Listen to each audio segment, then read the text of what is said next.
Am I ready to go live? Of course, I'm ready to go live. Show is cut this light off on this phone. What's popping? Oh, there ain't nobody in here yet. Sunday show.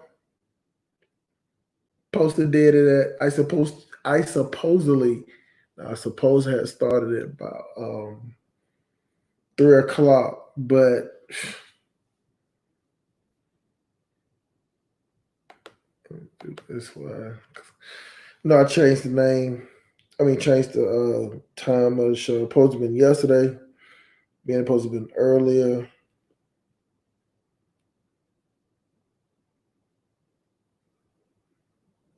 Get this right so I can hear the sound on my phone. So I can hear the sound. Oh shit! Nope, that double play. Yo, get this thing right. Welcome all y'all to the Sub Police Academy. What up? LOS in the building. What up, Doe? Hey, LOS, let me know if my mic sounded clear, man. I did a mic check show last night, so I just need to know if my mic sounded good. Do I need to turn it up? Do I need to turn it down? Is it too loud? But yeah, appreciate you coming through. Let's see who else in here. You got Mickey Taylor. Happy Sunday. Let the whole so-called church say amen. In the name of white Jesus, man. I need to pass that collection plate, shawty. Yeah, it is so-called church, but the tithes and offerings are real.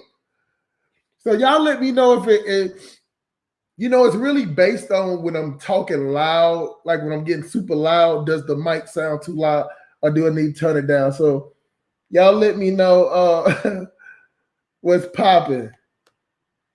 Hello, Mickey is shouting out to LOS. Yeah, he from the Detroit. Dirty D. Pause. So he like, you already know. Yeah, he from that Detroit. Yeah, you club dog. That's what's up. My mic sounds right. Check one. My mic sounds nice. Check two. Hey, Mickey Taylor, where are you from? If you don't mind me asking, where are you from, young lady?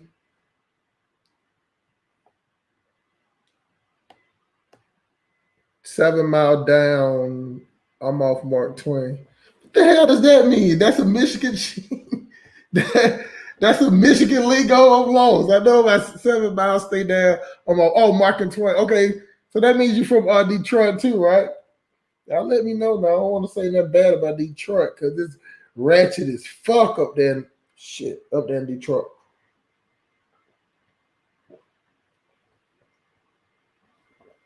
God damn. I can on the mic I can hear myself drinking and shit. So originally South Philly, but I live on the outside of Chicago. Damn. Philly is extra ghetto and Chicago is extra ghetto. Shit. Chicago, Detroit, Southeast DC, ratchet, Florida, shit. Broward County, fucking Florida ratchet as fuck, shawty. Let nobody believe y'all to this shit, man. It is ratchet as fuck. Zone 4, motherfucking too fast. I'm zone 6, East Atlanta, DSGB.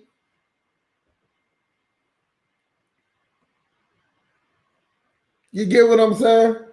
So I appreciate the few people that's in here now, man. Y'all continue to watch and hit your boy up, talk in the chat, talk shit in the chat. You know what I'm saying? And because it just starting up. Excuse me. Shout out to the busters from Augusta. Yeah. Shout out for the busters from Augusta. Because they are some weak trick busters, shouting. They are some weak trick busters. But you know what, man? I guess, my channel grow, people watching, a lot more people watching than it was in the beginning. And, a lot of people like to watch it on the playback for whatever. But, I guess I don't got big enough that I don't start getting all these weird emails and shit, man. Like, Hustle Smart got stalkers, shouting. The Silk Police Academy got motherfucking stalkers, shouting. Straight up. I was like, man, you know what I'm saying? I'm kind of mad because I think that, my child is off the chain. I should have at least 4 or 5 stalkers. You know what I'm saying? I mean, y'all niggas need to get y'all numbers up with this stalking, shouting. What's up, Miss T-Pa D? I hope I say that right. I think T-Pa D, she from Atlanta also. I think she from the west side. But the Augusta Master Silk. Oh, yeah. That Augusta National. Yeah, some super fire coons down there, boy. They toe tapping, boot licking, dancing and shuffling and smiling all over the motherfucking place. You know how it go down there. So Tipa say yes I did. So I'm starting getting these emails, y'all. So I put my okay. So matter of fact, while we talking about the money, let me go ahead and drop that on in here because it's Sunday. I know y'all niggas got paid Friday. Y'all ain't spent up all your money. So what I need y'all to do is bam! Hit that motherfucking cash app. Look at it come through. Bam! There it is. Let me put the other one up. This is for the building fund of the church. I need y'all niggas to support the motherfucking building for bam! There go motherfucking PayPal. We got action, baby. We got action. Y'all let me know if it sounded too loud. I might need to turn my mic down. I guess the question is, so when I'm talking real loud, like I'm screaming, does it sound too loud, or do I need to turn it down when I'm screaming? And for all y'all that want to send me weird ass emails and shit, put my email in here. It's also connected to the Zelle. You know what I'm saying? I really do need y'all niggas money because I'm starving over here. Hustle Smart is starving. I wish somebody would tell me like, he over there begging for money. You goddamn right. Ain't nothing different from what the preachers do every goddamn Sunday, Thursday, whatever. Shit. Y'all niggas need to support. Y'all niggas need to support your boy, shouting. It's the Silk Police Association, baby. My boy LOS, he always support. You know what I'm saying? He always support the channel. He said I'm on my tablet. Look at here. This is one way you can support Hustle Smart. Cash out, money sign, FIVE, the number 4, DADUBB. Let's go down to the next one. Real important right here. Bam! PayPal. FIVEDA. D as in dog, U as in umbrella, B as in Bobby, B as in Bobby, baby. Hello, hold on. And I need to put my email up here too. So I thought my email popped up in here. Okay, there goes my email right there, y'all. I'm gonna leave that up for a second. Because I don't think y'all black people have been sending me enough fuck shit emails. You know what I'm saying? Y'all, you know what I'm saying? I want more stalkers. Please give me more stalkers, y'all. But oh well. Like, this is my email. Y'all want to contact me. Y'all want to do a show together. Cause look, man, I do a show with anybody. You know what I'm saying? We pick a show. I do a show with anybody, man. You know what I'm saying? Anybody got a message to prove. And on top of that, you can always jump on the show. Let me share. Let me drop the StreamYard link in the thing. Oh, brother, you know it's coming. Bam! There it is. So the StreamYard link is there, y'all. We got a good conversation, man. I'm going to work it in here. I'm going to start the show probably like at 15 minutes, man. You know, we just talking now, shouting out, giving people time, a chance to come in. Don't think I ain't noticed the simpness is running over. It's about a PPP fraud. Asses too. Yeah. Yeah, we got some people getting their money on in this bill. Let's see, can I make that pin top? Excuse me, y'all. I'm trying to figure out things as I go. Put user, no, I don't want to block that. And you know, I don't just how I see it, y'all. Anybody, we can come on here and say whatever you want to say. And even if you disagree, I'm not the type of person that I want you to be heard when what you disagree with me about. Because you can disagree with me, but if I'm not wrong, then you just being disagreeable to be disagreeable. You know what I'm saying? Like if I disagree with somebody, you know, sometimes I could be like, you know what? I'm not one of those. Well, you know, we can agree to disagree type people. I'm not one of them type of people. If I think I'm right about something and you show me proof, I will concede to a fact any day. Any day. Who we got coming up in here? We got the motherfucking Buster from Augusta.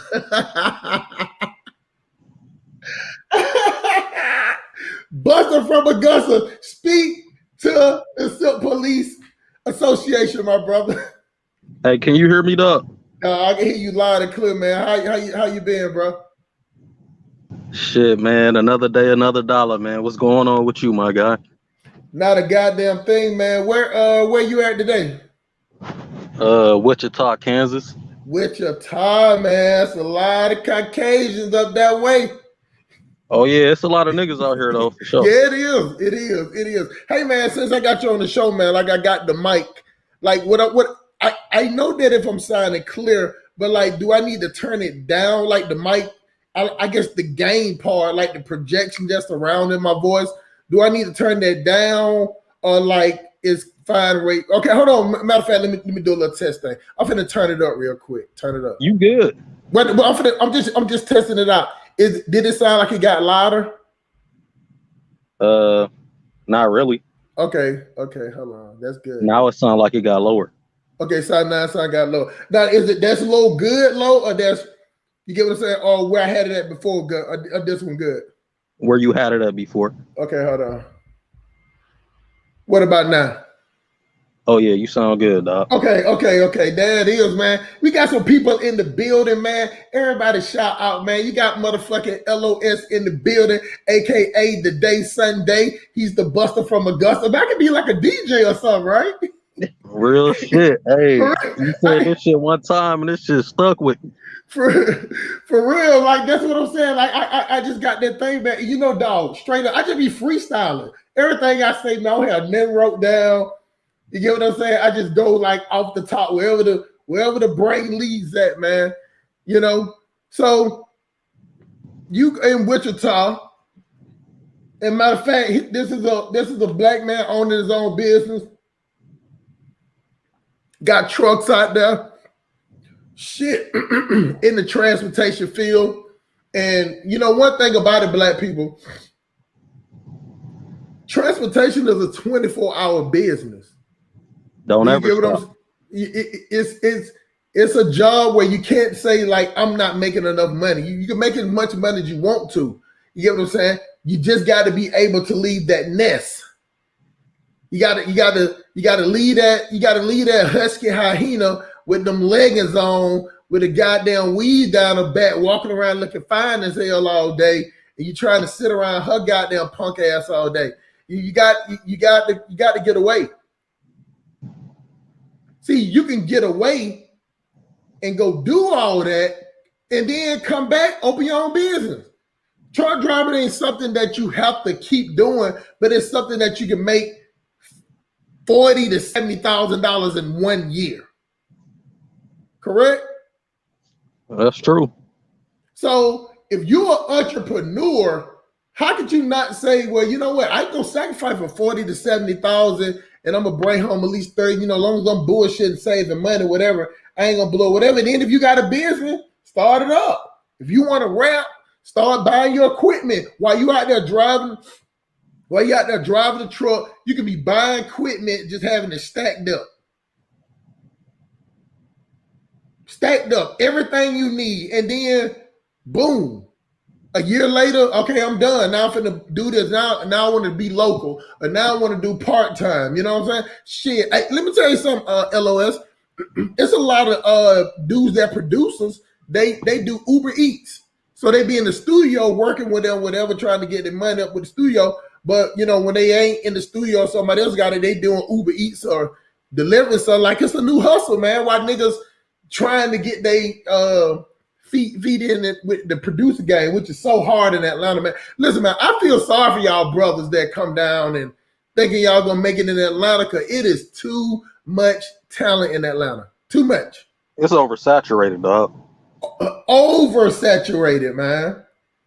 Oh yeah, I was just down there, man. I forgot I wanted to hit you, dog. Shit. When you was there? Like last weekend and shit. I was down there, man. I went to what's that shit called? Six Flags over Georgia or some shit. Oh yeah, I work my terminal is the next street down. Yeah, man. I was parked up at the Petro and shit, dog. Oh yeah, they had petrol. You had to pay to park there, or did you go get something to eat or fuel up? I fueled up and shit. You get 3 days and shit. So.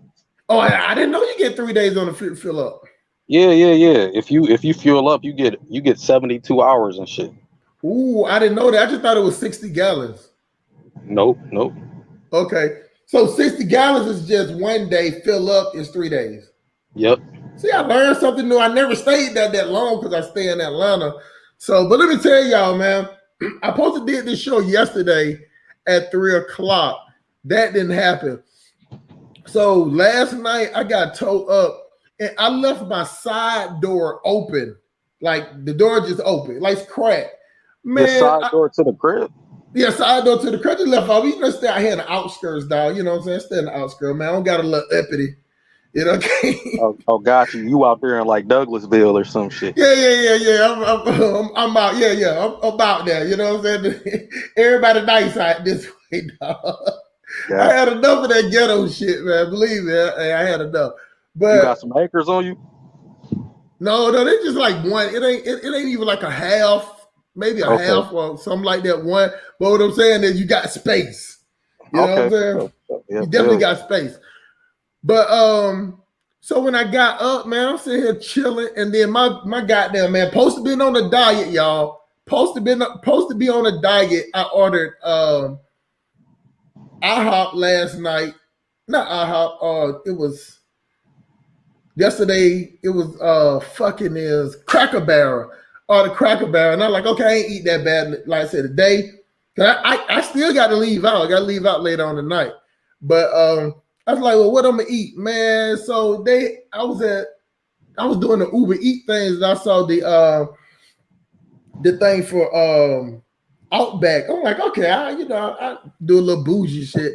So I ordered like the steak fettuccine.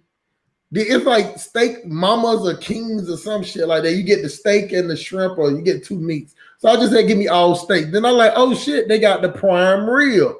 So I'm on my fat boy shit. So I'm like, well, let me get the prime rib because I just cut the prime rib up and put it in the pasta. I just have a ribeye and prime rib pasta, real bougie.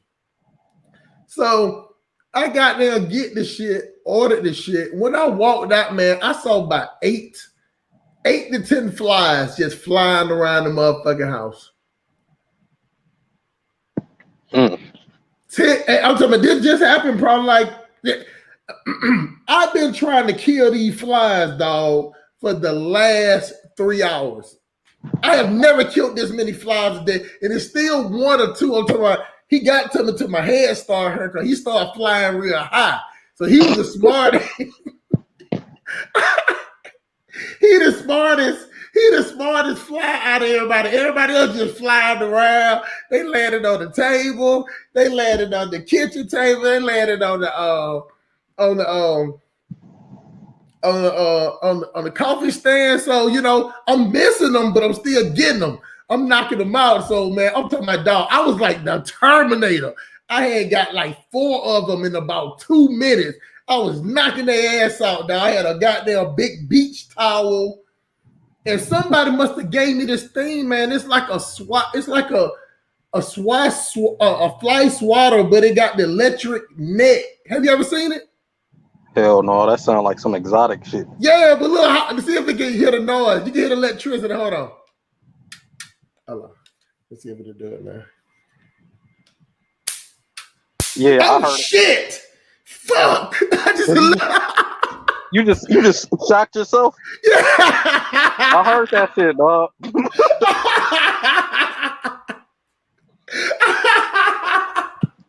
Nigga stupid as hell. Live on motherfucking YouTube. They don't sit here trying to give examples for this bug zapper, but it's in the shape of a tennis. It's in the shape of a tennis racket. So it's like a little button on the side. You press it, and when you hit the fly, it shocks it too. But my ass, I thought it wasn't working. I'm like, well, my stupid ass sit up here talking about, well, it's human fingers, so maybe they click it. I hit that bitch in the right spot. That shit sent the shot. That shit sent the shot through my whole right side, man, off the motherfucking chair. Dog, that's a good gift. You just can't be stupid with it like I just was, dog. You get what I'm saying? Mm-hmm. But yeah, that was pretty lame right there. But that shit hurt. I'm trying to play this shit out, y'all. That shit was funny, nigga.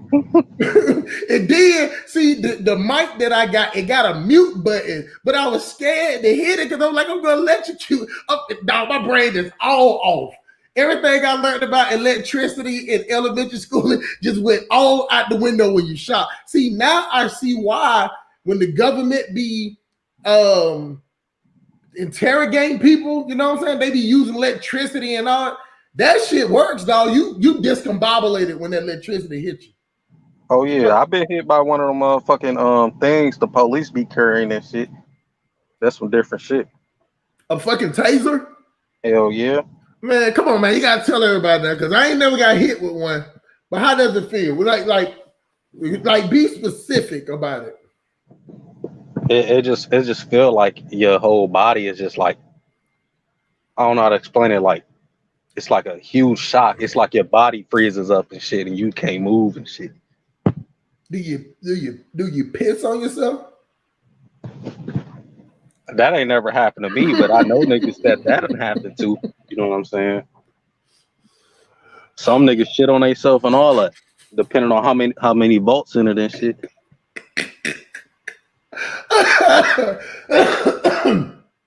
But they just do goddamn. Hey, the police just be sitting around like, man, what else can we create? What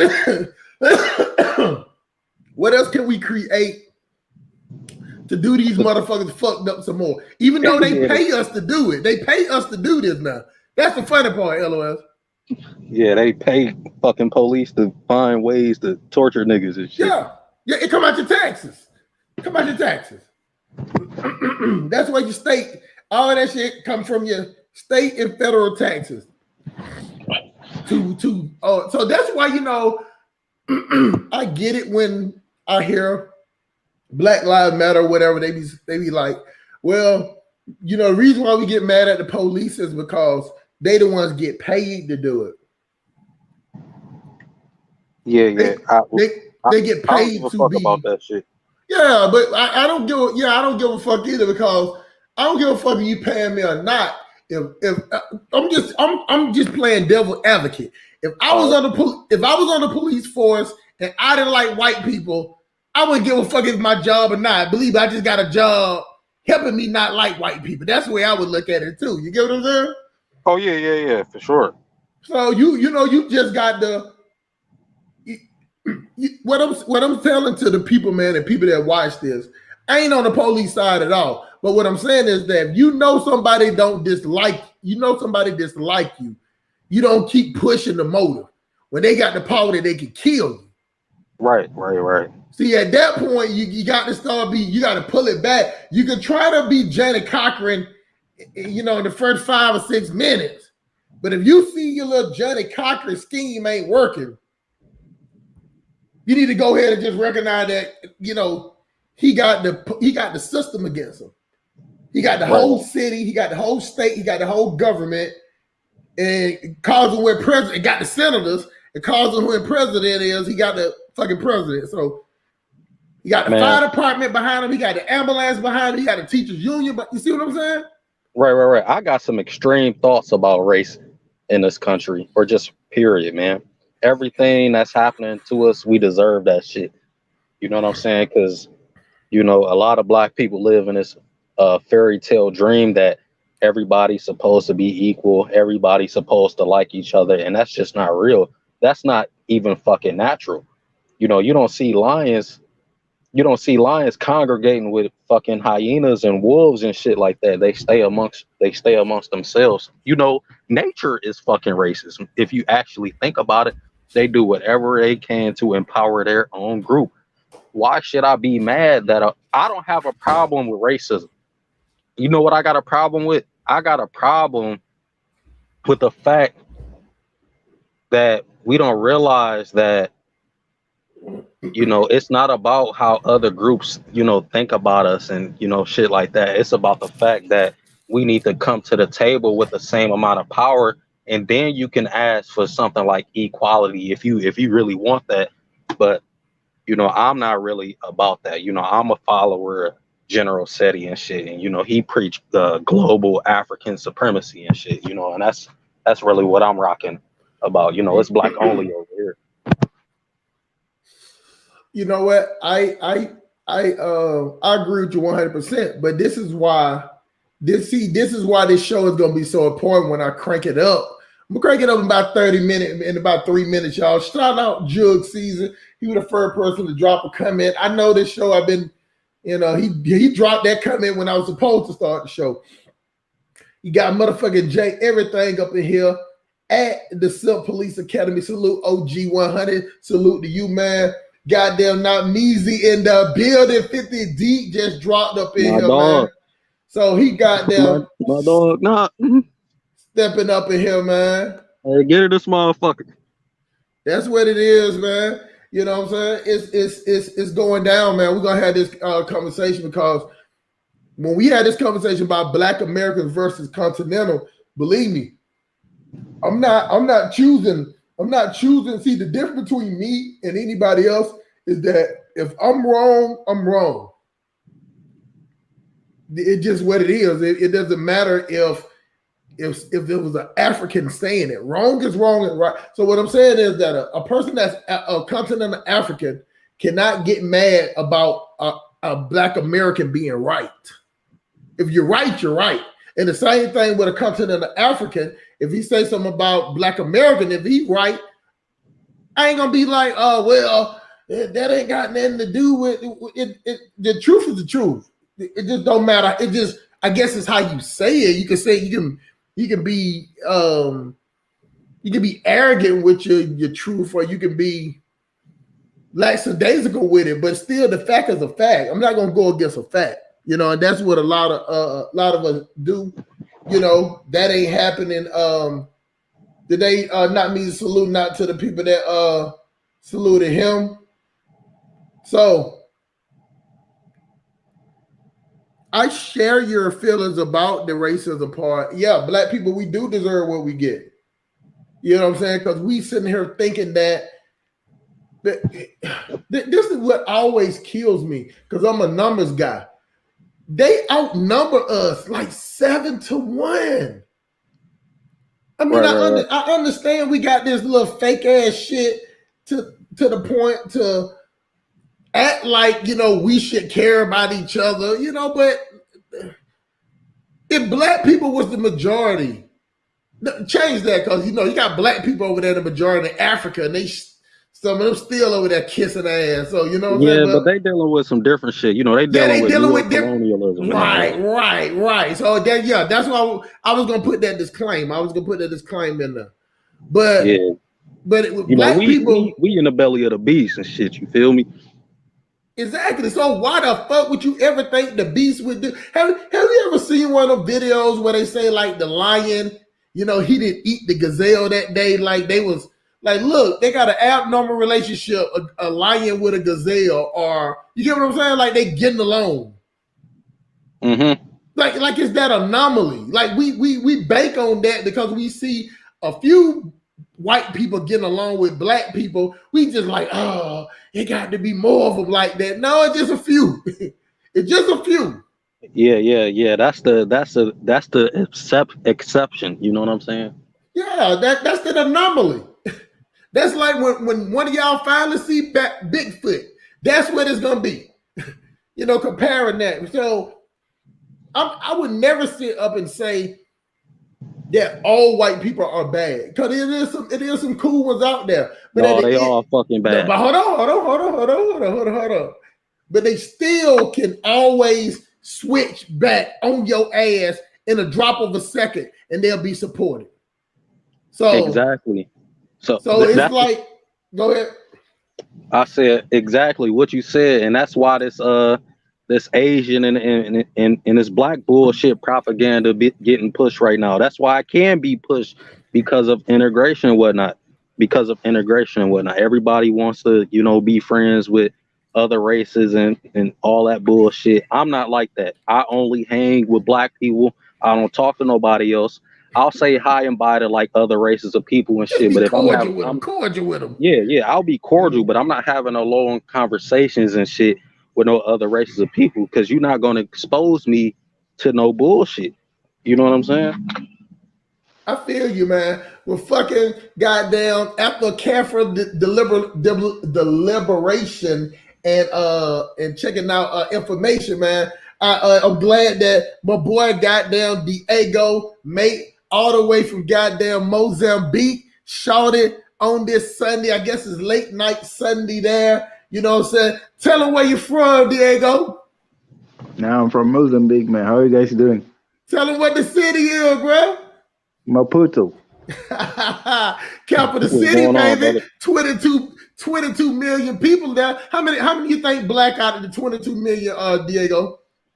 Percentage wise. How many what? How many black Like people? like Huh? 98? 98? 98%. Woo! More like 99. Let's keep it More like 100. 99. You know what I'm saying? See, that's where I need to go to, man. I need to go see that's why somebody else was telling me I need to go start off in South Africa. I'm like, hell no, I'm not going to South. It's too many white people in South Africa for me. Even though I know they on their little side and whatever. But you know, I got to admit, y'all, I'm a little bougie, so you know, I can't. Now the girls in South Africa are fire, bro. That's why I was telling you to go to South Africa. No, I got you. I really do. I really do. It's just that South Africa is already close to. It's like developed, and this, you know, I actually want to go to like a not.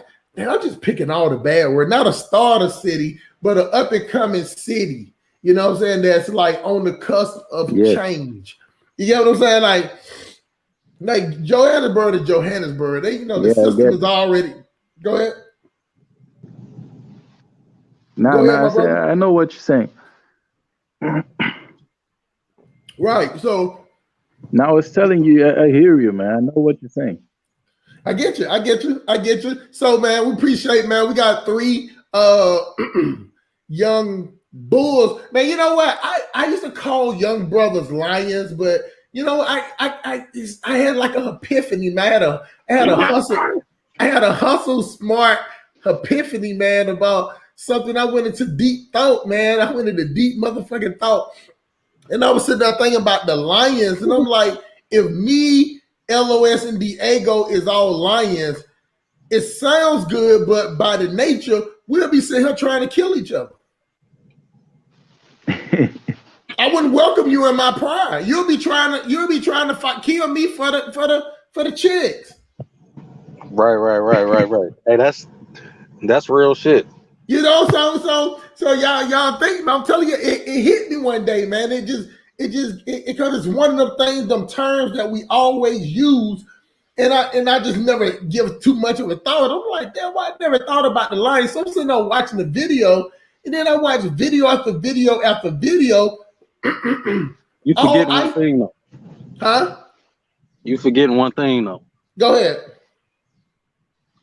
Those lions are willing to put their pride to the side if there's another species among them in their territory. Like if it's some hyenas and they're outnumbered, they're willing to put their fight to the side to fight them. Yeah, I agree with that. But now see, I like this conversation. So, but they still losing because when they're not fighting against hyenas, they're still fighting against each other. It should be a lion kingdom or a lion hierarchy that one could rule all, but it's not like that. The top lions is just, they the ones go at it. But this is the thing. And then the cubs don't even get a chance to grow up. Cause when it's safe as I bang up 12 lion chicks and they all have pups. I mean pups. They were their puppies or whatever. So, and a month later, I don't know how long I don't know how long it takes how them chicks carry babies. Let's just say it's a month, and I got 12 babies. So, safe as that same day, I got 12 kids, and another lion comes over and whoop my ass. Right? Right. He whooped my ass. At that point, he takes over the pride. Right? Yep. And you know what happened to my 12 little puppies? Go ahead. They kill him. The lion kill him. The lion kills them. So what That's I'm saying, nature, man. So what I'm saying is that I don't do the word lion after careful thought process. I don't fuck with the lions. Like, not me to say the lions be fucking on each other. You know, they do. Now they're strong. See, it's like we can take over the strong at the strong part about a lion, but they got a they got a fucked up nature too. They eat the kid. They're gonna eat the motherfucking kids. That's what I'm saying. He just won't say nothing like, okay, y'all go out and take the 12, y'all be fruitful and multiply. See, that's what I'm saying. And let me tell y'all something. I talk shit about these hoes being husky hyenas, you know what I'm saying? And they are.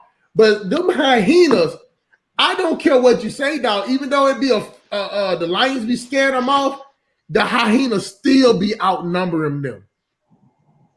It still be like 12 hyenas to 3. Mm-hmm. The hyenas just ain't brave like the lion, because because when I was watching the video, it was one lion and it was the lioness that actually came over there and saved them, but it was like 3 of them, right? Mm-hmm. It was like 10 hyenas.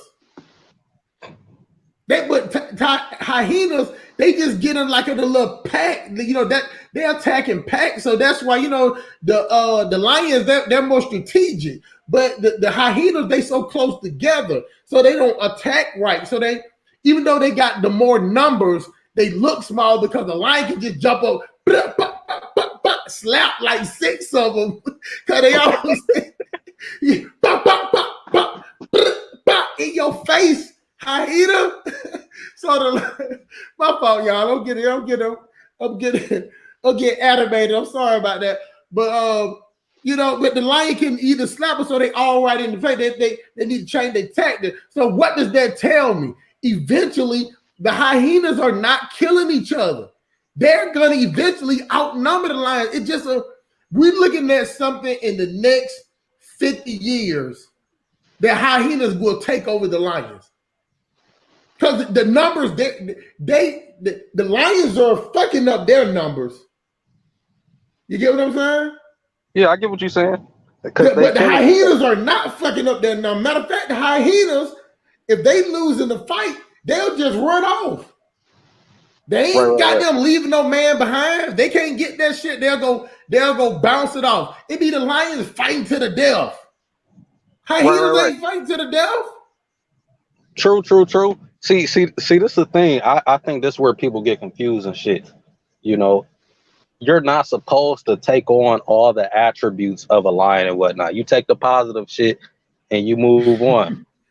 You know, but I do agree about, you know, the hyena shit. You know, they're very strategic on when they're you know, attacking a different species and whatnot. Uh, Yeah.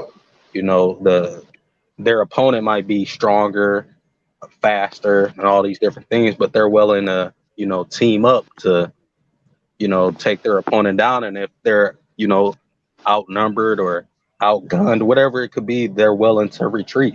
They And that's retreat like a quality. motherfucker. And that's qualities we could take too, you know, and it's the same Mm-hmm. thing with any other like predator type animal like the wolf and, you know, shit like that. You know, I feel like we should just take the qualities of nature, the positive and good qualities of nature, and then apply it to our own group. You Yeah. know, I mean, that's what our ancestors did. Let me tell you something, man. I talk shit about the hyenas, but hyenas, goddamn, they fuck with each other heavy. They fuck with each other heavy, man. What the business is on the Sunday, man. We got Brooklyn in the house. We got Queens in the house. We got all of it together, man, because we're going to add it up to one person. Flatbush extraordinaire up there in goddamn New York, man. What it is, bro? Hey, you already know what it is, man. I'm chilling. We got Queens in the house. Who's from Queens? No. I added them all. I was finna say all the boroughs. Oh, okay. Nah, that's what's up. That's No. what's up. It's Detroit. It's Detroit, Maputo, and goddamn DSGB, Zone 6 ATL in Brooklyn, man. That's what's going on. All right, that's what's up, man. We here, we here. So, when y'all start cooking, then I'm gonna start, adding my little seasonings and Yeah, special spices. okay. That's cool, You man. know, that old base seasoning up in this Right. bitch. Right. Hey, man, I finally got a mic, man. So, you know what I'm saying? Hopefully my Oh, you screams, sound better too. it sound better? Hell yeah. Okay, cool. Cause I still get loud because I can hear it. I got the headphones in my ear. So I'll be like, damn, do I need to turn it down to move the mic? I got the little spit guard. I need to put like some pantyhose on it or something to catch that spit. It's pose. So, but yeah, man, and from the first beginning of it, man, we were just the show is gonna be Black Americans versus Continental Africans, but it's gonna be on a different level, not just the gripes, it's just the levels where at and how that some people that that have a problem with continental Africans will look for anything. Like you can hear a continental African say something like African time or something. But if a Black American just don't like him, he'll find any reason. Say, you heard him? He say African time. What that mean? That mean they lazy. That means they ain't got no sense of or whatever. So let's put it on the other shoe. Say if it's continental Africa that really don't like Black Americans, Pan-Africans, ADOS. A lot of Americans, we got a bravado about ourselves. We talk shit and we amp ourselves up. You get what I'm saying? Because even just say this is like three people trying to fight you and it's just one of you.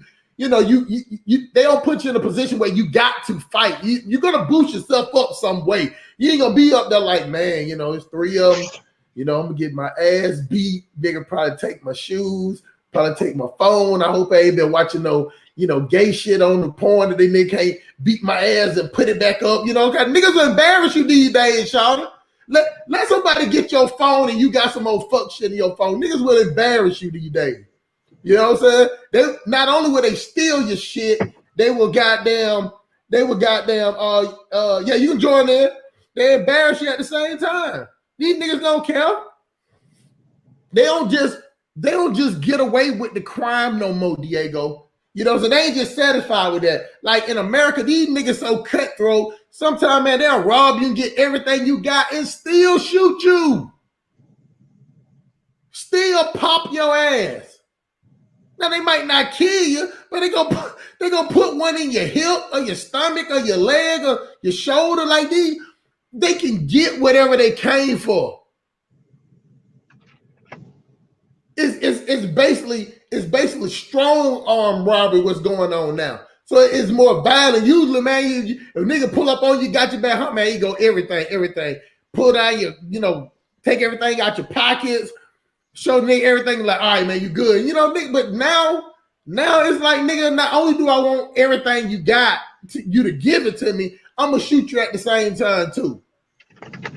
So we got major problems on both sides.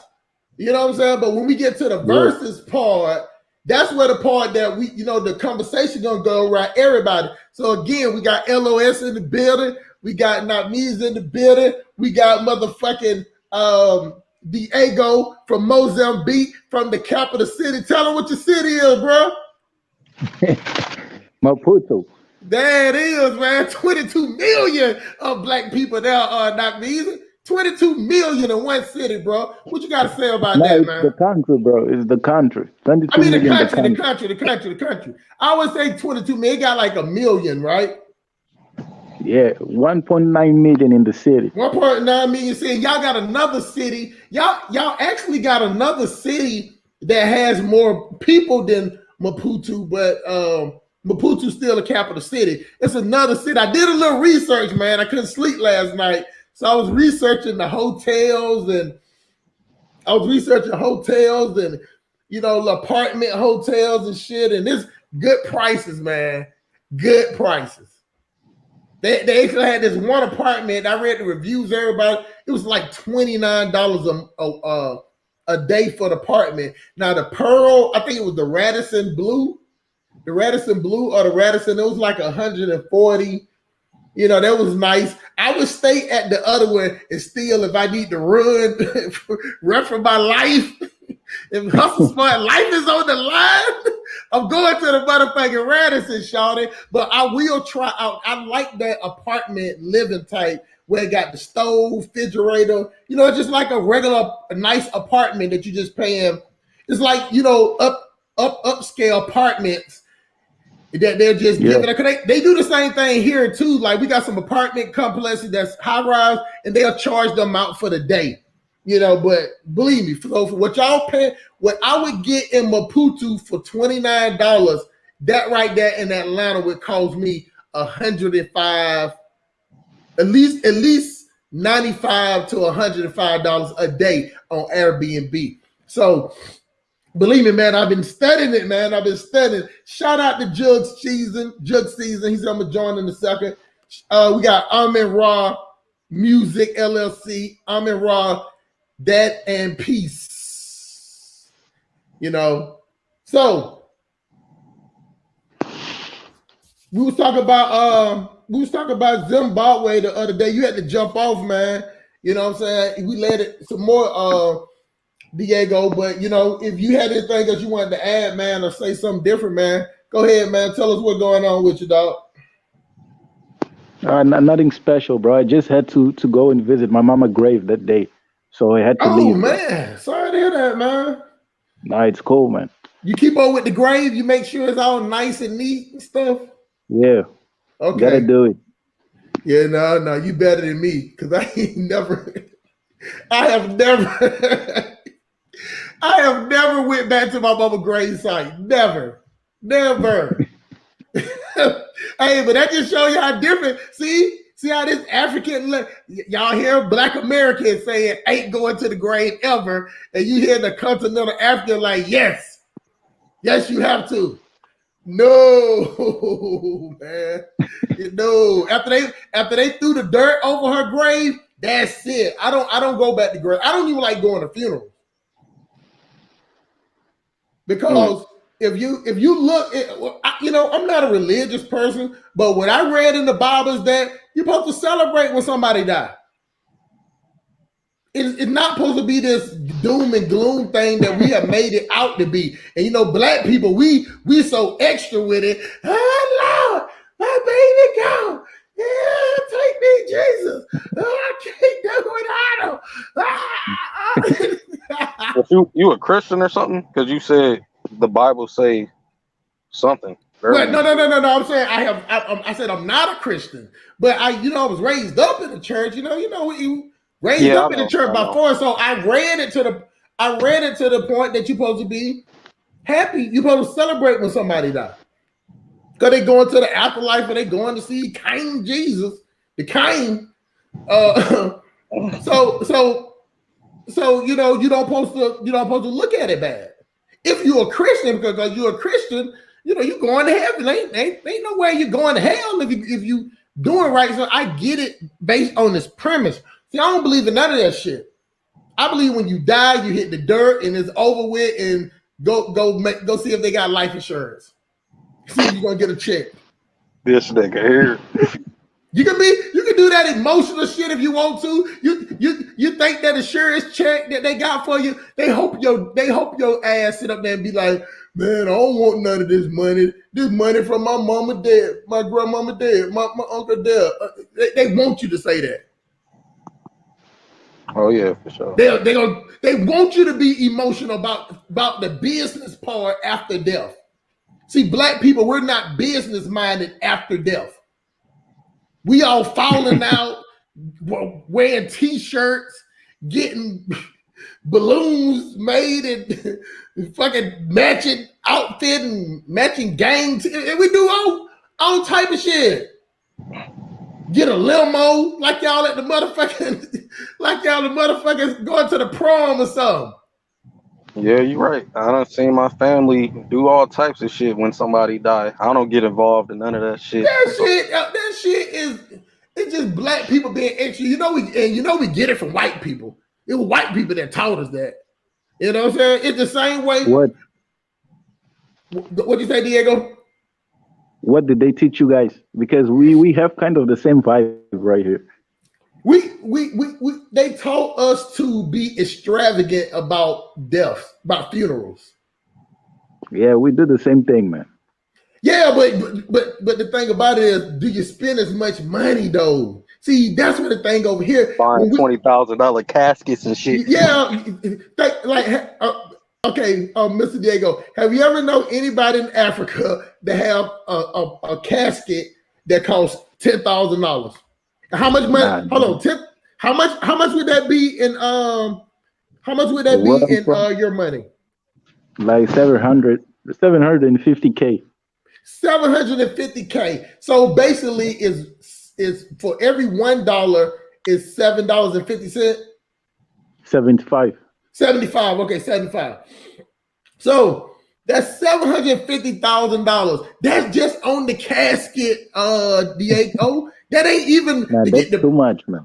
That ain't even getting the preacher. You got to get the preacher up there. Then you got to have like 3 or 4 limousines, man. Do you know that's what they do in America? They get like 3 or 4 limos. Let me jump in around like a cop. Go ahead, man. I tried to tag you in early, man. You didn't say nothing. No. When you tagged me in, the brother corrected the population in this country. He said it's 20-something million in the whole country and 1-point-something million in Maputo. So I was just listening. When people drop the knowledge, I listen. So I stay quiet. But yeah, look, black people, whether they're in the diaspora or Africa, or Black America, whatever, they, how you celebrate the dead or how you remember them is different, but it's also the same. There's places in Africa where they do extremely extravagant funerals, where they have celebrations as well. So one tribe is different from the other, but I think black people all over, we kind of, we send our people off with a lot of respect. The amount of money that's spent, I think, depends on that family itself, because there's some people who their dead don't even have like a headstone and shit. So I don't think we should generalize, but I think that black people in general have a lot of respect for their dead. Well, I agree with that far as the respect part, but no, but we ain't talking about respect now. I mean, we talking about that in America, we spend the most. You get what I'm saying? Like just like, okay, let's use my job for example. Every job don't had a death benefit to cover the funeral is 15. So the average, this is average now. Average cost of funeral in America is $15,000. Not that easy. Mm-hmm. They're not spending, no matter how extravagant they get. Because see, the one thing about in Africa, when they do funerals as a family. No, in America, we hire somebody to do it. You get what I'm saying? Like it's more. They hire people too. What'd you say? They hire people too. No, They literally. I do know I hire people. What I'm saying is that we buy limos. What I'm saying is nothing wrong with how you do it. I'm talking about in America. You know that we spend the most money at it. It costs, the production costs more. So right. So from a local standpoint, it's still expensive. I buried one of the brothers on our team, and it was expensive. And as far as like celebrations, yeah, there was celebrations. There was hooting and hollering. There was the brothers did what do you call it? An exhibition in the middle of the street, right by his casket, as a way to show that their teammate went back to the essence. In some tribes, and specifically the Ga, if you were a boxer, they'll bury you in a casket shaped as a boxing glove. If you were a sports car driver, or if you a motorcycle dude, they'll make your casket like a motorcycle. If you were a fisherman, they'll bury you in a big ass fish. So we do the most worldwide when it comes to burying our dead. It depends on how old the people were. I don't think it's really fair to cause so much of a disparage or a distinction, because I think Black people worldwide celebrate the dead in different ways. But I've seen, look, I ain't gonna lie, you know what I'm saying? I've seen some shit in America. And I think the most egregious shit I've seen was with Puerto Ricans. Like, or not, you know what? Hood people, Puerto Ricans and Blacks. Fucking, they had a dude dressed up with like and some, with a cigarette in his mouth, like all kind of Macho Camacho. I think was Macho Camacho. I think they buried his ass. They sat him up in the funeral like in a boxing ring and some crazy shit. So I think different people bury their people in different ways, man. But look, man, I seen crazy shit on both sides, man. I seen it. Yeah, but Diego, let me explain something to you, man. Imagine somebody dead, and say if you like to ride motorcycles, they'll put the motorcycle inside the place and have your body standing up like you're either on the motorcycle or standing on the side of the motorcycle, but you dead now. You dead. That's what they do in America. Now, do they do that in Africa, bro? Nah, they don't do that, man. You know, that's what I was trying to tell. That Black people, we on the street, we take it like you like just now. Think about it. They dress now. He got on some jeans. He got on his little boots to ride the motorcycle. He got the gloves on. He got sunglasses on, and he's standing up, but he dead. That's Black Americans. That's Black Americans. Diego, and just like Jug Caesar say he's seen that. We are too extra with it in America. We take everything, and don't get me wrong. I'm not saying nothing wrong with this when I say this, y'all. You watch basketball. You got white people, you got all type of people playing basketball, but and everybody just dunking or whatever. But I'm just telling you how extra we are. You got to have a Black person to throw it off the backboard, jump up in the air, go get something to drink, get some popcorn, catch it between the leg, double pump it, kiss the rim, take a picture with his phone, and for the same 2 points. For the same 2 points. So I'm not saying that I'm saying, yeah, we creative. Yeah, we entertaining, but sometimes we just overdo it. I'm just saying we don't have to overdo it every time. It's like we be in competition. I mean, isn't that culture? Wouldn't that be a particular culture for us, for Black Americans? Yeah, That's what we do.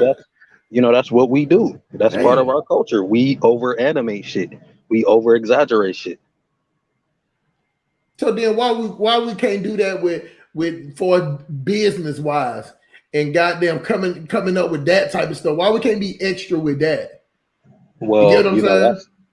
yeah, that's a different question for somebody else because I'm extra with all that shit. Yeah. For our group, that's a different thing, man. That's why I'm very particular on who I work with. I wouldn't even say that I'm a whatever that shit is, a Pan African. Like I wouldn't even say that I'm that, because I'm very particular about what Black people that I choose to work with, because not everybody is trying to do the same thing that I'm trying to do. A lot of people don't care, about this shit that we talking about, trying to get into a better space, trying to, get back to our greatness and shit. A lot of people like the system the way that it is and shit. So, I'm not trying to work with everybody, man.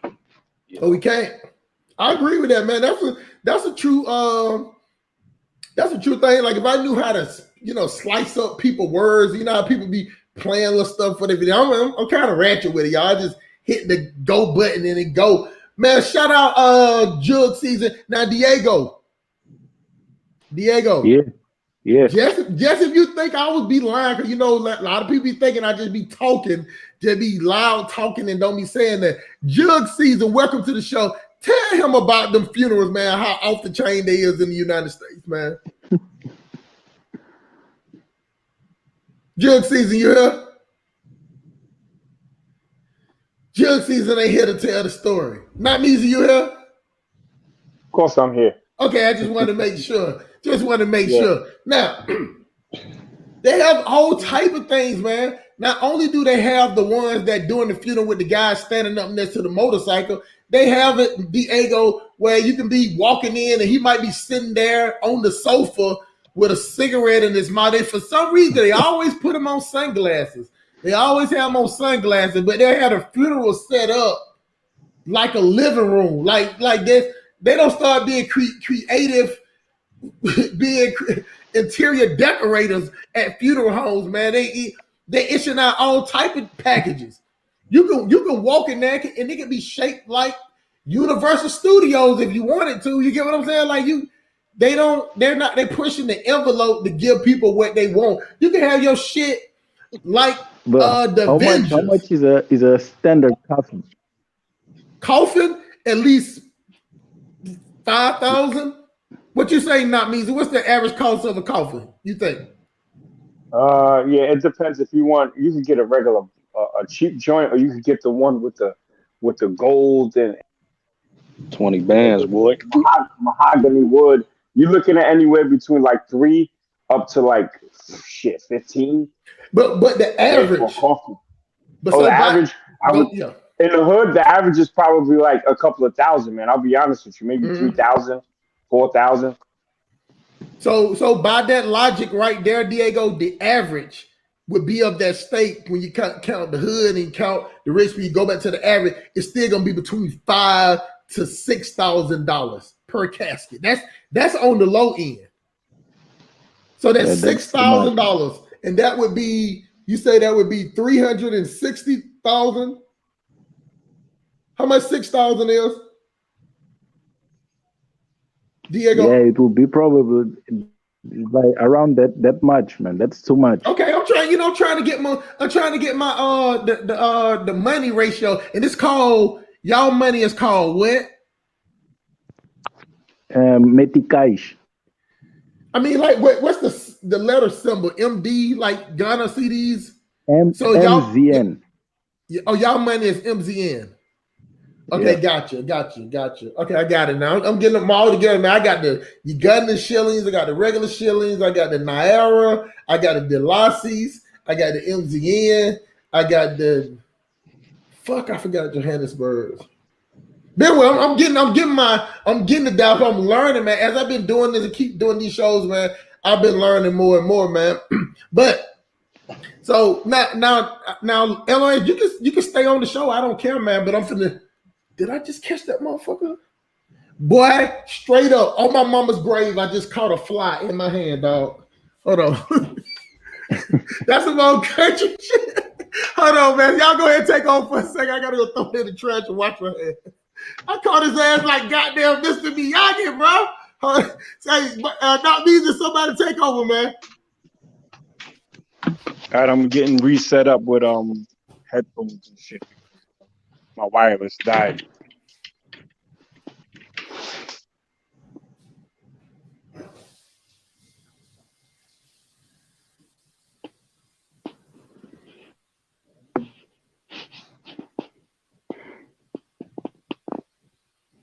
Damn, you can hear a penny dropping this motherfucker. It's so silent.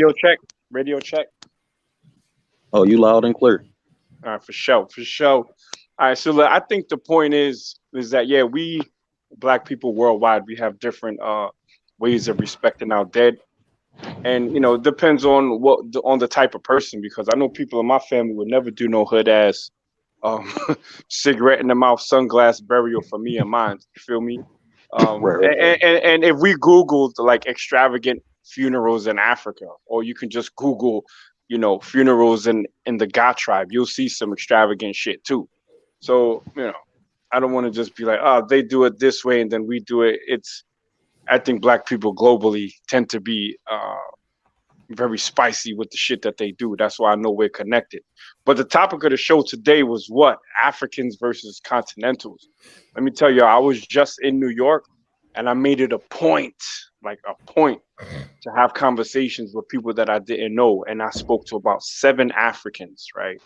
4 of them were street vendors. 2 were 2 ladies that were looking for, they actually asked me for directions. 2 were like people that check your bags in the stores, 1 Nigerian and another Gambian. First of all, there's a lot of Gambians in New York. And all the conversations were straight positive. One even gave me the plug because he has these crazy face masks, you know what I'm saying, for the corona shit. So he told me exactly where I need to get it. He gave up the plug. So there was no animosity like, oh, this Akata, this Black American, none of that bullshit. It was just, it was just 2 Black people talking. Obviously, we're different, but there was no animosity. I think a lot of this animosity comes from these YouTube streets. You know what I'm saying? With people that have access to grind or whatever like that. When you take it to the real streets and you have these real interactions, you'll find that most of them, would rather deal with you than deal with the ops. You feel me? So right. I think the show is gonna be pretty exciting. But yo, you rock with SETI, brother? Oh yeah, I'm from the D, man. He was teaching me when I was a kid. The SETI's a fucking. SETI is cool, man. You disconnected. He went out. Who are not easy? Yeah. Yeah, man. That's that dirty internet up there in Flatbush, man. What? Yo. Can y'all hear me? Your shit yeah, went out. We hear you now.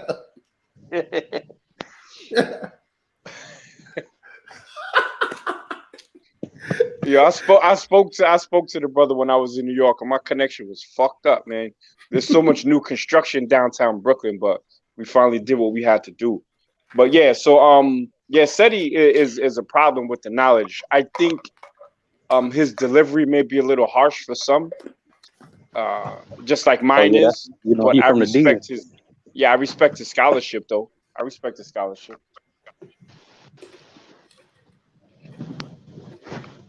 Yeah, man. Hey, hold on, man. Hey, man, we gotta pay homage to that fly, man, because I got there, caught that motherfucker. That motherfucker flying around. I mean, it was like my glasses just that beat, don't know, like in the Air Force, like how they chasing down a ship and they got the target locked, man. I mean, I caught that motherfucker with my 2 fingers, man. Like it was awesome, man. I wish I would have had that shit recorded. probably wouldn't have showed it because it's pretty nasty. Because I had to kind of squish him when I, caught him. But I felt like that's something that I could have keep watching over and over, man. I think that's some good shit. Now, I agree with Not Measy on something. Armin Ross said you got that Biden internet, but said it was, I reckon, YouTube 10 or 12 years ago. He sure was. I was saying what Not Measy said earlier on the show when I was saying that some people just have something against Black Americans, and then the Black American got something against the continent. They're looking for any word that you say out the way. And matter of fact, y'all, I'm telling y'all, the way I see some YouTubers act, they act like CNN and Fox News. One of them acting like, I don't give a fuck. I give CNN, if you want to say like they the good ones, I give continental Africans that to say, well, y'all CNN and the Black American Fox News, I don't give a fuck. But what I'm saying is that I've been noticing that the people, it's a group of people that just don't like Black Americans, just find anything, like they'll be like, a person be joking about something. And I had to say this on somebody else's channel that I was like, you know what, it's y'all take Americans, what we say, literally. A lot of times I said we just really be talking shit. Now, Not Measy, I was coming because some point they got in the point of somebody said, well, we coming to Africa and take over. And I said, well, you got to understand, when we say take over, we thinking that take over, but we know damn well we can't take over. But what I'm saying is that we talk like that to boost ourselves up. You get what I'm saying? I said if I went to the club right now, knowing I ain't got the most money in the club, knowing I ain't the best looking dude in the club, knowing I ain't the freshest person in the club, but for my confidence, I'm gonna be like, man, we finna come here and take over. We finna come over, we finna take over this spot tonight. This our shit. But nobody doesn't take that as literally. But when it comes to continental Africa, because when I started listening to these shows, I started hearing, I'm like, well, who said that? And then somebody that was repeating what somebody said, and I have been listening to the show, so I knew the person was just joking when they said it, but they still like, no, they said it, so they meant it. So you got some Africans, continental Africans on this YouTube space, y'all, that just don't have a problem with Black Americans, and they'll look for anything. They're looking for any boogeyman. I think they just don't understand the way we communicate, I think it's all about, I think it's context and shit, because, I was dating this African chick, man, and I would like say certain things and it'll be jokes, and she would take it literally and it was just a joke. I think it's just context, man. Context. When we say shit, 100%. They take it literal. Like when we say shit, we could make a statement. They'll take it literally, you know what I'm saying? Instead of looking at the context, saying, we might not actually mean what we're saying, but to them, it might actually mean something. And I think that's what the issue is, miscommunication. Yeah, I think we don't understand each other and how we communicate, just like you said. Taking over, I think in the context would be taken over from like colonialists, not subjugating continental Africans that already live there. And then there's some people that might even think that way. You know what I'm saying? So I think the whole shit is just that we've been separated so long. We're a new people and we don't understand each other. And that's what I'm saying. Like, y'all won't catch me on the Africans panel with like 5 Africans talking, because like real talk, anything that I say can be misunderstood. Something that they say, I might take it. It's like, yo, if we don't understand each other like that, I'd rather just avoid. You know what I'm saying? So people are, oh, why are you in these Pan-African spaces? Check the panels that I click on. They're all Black Americans or majority Black American panels, or the owner is going to be a Black American, because here I can communicate without having my message misunderstood, because y'all my people. So if I say, like, yo, we finna take this shit over, y'all be like, all right, but y'all don't think that I'm literally gonna come and start subjugating Africans. That's why I'm like tired of the headaches with like, please understand me having to over explain things 2 and 3 times and then clarify yourself because they're already in their feelings. I'm tired of that shit. Like, I think peace can be achieved through separation. That's why I separated myself from the majority African YouTube spaces. And on my Sound like shit. lives, yeah, maybe I never heard him say that, but on my lives, like if you come into my live on some, you know, you on some African shit where you trying to tell me how I gotta, conform to your culture and all of this shit, I'm gonna block you. Like we're gonna have to start respecting each other for who we are, Black Americans and continental Africans, for who we are, not for who we want each other to be. Don't tell me I don't have no culture. And I ain't gonna tell you that you're colonized because every African doesn't have a colonized mentality. I've seen Africans on the continent that was ready to bust white boys' heads open. So, you know what I'm saying? We can't generalize. I think we generalize too much in these spaces. True. You definitely generalize. I mean, I think everybody, a lot of people are guilty of that. So there ain't nothing that we can say, man. Shout out to everybody in the chat, man. We got a full panel up in here, man. We're gonna get the conversation started, man. We're gonna keep it moving, man. We got Raw, we got Mr. Novia in the building. You know what I'm saying? Mr. Novia, did you leave did you go to sleep and leave the screen, the stream playing? That's what I need you to do, man. You know you got that Wi-Fi, but just leave it plugged up. FBA Nigel up in the building. He said it was wrecking YouTube 10, 12 years ago. Yeah. He was one of the first to do it, for as I'm concerned. You got the Power ADOS. She's saying what's up to everybody. We got Amir Raez. He's saying that the culture, FBA Nigel. I thought, did I say FBA? I hope I ain't saying that something different, but if I did, it's FBA Nigel. Hope I said that right. You got Mr. Novia. She said she did, so that is what's up, man. That's how you support. That's Pan-African, Mr. Novia. You the real MVP. You know what I'm saying? I'm gonna be screaming too loud in my mic. FBA Nigel saying ADOS DMV. FBA, what's up, Salam? Yeah, that's what's going on. Now, is my internet fucking up, y'all? No, you good. Okay, cool. Because it got the little punk ass bar up there as if like it's fucking up. So we're gonna keep that monitored. Cause we ain't got time for that janky ass fuck shit today. Now, when I talk about Black Americans versus continental, I know we got Quasi in the building.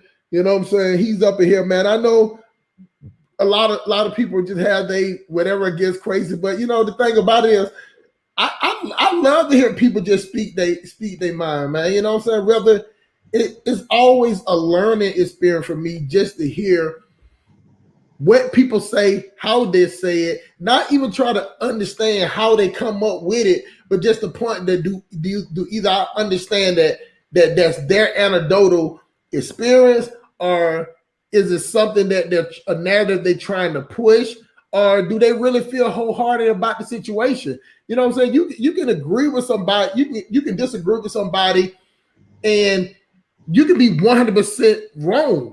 You get what I'm saying? You can be 100% wrong, but it's sometimes with the mason, the masses, and being on certain different people platforms, some platforms you can be wrong and right just because it's the platform. But over here, man, you know what I'm saying? I'll give everybody a chance to speak, man. No matter what they say, need to be said. Like, I don't block people and I don't mute people. You know what I'm saying? But I think that a person you can hear a person's point that you don't agree with without them being disrespectful. So welcome to the show, Mr. Quasi, man. If you want to unmute your mic and say something, man, go ahead, my brother. What's going on? Yeah. Welcome. Thanks for welcoming to the show. Yeah, so I saw the title and I thought, you know what, I need to call in innit, to give my side of the story in terms of Africans and African American relationship, or how we see each other. And like, I'm gonna talk from an African perspective where I remember when I was growing up in Ghana. I didn't obviously come in contact with African Americans in Ghana or the UK in it. So obviously my view of African Americans was, African Americans in New York and African Americans in South Central LA. The big white t-shirt, baggy jeans, the blue-red bandana, the Crips and the Bloods. That's what we used to see in movies like Menace to Society. Oh, So that's my movies like shit. Menace to Society is how we Ghanaians or a lot of Africans view African American culture. They're gangsters. They do drive-bys. They're involved in a lot of violence. Because Menace, I don't know if you should know the Menace Society movie, innit? So that's the Yeah. view a lot of Ghanaians, at least when we watch movies, that's what we thought African Americans or black people in America was like. Obviously, we knew not all of them are gangbangers, but at least the young men. And I have never really been in contact with African American directors, but I do have school people who are schooled within Ghana. Who are schooled within Ghana who live in America, and their experiences when they come in contact with African Americans is a bit left and right. For the most part, African Americans don't really embrace Africans. You feel me? For the most part, they don't really have beef with them, but they don't really embrace them as if these are long lost brothers and sisters, or these are Africans. We want to learn about Africa. They don't do that. You feel me? If anything, there's more of a tension between them. There's more of a tension and more of a disrespect between the two groups. You feel both sides looking down on each other. So a lot of people do call me divisive, but I'm gonna say what's real, innit? I'm not gonna come here and lie. I'm gonna tell you what's going on the ground. So from Africans, if when they go to school and they get teased, called African booty scratcher in school, it leaves a lot of pain in them, innit? So they distance themselves from the African Americans or Black Americans in the United States, because once you get bullied, belittled, roasting is normal. It happens to everyone, innit? From everyone gets roasted, everyone gets teased and bullied anywhere in the world, kids really. But if you're a foreigner, it's a bit different, innit? So for a lot of Africans in America, when I speak to them, they say they distance themselves from them because they got teased, bullied in school, outside school. African Americans are trigger happy when it comes to guns. So they distance themselves away from them. So African parents in America, from what I heard, tell their kids, don't hang around with them. Don't hang around with them. So True. Africans are already playing that segregation, separation game. You feel me? And I was actually listening to one of the most famous YouTuber in Ghana, Wadamaya, and there was actually a Ghanaian lady who lived in America and came back, and she was saying that while she was in America, African American and African students don't sit at the same dinner table. They don't even talk. You feel me? Africans and African Americans, or Africans in any diaspora group, don't really get along. And a lot of people don't really want to talk about the real truth. Hold on for a second. Let me put a pin drop in it real quick. It ain't that we don't get along. We just don't talk to each other. That's the difference. That's the only thing I'm gonna interject in your point is that you are right. But the only thing that is wrong is how you label it. See, you label it's not getting along. Look, crazy. I have family members that if we came to a funeral or get together, I wouldn't even talk to them. I wouldn't even play the role with them. But that doesn't mean I dislike them. That just means I ain't got no conversation for them. See, that's one thing about, we were speaking on this before you came on, is about how the different culture is definitely how we talk. See, Americans, we're real aggressive. We're real abrasive. Like I'm telling you, I agree with you again. The worst bullying I ever witnessed, the worst joning I ever witnessed was when I was in elementary school or middle school. It's like a person do anything wrong that would ride them they whole elementary. So I'm with you. We do joan on it. Now that African booty scratcher shit, that's some old shit. I ain't heard no kids or terms. I can call it my 11-year-old son right now and ask him what an African booty scratcher is. He'll be like, Dad, that's some old people stuff. They don't say that's some shit that was said when I was younger. You get what I'm saying? Like they don't, but they still Joan though. So I'm with you on that. Continue, my brother. I had to interject that. Keep going though. Yeah. So, like I said, there is that culture clash, and I do feel we are not the same people anymore. Obviously, even African Americans in the South will be different to those on the West Coast or those in New York, and those in New York will be different to those from Florida. Same thing on the continent. African from different parts will be different. But overall, I think there is that huge cultural difference between Africans and African Americans.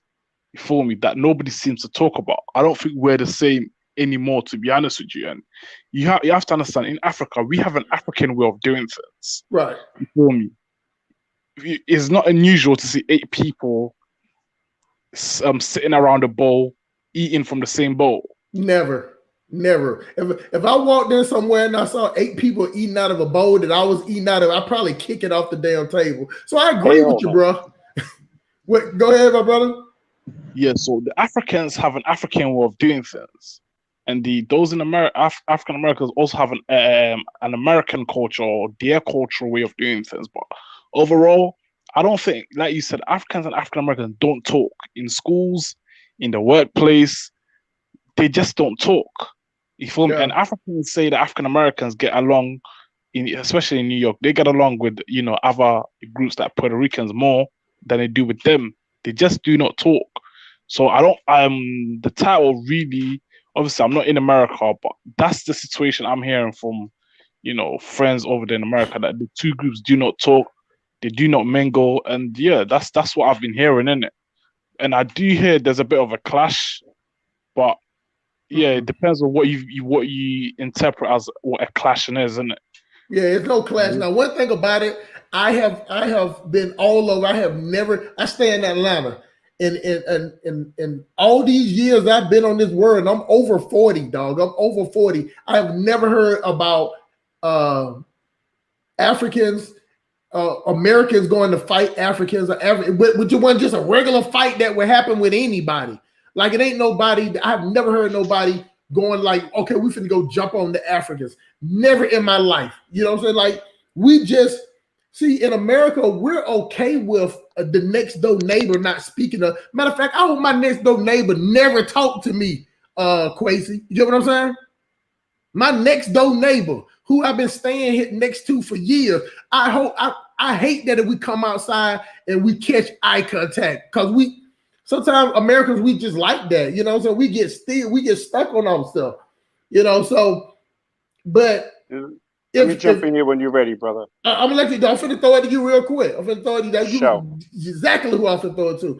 But what I'm saying is, hard pause, Tracy. What I'm saying is that if you can get to watch one movie, because I hear that movie a lot, Ministers of Science, that was made in the 80s or the 90s, with 30, 40 years ago. That if you want to use that, in which you have every right to do it, but then you cannot get offended when CNN and other places show African people starving on the corner, war riddle. You get what I'm saying? Streets fucked up, muddy, and they don't show the skyscrapers and the ocean and all the big stuff. You get what I'm saying? So the same way, I'm not gonna get mad at an African, in the same way an African couldn't get mad, because if you choose to see that movie and think that way about off of 20 people in a movie, 30 people in a movie, you're gonna say that about 40 million people. That means you want to see the bad. But like, see me, I keep an eye open. I know, just common sense would know that ain't all what they'll show me on TV. When they're the ones that's making the video. It ain't black people, it's white people. Go ahead, not me. What you say, my brother? All right. So what Crazy's saying is true for the most part. It is. But I'd like for him to say it with his chest, like he says it on other panels. Don't come on here talking all soft. Talk that one slave, one bullet shit, my nigga. Talk that. Damn, Crazy, you giving me the OG yeah, respect? he giving you the soft shoe Kumasi hustle right here. Let me break this shit down historically. Talk that shit. Let me break this shit down historically. Number one, Black Americans don't generally come from Ghana. Let's keep that 100. The Ghanaians that were sold out of Kumasi from the surrounding areas, they went to Suriname, they went to other places. They went to Jamaica. If I had to ask everyone what region that most Black Americans come from, we trace most of our stuff to where? Nigeria, not Ghana. Okay, so you're right. We're not the same people. And you know what I'm saying? There's a lot of Ghanaians in America, and in New York, like, Ghanaians don't really be fucking with nobody. I'm gonna keep it 100. They don't fuck with nobody. Nobody fucks with Ghanaians. It's more of a separation, because I'll have Ghanaian barbers, I have Ghanaian co-workers, I had Ghanaians that worked under me, and it was cool. But after work, we're not going to hang out because culturally we're too different. You know, no one can quote me where a bunch of Black Americans jumped a Ghanaian because they was Ghanaian. When I listened to Kwesi's other videos talking about Jamaicans and all of this shit, he was saying that Caribbean people and Africans was banging on each other. But nobody talks about that. They always want to point the finger at Black Americans. Like, we don't be looking for no smoke, but if you start the smoke, you're going to get the smoke. So now, when we say like shit like that whole old school shit, African booty scratcher, which is what we called each other. We didn't call Africans African booty scratchers, because when I was in middle school and grade school, there weren't that many Africans there. Okay? Not only did we say that, we also said that Haitians had AIDS and all this other stupid kitty bullshit. But when you grow up and you become an adult, all of that is gone. That's why I gave the example of grown adults that I had business transactions with, or conversations during business, and it was all good. There's no like, oh, you Black, none of that. But in these YouTube streets, they like to pull this bullshit. You know what I'm saying? Like, we gotta become African. We ain't no Africans, man. And if there's a motherfucker on this panel that can say they're African, cool. Explain it to me in African language. We're not the same people. They're not the same people in their own country. You know what I'm saying? And historically, I could break that down. Kwesi knows it as well. But don't get on here talking that kumbaya shit when you was talking about one slave, one bullet. Stand behind that one slave, one bullet. Hold on. And then why don't you get that shit popping in the UK? Get the one slave, one bullet shit popping in the UK. I guarantee you won't. Let Kwesi explain, because I want to hear that. What does that mean, Kwesi? I'm an inquisitive. Yo, you need to go to his channel. And I tried to pull him to the side like the OG, like, yo, homie, you might want to take that shit down. Y'all motherfuckers be having motherfuckers like this on your panels, and y'all don't go to their channels. This dude talking about killing people. I want to hear what is your definition of one bullet, one slave, Mr. Kwesi? Well, look. I don't know what he's talking about, innit? Fuck you talking about? You know what I'm talking about? You got a video called talking that shit, bitch ass nigga. Yeah, there was a guy, Mr. Thug Life. Yeah. Hey, hold on for a second, Kwesi. But I just want to, before you do it, before you say whatever you're gonna say, because I'm gonna mute everybody. Can you explain to me what one bullet, one slave means? Let me explain, innit? Huh? Yeah, there was a guy, Mr. Thug Life 404. I don't know if you guys know him. Who had a video on his YouTube channel, in St. Louis, and it shows Black Americans, African Americans beating Africans. Yeah, I don't know if you guys have seen that video. Never. I saw it. It was when these two Africans tried to kidnap Black American kids, and it wasn't for Black Americans. It was for Jamaicans. I'm not even Jamaican, but you was talking about one slave, one bullet. You got people on the ground to kill diasporans, and then you quote Martin Delaney, a Black American who quoted Africa for the Africans. Make it make sense, homie. So this guy had a video on his YouTube channel which shows African Americans beating up Africans. But is the story behind it that what they were saying, is that part true? Can I finish? No, hold on for a second. But I'm saying, you got to add that part to it too. I'm saying, if that story is correct, that they were trying to steal kids, you got to add that story to it too. Because that's just fair, right? They were beating them up. That's what I saw in the video. But what I'm saying is that they beat him up because he tried to steal or whatever. He tried to do something to kids. You don't think that you don't think that part is necessary in a story if somebody whooping their ass? Because it's just like me, if I whooping somebody's ass, I could be whooping a white kid's ass.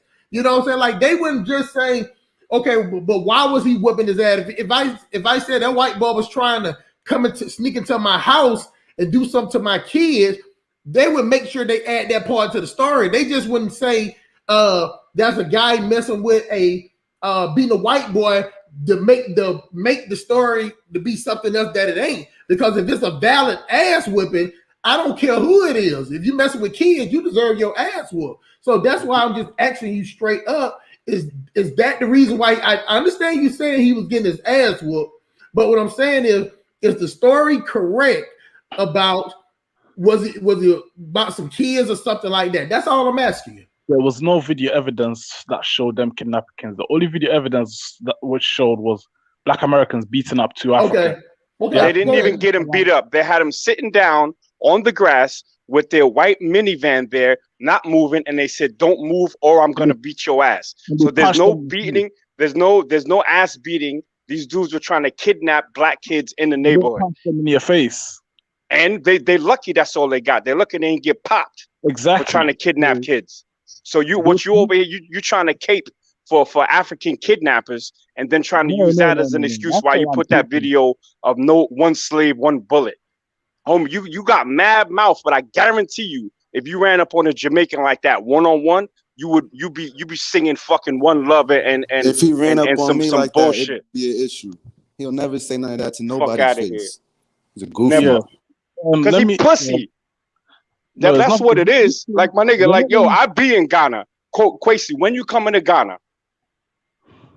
I be in Ghana, my nigga. When That's you coming what I'm to trying Ghana? to figure out. That's literally what I'm trying to figure out. Hold on, man. I just want we can't do it with everybody talking, man.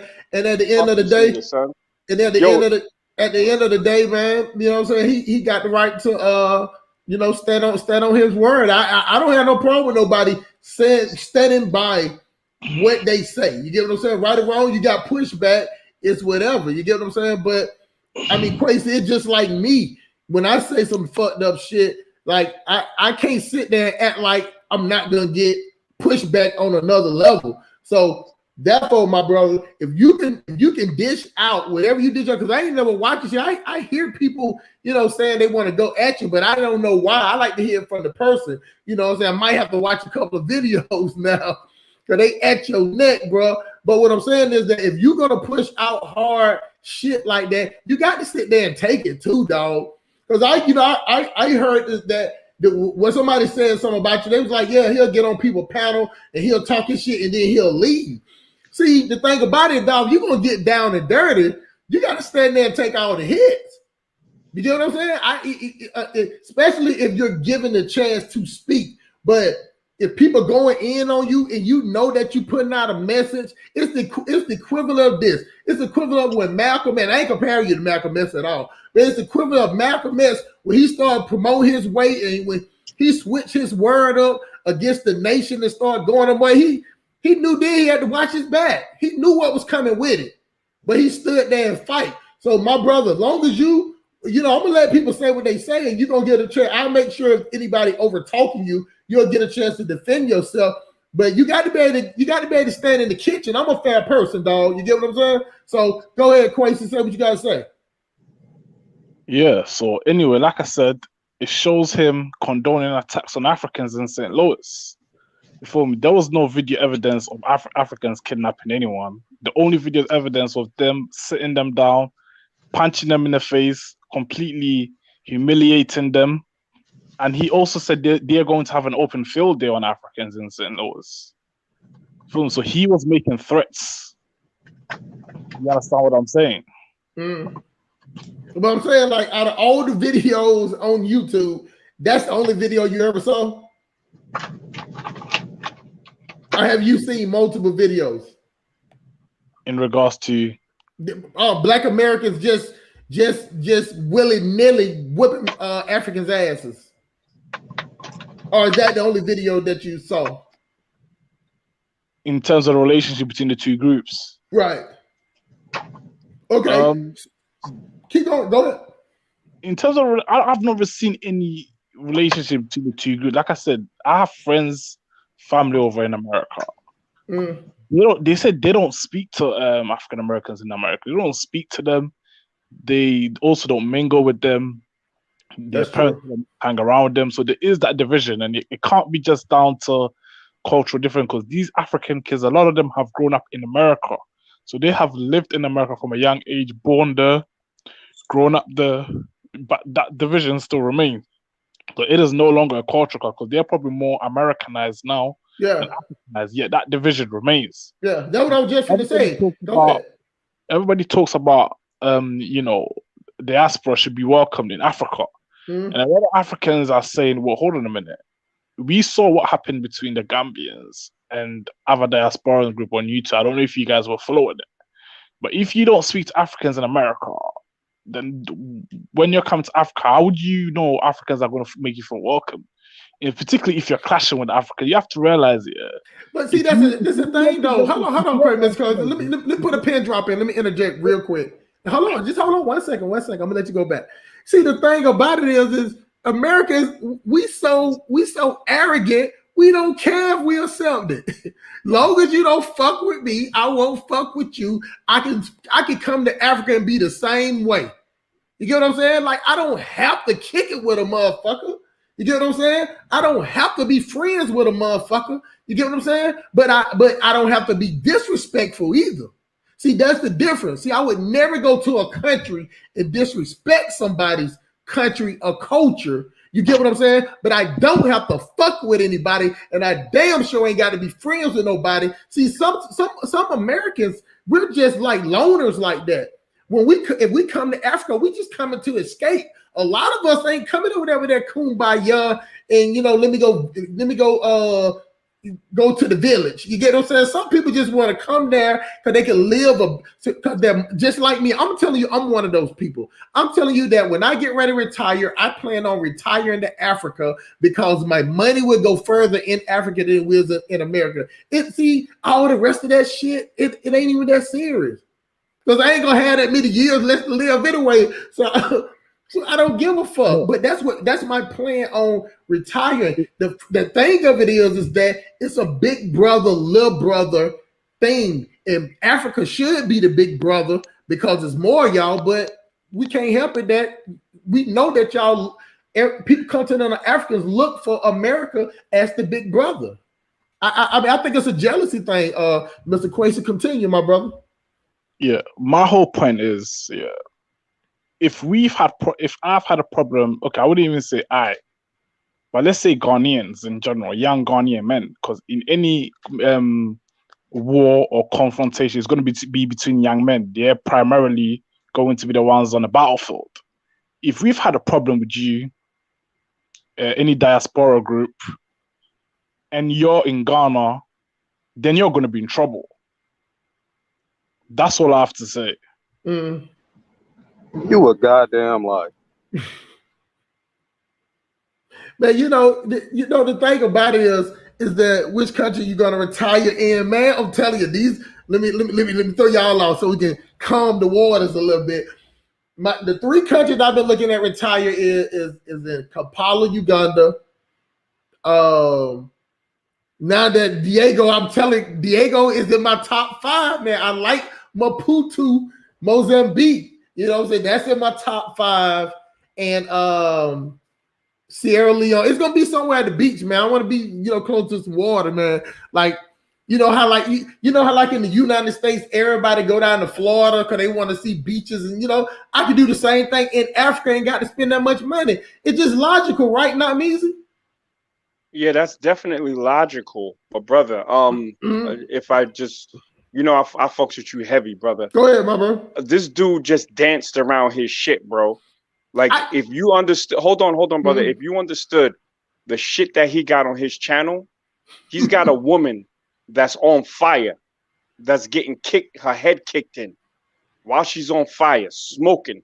Her head is smoking, and he's talking about you diasporans this and you diasporans that. This is what's gonna happen to you, right? The dude got videos where he supposedly called General Butt Naked from Liberia, talking about, what they're gonna do to diasporans. Remember Liberia. What he's doing is trying to create a climate that's going to be dangerous for diasporans. So to keep it 100, a Jamaican and a Black American in Ghana, for the most part, is the same shit. They all are brony. You feel me? So that's the kind of shit that I'm talking about. So when he got on here talking about, nah, it was Mr. Thug Life. No, his video was put up earlier than Mr. Thug Life. You see what I'm saying? And yo, hold on, homie. You listen. Let him finish. Hey, hold on.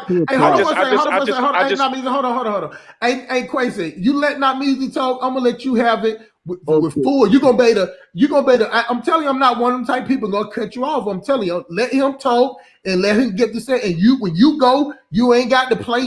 You stand on your 10, man. Don't run. Stand on your square. Stand on your square, bro. See this how we get down in America, Quasi. Yeah. See, in Africa, you would think like this is somebody finna go get a gun, get the strap. See, this is how we work things out. So you're learning something today, my brother. So you came to the right spot to Sub Police Academy, bro. Go ahead, Not Measy, man. Continue your thing, bro. So I saw this bullshit on this thing because I said, oh, the brother got content. Let me check it out. And for the most part, what he says about African spirituality, I fuck with. When he keeps it real about, differences in, like culture, I fucks with him. But when I saw that shit where he's calling for the open extermination for Jamaicans specifically, and I ain't even Jamaican, I said, yo, bro, you might want to take this video down because at XY seconds, you call for this. You know what I'm saying? Somebody else also mentioned it to him as well. And I'm like, we got people like that on panels that talk with their chest on other panels, but then try to sing Kumbaya here. No, talk that xenophobic shit about killing Jamaicans and all of that like you did on your own channel. See, because I posted the links to those videos in the back. The first link that I posted in the back chat is the video that he's talking about where African Americans were beating up Africans. It's right in the private chat. And then the next one is one slave, one bullet. So he's calling us slaves and all that other shit.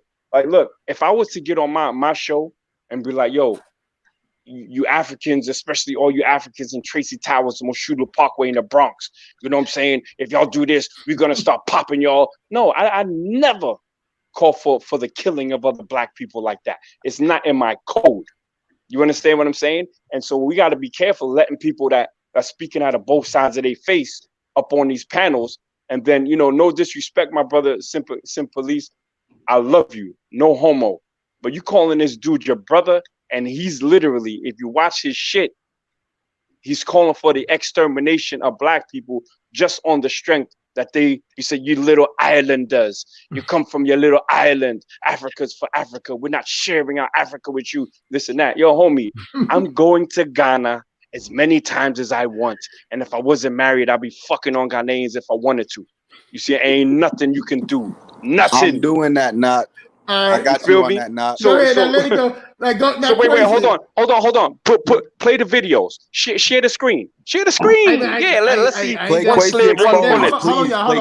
Hold on. I ain't that technical. That means y'all remember you try to show me how to. I don't know how to share a screen. I've never did that before, man. So I'm losing on that one. But Quasi, did you call for the killing of diaspora people?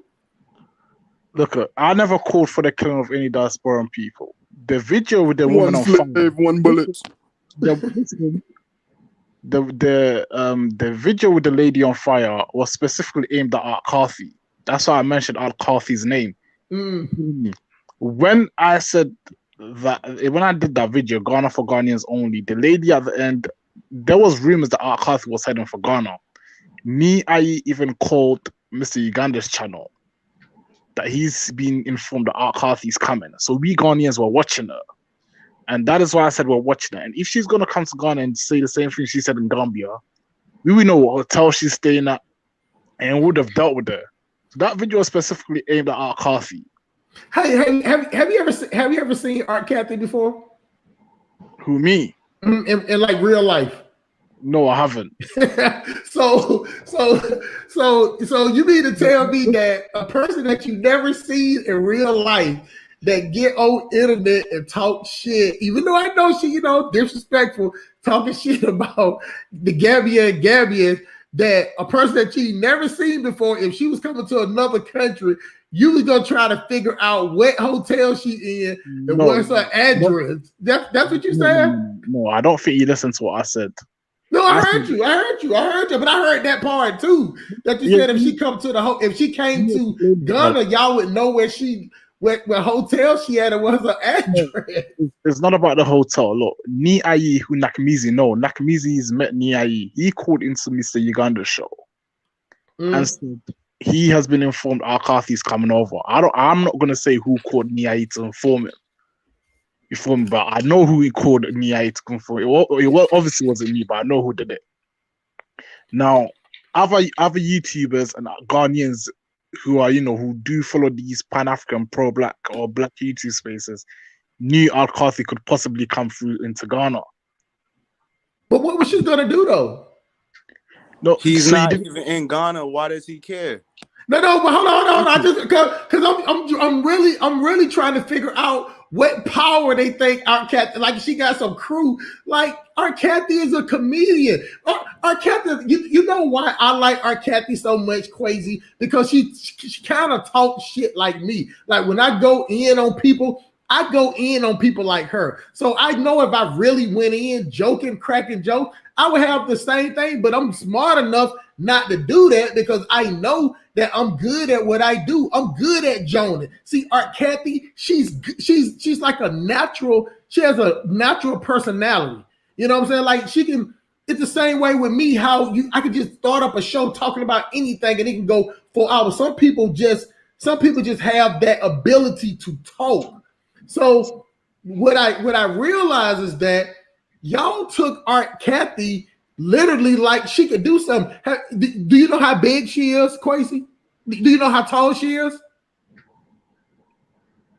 It's nothing to do with that. No. I'm just trying to explain something. Listen, I'm doing what y'all don't do is put context to the story.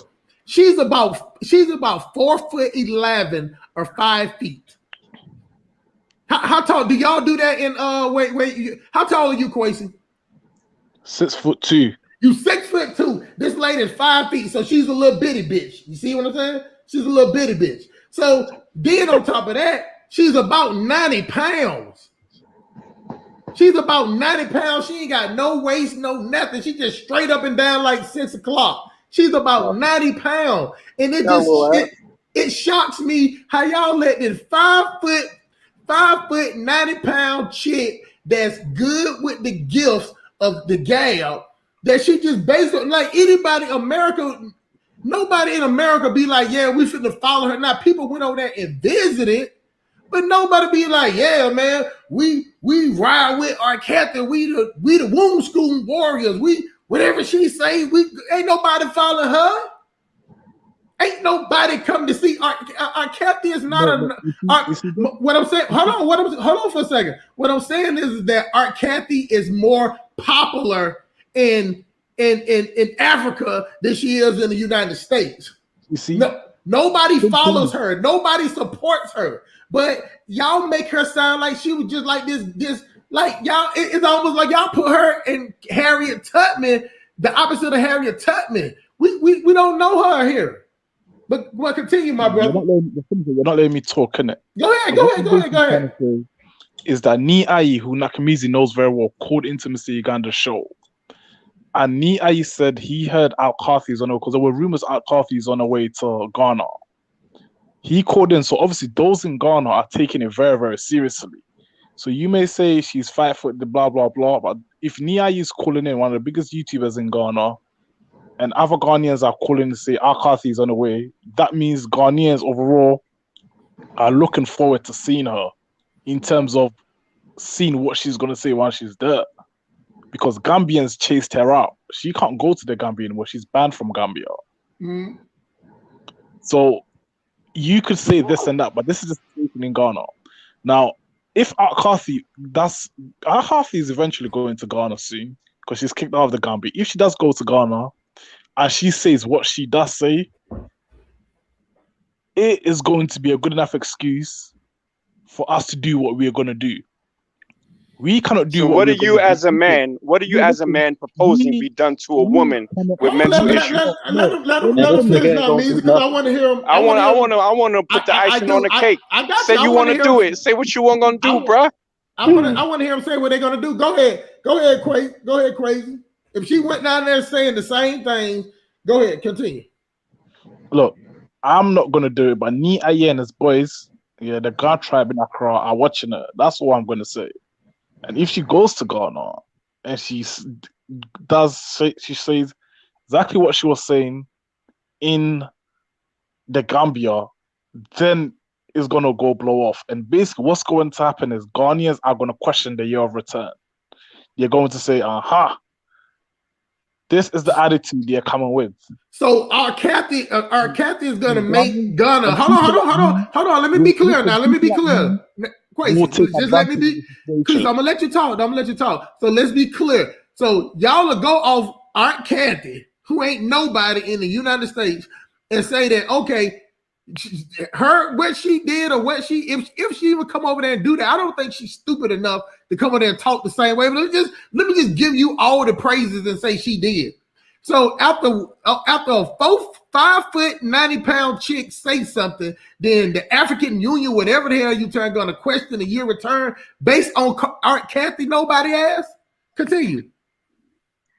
Yeah, the thing is that you're not letting me finish though. No, go ahead. I just want to add that point in there because you said after Aunt Kathy, so I want to make sure you're clear on that. Go ahead, continue. I don't have power in Accra. I am not a gun.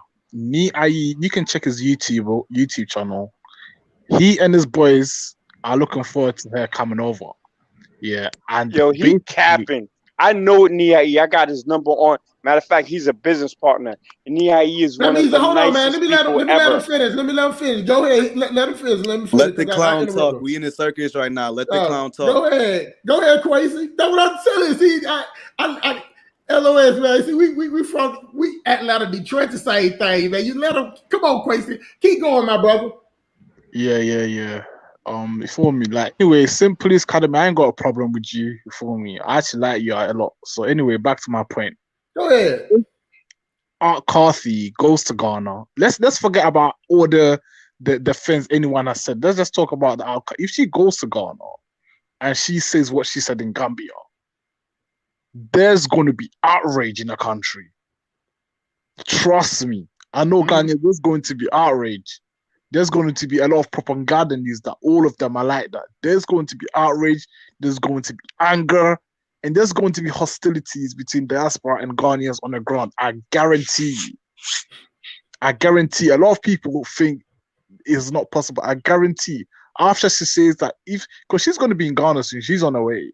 And when she does say that, there's going to be a lot of tensions between the locals and the new arrivals. It was there in Gambia. It's going to be the same in Ghana. Do you know where she at right now? Let's not behave as if diasporans are all innocent. Diasporans no. I ain't gonna say we all innocent, I see but none mad of us. diasporans chilling. None of us are like. None of us are like. Mad diasporans chilling. Diasporans in Ghana are doing land scams. All of them. A lot of them are. But what you say the percentage is? What you think the percentage is of the Americans in the Ghana doing landscape? What you think the percentage is of the ones scamming? Okay, there's 300 African American families in Ghana, and 300. Please don't ask me how I knew, but go ahead. I'm going with your information, bro. Go ahead, keep going. Yeah, so there's 3 African American families on the ground in Ghana. Mm-hmm. And a lot of them are engaged in land scams. What a percentage? What a lot of mean? You know, sometimes my kid will tell me something like that. I tell my son, I don't know what a lot of is. Be specific, because you were specific about how many there. So if you know that information, you definitely should know how many out those 300 scam, because a lot of over a quarter. So that means that at least 100. So you mean out of the 300 are there. The 300 are there. You said a quarter, so that's 75. 300 families. 75. So 75 families are scamming. No, 300 families live in there. Right, but you said a quarter, right? 25%. Yeah, that's 75. 75 times 4 is 300, man. You got to get math. Your math got to be good. It gets custom smart, baby. He math can't is my spell. thing. You see them spell season? He can't spell. Listen, He can't count. you know what? All he Let's knows get is back the to the coon. point. This is St. Police Academy. One coon, one Hey, casket. man, One I'm over coon, here to one teach casket. the brother, One coon, man. one casket. I told him. Okay. I told him he got to stand on his feet, man. But yeah, Yo, let me let same time. hustle. Let me get back in because I rocked for 3 minutes and then passed it. Only been on for 15 minutes dancing and doing a Kumasi shuffle. I know more about Ghana than anybody on here besides Kwesi because he's Ghanaian. So I'm the only one that could really G-check his bullshit. All right. So when he says that the major or a lot, right? But then he quotes only 25%, then I'd ask him for his receipts. And then I would say the real people that are scamming in Ghana are the chiefs that are selling it for the low. And then the goddamn land guards that the same chiefs send to fleece the unsuspecting diasporans once they buy their land. He ain't talking about that. So the land issue in Ghana on both sides, not even both, on all sides, is very tricky. That's why a lot of people are pushing for new legislation so that they can have a streamlined process on purchasing land. You have freehold, and then you have the whatever else you call that shit, right? There's certain different type of land, different type of lease. It's very confusing. So a Black American that's going there or a diasporan that's going there to try to scam will most likely get scammed themselves. Now, there are people that's buying land from the chiefs and then trying to flip it and make a profit. Those people I don't rock with at all. So in that, I'm with Kwesi on that. But calling for people like a woman to get killed and this and that, I want him to stand on that. Yeah, bro, we dancing around this shit, but you calling for the death of Black people, bro. Like, make that shit make sense. That's what I asked him. He said he didn't say that. Nah, but I'm telling you, he did. So Kwesi, you know I'm not lying on you, bro. Why are you calling for the death of Black people in Ghana? Okay, look, let's just wait. We in Ghana have the weapons to fight. Are you in Ghana, Kwesi? No. Listen. No, let him finish. Let him finish. I know. I'm just asking him because he said he in Ghana. You're in Ghana. Let me finish. Are you in Ghana? Let me finish. He's not. He's in Croydon. He's in Croydon, right? Jug, where he at? That's a simple yes or no question, because you can go ahead and continue, but it ain't like you can't continue without answering that question. So are you in Ghana, yay or nay? I'm in Ghana this week at the end of this week. No. But so you're not in Ghana today. Yeah, I'm not in Ghana, I'm in the UK. Okay, that was simple. How is that so hard? Keep going. Go ahead. Look, every time I try to get a point across, you guys interrupt. Go ahead, man. You got the flow, Kwesi. Go ahead, get that point out, bro. Look, I'm looking. We cannot go ahead in Ghana and start slaughtering people at the moment because we would be very unpopular. We can do that. We can do a lot of things. We can still carry out attacks and we can still do our thing. But let's just wait till Carthy opens her mouth. And then we will say to the Ghanaian people, aha, you see, this is why you guys have to support our cause to drive them out. So we are waiting for Carthy to go to Ghana and say something and use that as an excuse to carry a full-on attack. We have the all right. So Hustle Smart. He said it. Hold on. He's done. He's not going to say anything anymore, right? He said it already. He said it. Not me. Let me make sure he's done. You done, Kwesi? I haven't finished. Listen. No, let him finish. Let him finish. All right. Go ahead, because this is hilarious, man. It's odd that somebody else makes me laugh, man. Continue, because we're gonna get dissected. Go ahead, Kwesi. Okay. Go ahead, Kwesi. Let's okay. Let me get real. Get all the way real. Real shit. 100. Come on now, don't run, Kwesi. Don't run. All right, let me take over, That's man. what he's best at. Check Go this ahead, out. Oh, First of all, come on, man. That's what I'm saying. Like, Go ahead. I'm on my. Not Measy. You pause too. Not Measy. All right, I'm good now. I'm good. Yeah, you good. I was on my Biden internet. So the point is this. Number one, let me sanitize Niai's name. Niai has one of the nicest. He's a typical Ghanaian, bro. Very nice, very good heart. You know what I'm saying? I actually do business with Nia. So Nia ain't calling nobody like, yo, our Kathy's coming. We're gonna set up the God Boys, this and that. No, Nia is the one that told me. Not me. What's the name of their crew? I didn't get that part. What's the name of their crew? What crew? He said the people that gonna get are Kathy. No, the God Boys.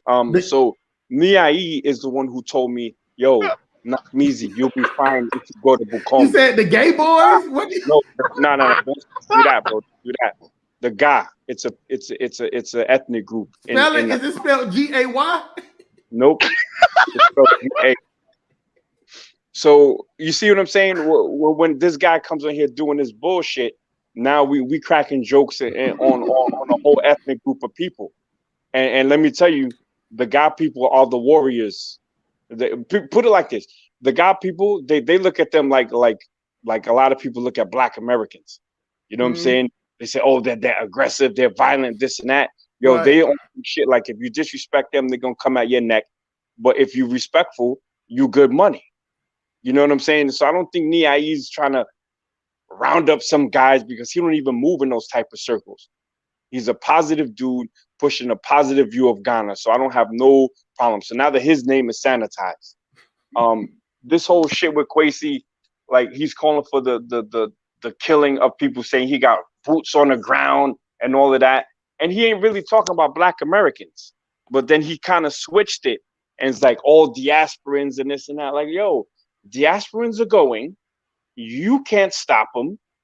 We've been going since Panafest, way back in the day before this, Year of the Return fiasco and scam. And yes, it was a scam. But, when you try to do that, what you're trying to do is cause like this, whip people up into a frenzy so they can start doing bullshit. And the only one that's really thinking like that are a couple of fucking goofies on YouTube. You know what I'm saying? I'm like this, look, let's say I'm Mark Cathy. Fuck you gonna do to me? You ain't gonna do a motherfucking thing to me. Mm-hmm. You or your whole fucking crew. None of them. So don't talk that hot shit when it comes to a female. That's pussy shit. You come from a matriarchal society, right? You in a Khan, right? But yeah, you calling for the death and destruction and the murder and using fucking pictures and video of a Black woman on fire to talk about what can happen to another Black woman, a Black woman who's probably going through mental issues. Stop it. Stop that bullshit because you ain't doing nothing. Hey, Diego, are you here? Are you here in the building, Diego? Diego is in the cut. Can you hear me, Diego? All right, Diego in the cut. I gotta pull up the challenge house when I go to the UK. Nah, this is the thing, man. What is so funny, LOS, is that if y'all ever, I understand. So I get why people don't like how I talk because you know what I'm saying. Like I got a way that I can drag a situation out and make it fun, just continuously joning. And when I watch Art Cathy, that's to me, she's nothing more than a comedian. I wouldn't let Art Cathy hold $20. You know what I'm saying? Straight up. Facts. But she's funny. You know what I'm saying? And everything she was saying about W wasn't wrong. It's just how she was saying it. So put it this way. And I ain't believe me, I'm not trying to compare myself, pause, none of all that shit.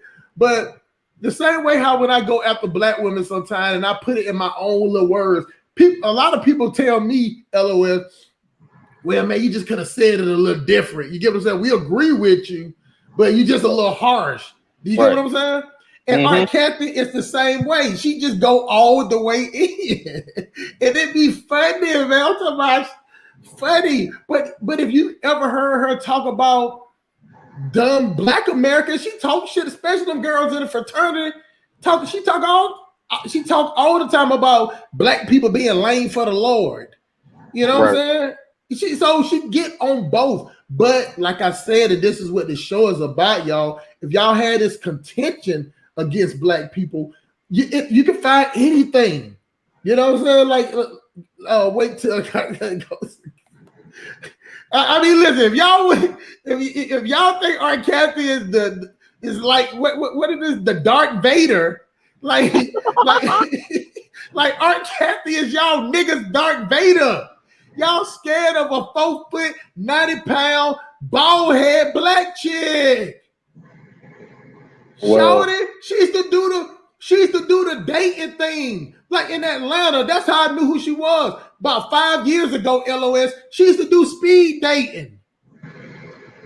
oh, She was a speed dating host. She's like a host. She's like a DJ at the strip club. You know that? No, not the DJ at the strip club, but you know the dude that be walking around talking at the strip club. You know what I'm saying? right. So she a speed dating coach, and that's what she used to do. LOS, so, man. If I'm lying, matter of fact, you can either if you scroll down to her bottom video, she still got some of the speed dating thing. It is on because I know the clubs.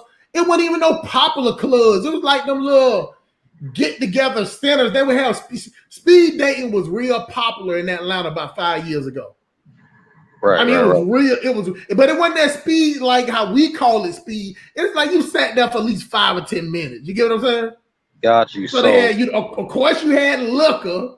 You know what I'm saying? You had liquor involved. And somebody was selling some weed in the bathroom. You know? Yeah, normal shit. Normal shit. So go ahead, continue. So the Ghanaian gang gonna fuck up the speed dating coach when she get to Ghana. Is that what I'm hearing? Because what she said about Gambia, that sounds like some motherfucker. It's some clown shit, dog. It sounds like some extraordinary clown shit. It's some he said that she talked about. But if she comes, we to do that tour. But then if she go into another country and she say that, then we gonna tell other people to come up here. We gonna do something and we gonna goddamn snatch a dress off. And then imagine saying you're gonna do something while you in London and she's in Ghana. The fuck, that man? Sounds kind of feminine, dog. What I'm talking about, man. Listen, I know a lot of y'all in Africa ain't got nothing else better to do with yourself. I know that times is tough. The average person in Africa don't know who Art Kathy is. Don't even know who she is. They don't care. The man. average person in Ghana don't know who Art Kathy is. They don't care. They don't care. It's just these certain people on YouTube. She's like Art Kathy Godzilla. She's like the big gigantic gorilla. She sounds like a god over there. She's a god. Bro, I do business in Ghana right now. You send somebody a WhatsApp, you know what I'm saying, and that shit will hit one check, right? And then it'll be like 5 hours before it get 2 checks. And then it'll turn blue, right? Because the internet is expensive out there, man. So they're not online just looking at the new who's talking shit about Africa bullshit. They're out there hustling, going to school, providing for their families like normal people. It's just these internet fucking goofies that are obsessed with Black Americans and that want to get on here and start Twitter banging. Like I ain't for the bullshit. Like I will literally pull up in real life. Like I've done it plenty of times and I'll continue to do it.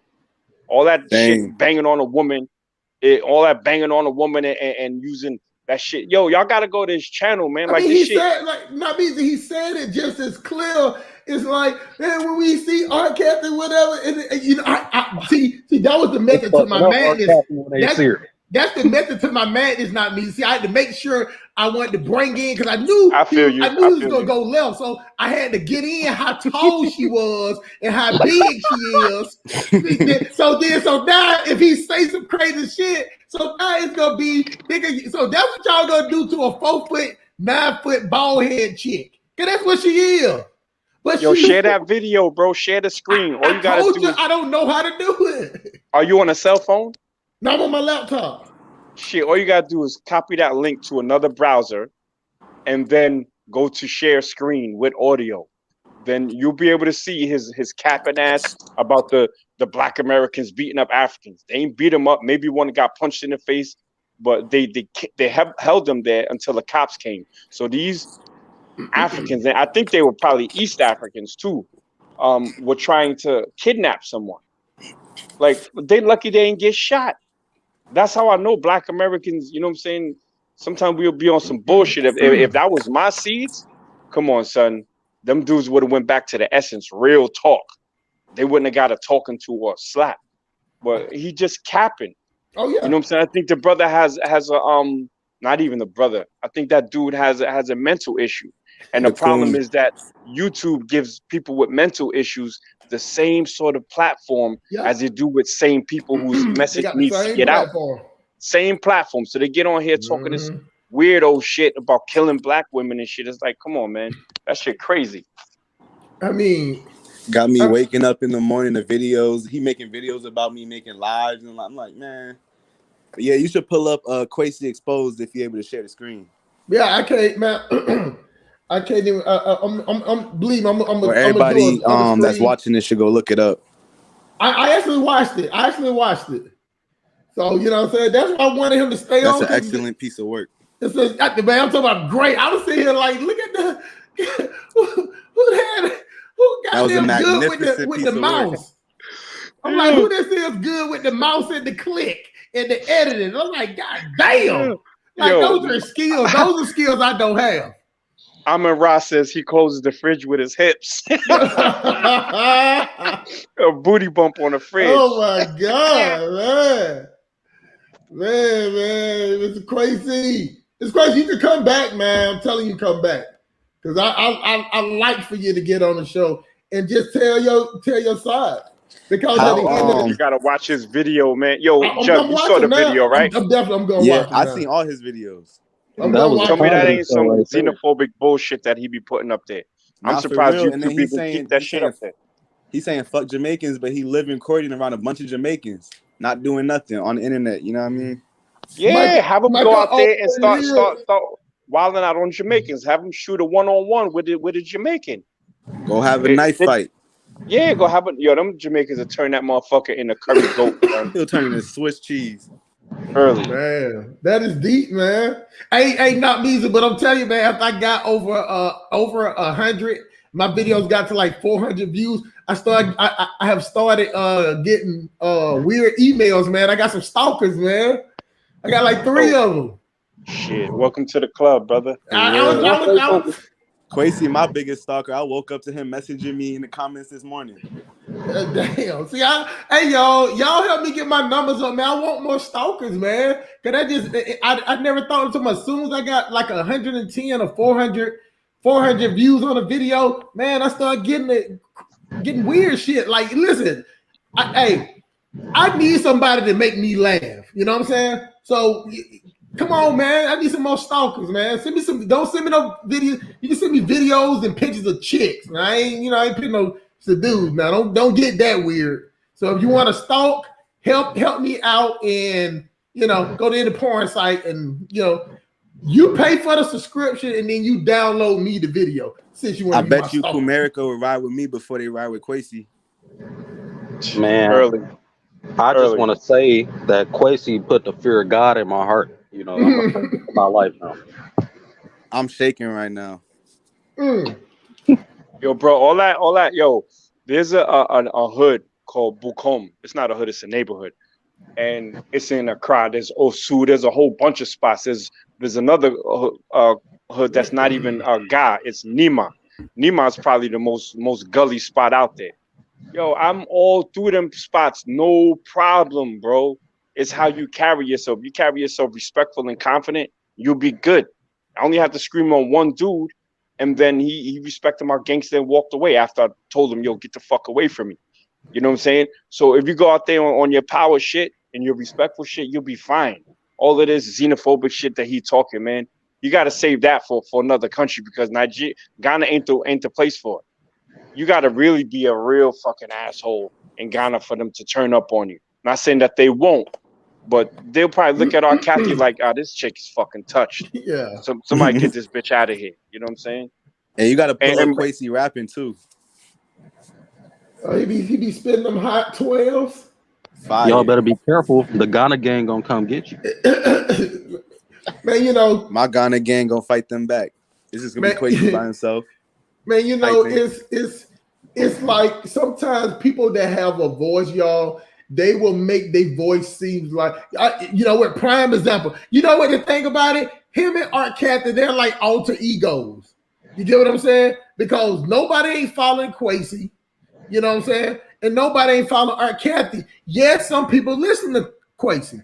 Yes, some people listen to Art Cathy Bo, but it's just like when I think about Art Cathy, y'all straight up, and I love her. I love her to death. But she's no different between me paying some money to go sit in a comedy club and listen to somebody tell the same jokes that you don't heard. Because I remember one time I went to a comedy show. I knew all the jokes, but I still paid just to be there, right? So even though I'm following them, don't mean that I'm following. And when I was on this other guy channel, you know, he was making like, well, she got followers. People was agreeing with him. I said, yeah, you know, most black people agree with the movie Scarface, but we ain't finna go do that shit. We like the point that somebody do. You know, black people, we scared to die. Black people sit up and talk about white Jesus and white heaven all their life. If the doctor sit up there and tell them, well, you know, you can just die or you can be on this medication for the rest of your life. Niggas be like, God damn it, fuck Jesus. Give me the medication so I can stay on earth. Black people talk that Christian shit. But if they get an opportunity to go to white Jesus or stay on the hell on earth, they choose hell on earth and will spend money to stay here. Black people, they hypocrites. We are hypocrites. We hypocritical with our talking, thinking that is just the dumbest shit in the world that you would sit up there and just talk about going to see the king, going to heaven, going to see the king. But you get with the opportunity that you can shorten it up to hurry and get to white heaven. You sit up there and be like, no, I got insurance. Give me that promethazine. give me some Percocets. Where's my life alert bracelet? Making commercials. I'm falling and I can't get up. Y'all got a bracelet on. If y'all about to die, y'all can hit like y'all a motherfucking Justice League. Like y'all some superheroes. Y'all shout out to Maple O. Huh? Shout out to Maple O in the chat. Oh yeah, Mike already been. He's the biggest simp in Canada. Maple O. He's up there enjoying that Canadian syrup. You know, another African that ain't in Africa. Yeah, he's a super simp, man. He's the biggest cheer for the Toronto Maple Leafs and shit. Only black motherfucker out there. I'm talking about A1 simp, man. Tell him he need a badge. He need a badge, man. But you know, we sit up here and say these things, and when the opportunity comes, we flake out, and we do that shit all the time with black people. But the thing about it is, we'll tell you that, man. I was just talking shit. Like you with your homeboy, he's like, yeah, man, you know, we finna go kill everybody. You go, all you gonna hear, when they pull up on these niggas, you standing there right with them, like, yeah, but hey, that didn't go to shoot. I'm going another way. Because I ain't ready to go to prison. Let me hear them sound effects again, bro. That's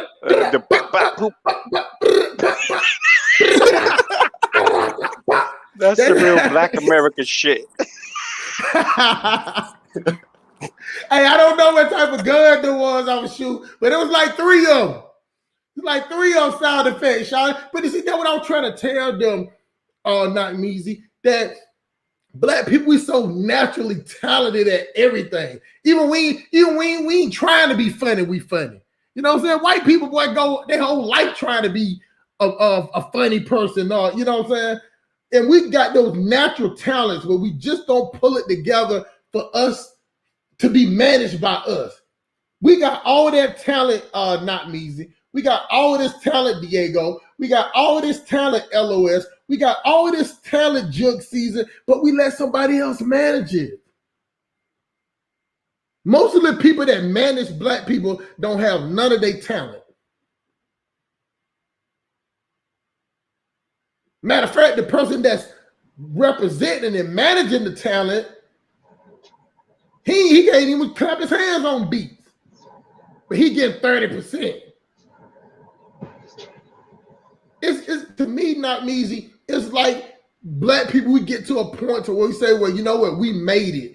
Why would I burden myself with the paperwork and, you know, the hiring and the firing and paychecks and all that? You know, I got enough money, I can hire somebody to do that. It's like we relieve ourselves of unwanted stress. But then still we let the gifts that we got still run us in the ground. So if you're gonna let the money from your gift and your talents run you in the ground, you might as well should have kept all your business yourself. You ain't got to give nobody else. You ain't got to black people. You ain't got to give nobody else your talent and your ideas and then tell you how to do it. You already know how to do it. You thought it up. We just can't be creative monkeys. We can't just can't be talented monkeys. We got to be the ones that they talking about send it to the moon. We just can't entertain it. We've been doing it for so long, black people. We just entertaining white people. We just be entertaining them. And then they take our swag and take, like, let me give y'all a prime example. Y'all know the white dude, Lil Pump. Y'all, I mean, I ain't saying he y'all favorite rapper or something, but y'all know who Lil Pump is. Most of the younger dudes, right? Y'all know, you know who Lil Pump is, right, LOS? Jug Season. What? You know who Lil Pump is, right? Yeah. Who is who? I wasn't paying no the white attention. dude. No, don't worry about it. Jug Season, no. So Jug Season. This white boy ain't been rapping no more than like a few years, right? Facts. He already got a mansion, 2 or 3 mansions, Bentleys, Phantoms, And all when he type first of came money, out, right? he said nigga. Who you talking about? Lil Pump. Lil Pump. Yeah, Oh, the white dude. got you. Now, The Gucci gang nigga. yeah, Yeah. Gucci gang, yeah. Now, All right, you take these black dudes, LOS, you take these black dudes, they hard rappers, they really sold the drugs, really killed niggas, really kicked their doors. These niggas can't goddamn get off their corner. They can't get out their city. Dog, I know. See, it's because white people, they like their hip hop, but they want their hip hop white. Exactly. See, they love rapping hip hop. So they have no problem saying this right here. Hey, you know what? Not Measy got this song called Everybody Rise Up in the Hood. You know, we want y'all to do a song like that, but just change the word hood and then just do the same beat, do y'all a rap, and we're gonna support y'all, even if it's whack. See, black people, we got a problem, y'all, and this is what the Silk Police Academy, the Silk Police Association is all about. We got a mental thing that we always want the best from each other. You can get a rapper that put out a classic album, and we'll be like, oh, well, he ain't made nothing. You know, what they call Illmatic was good, but that was like 10 years ago. You know what I'm saying? We do ourselves and each other like that. Do you get what I'm saying? Right, like those white people, they can go out and do studios, tours, Guns N' Roses, Metallica. That other dude that be biting the bat off the head with his cerebral palsy, whatever he got, shaking the shit. He's still Ozzy Osbourne, whatever name. They still go around every year making $10 million doing the same shit. But our artists look at New Edition got to go out there and shake their stinking ass, jump up and do flips, and they still got to try to dance. The white boy don't have to do that shit. And then the black people have to get together. So it'd be the old school tour. So it'd be like 6 or 7 artists. No, the white dudes do it. It just be them.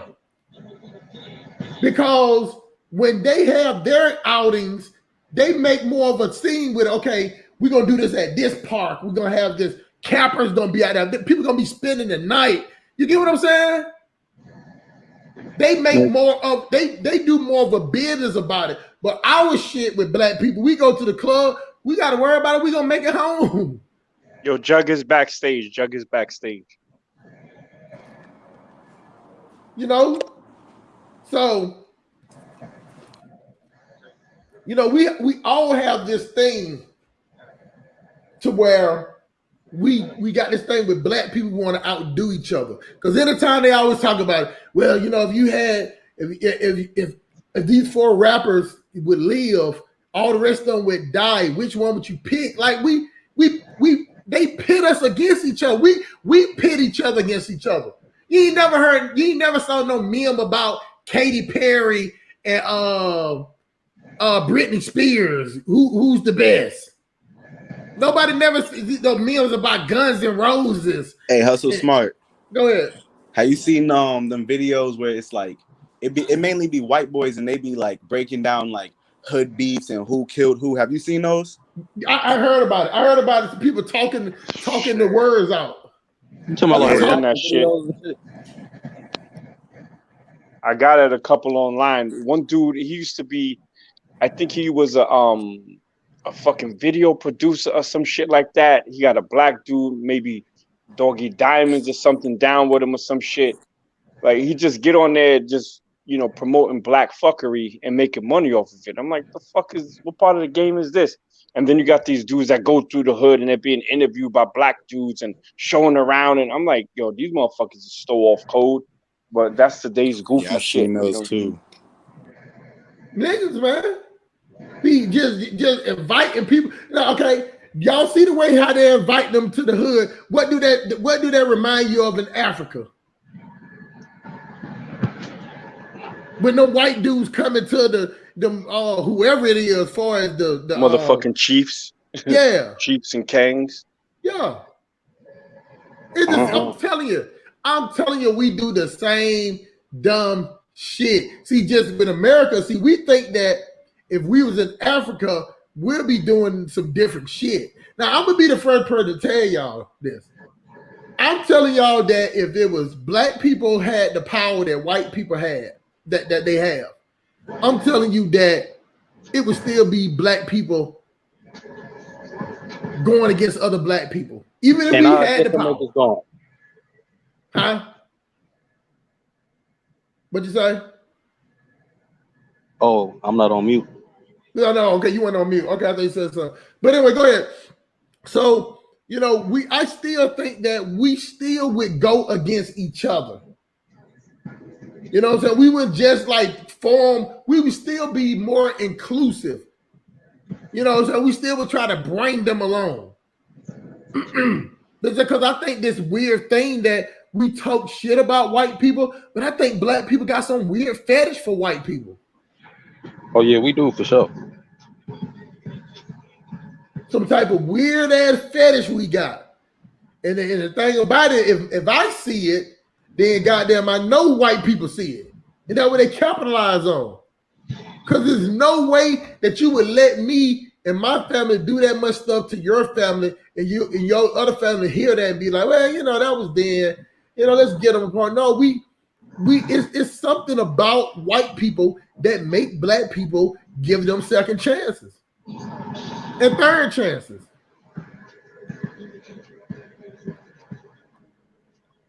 And see, while we going against each other, thinking that like some type of way, we different and we are culturally different. We are. The white people see us the same.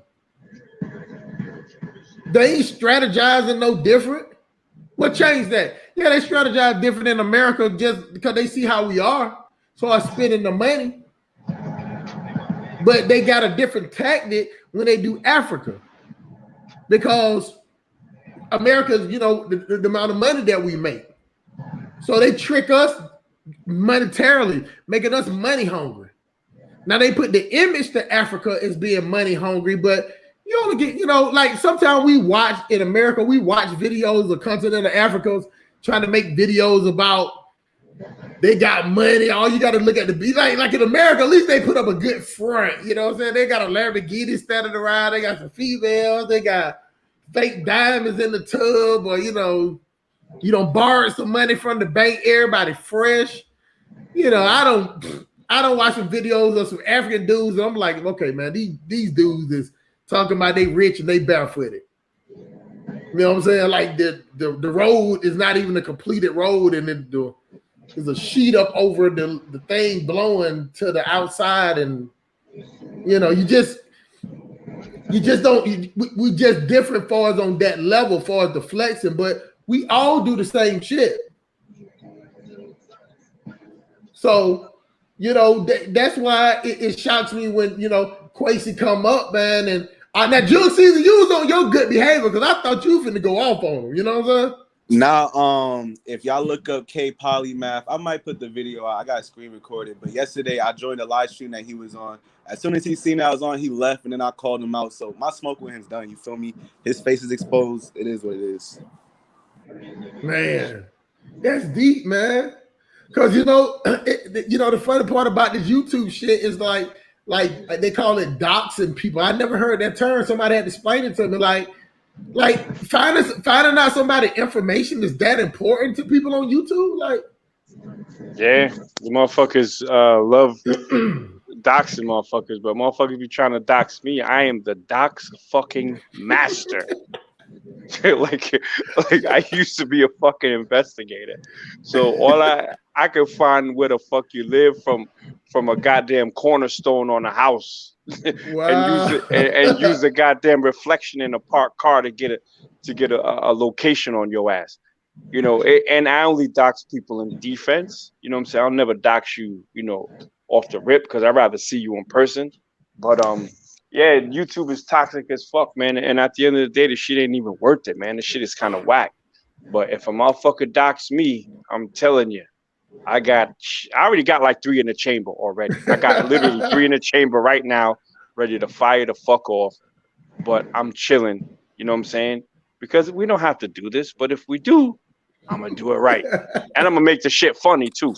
See, my doxing be funny. Yeah. I might have your bitch spreading her butt cheeks. You know what I'm saying? With a poop emoji over her ass crack. You know what I'm saying? Just to let you know, like, I could expose her whole shit literally if I wanted to, but I ain't trying to lose my channel over some bullshit. You feel me? Right.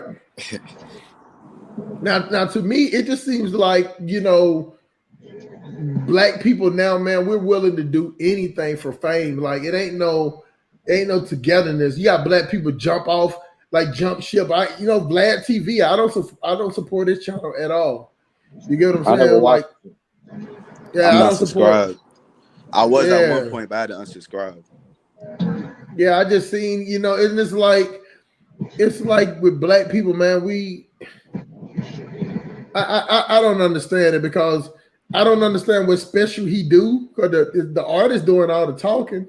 He might ask a couple of questions, then he just let them talk.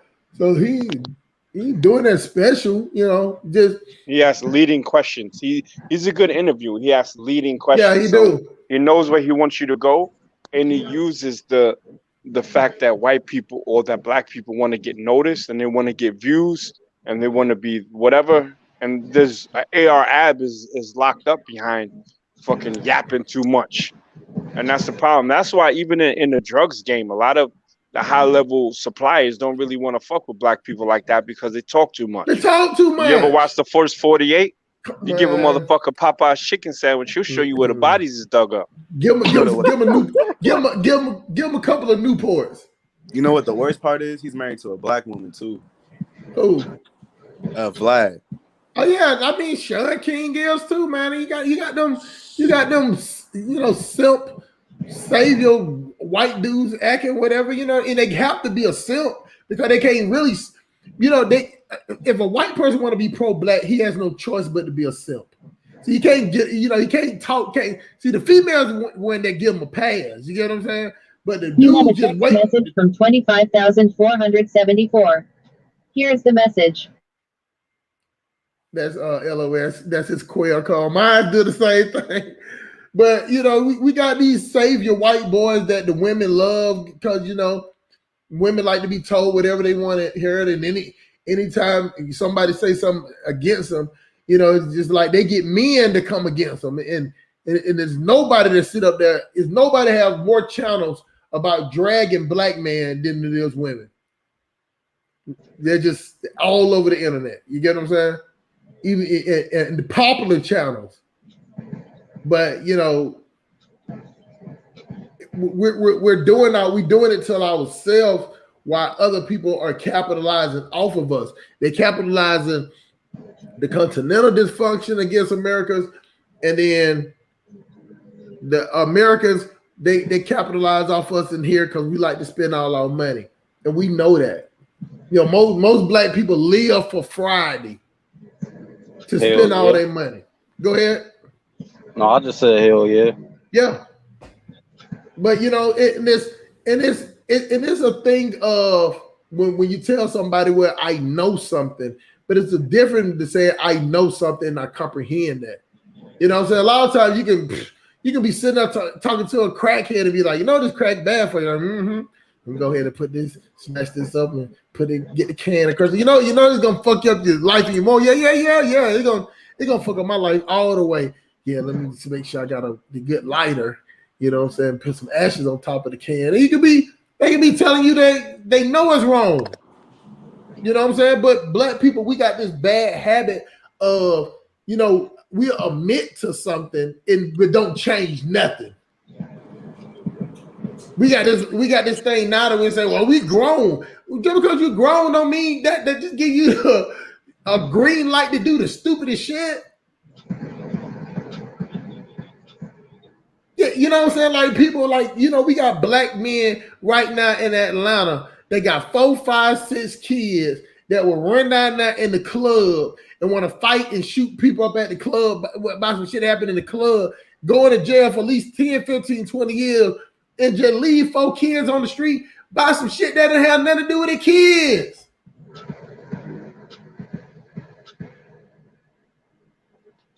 You will go to jail for the rest of your life. Listening to? Huh? That's LOS listening to some fucking LOS. Vanilla Ice or some shit. What you listen to? That sound like I forgot who that is. Ludacris fucking, I don't know. No, that's some Detroit shit. That's Band Gang Javar. Yeah, let me tell you something about Detroit beats.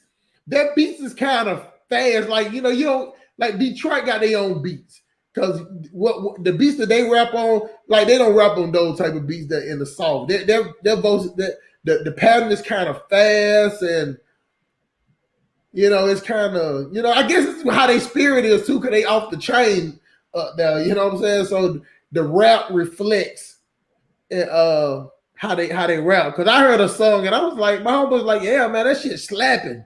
I'm like, slapping? I'm like, that's what y'all saying, Detroit, slapping? But the song, he was like, man, yeah, he was rapping. I'm like, God damn. I'm like, man, that's a little too fast. I mean, even though the niggas in Atlanta do the mumble rap, you know what I'm saying? It was a different, like it just was a fast cadence. I just couldn't get with it. Detroit music, I can't really get with it. It's a special thing to like more than 3 songs on. As far as me being from the South now, you know what I'm saying? I feel you. I'm the same way. Like I can't really rock with y'all music and shit. You know, it's all mumbly and all that. I ain't with all that. No, it just, you know, it just bass drop. But see, that's the difference when we talk about, you know, Black American versus Continental. Like I told an African person one time that it was some music I was trying to put in my video. I tried to listen to it. I'm like, you know what? I just don't like it. You know what I'm saying? Like African music, a lot of it, I have listened to it. It just like if I was to put bet my money that I'm an African based on me liking their music, I might as well should be a European because I don't like the music at all. I don't like give you some good African music. Yeah, you gotta turn me on, man, because I tried. Pause. Hey, this nigga was playing some bullshit the other day. I was like, what the fuck is you listening to, dog? I tried, man. That was South African. I listened to Nigerian, South African, Equatorial Guinea. I listened to Guinea-Bissau. I listened to all different type of music. Liberian, and man, you listen to Kumerica? You listen to Ghanaian drill rap? Nah, I ain't never heard. That shit, yo, I'm telling y'all, I'm putting in a private chat. You gotta fucking just YouTube Kumerica, right? Kumerica. It's Ghanaians rapping in Twi over like drill beats. The shit slaps. I'm telling you, that shit is. Oh, you already know, Jugs. That shit is fire, son. I'm checking it out. Put it in the drop it in the chat too. Yeah, I'll have to take a look. I like Nigerian. I'll take a look at it. I fuck with Burna Boy and all that shit.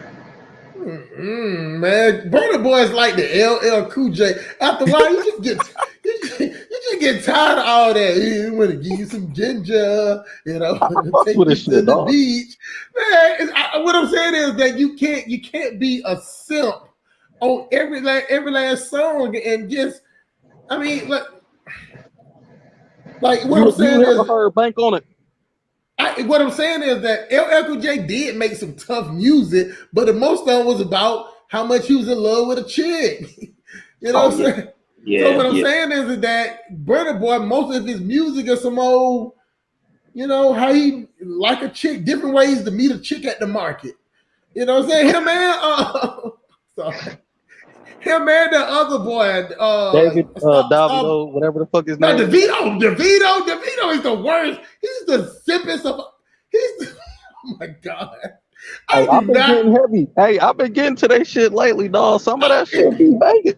I do not like DeVito at all, man. I'm like, period. He don't made a couple of good songs, but I mean, oh my god! How many times you want Ghana to talk? got the best hip hop, son. Ghana got the best hip hop. How many times you want to talk about taking the girl to the market and taking her to see the beach, and you gonna buy some clothes, and you gonna give her some Naira, like you gonna feed her food, you gonna feed her goat pepper soup in the rain, like.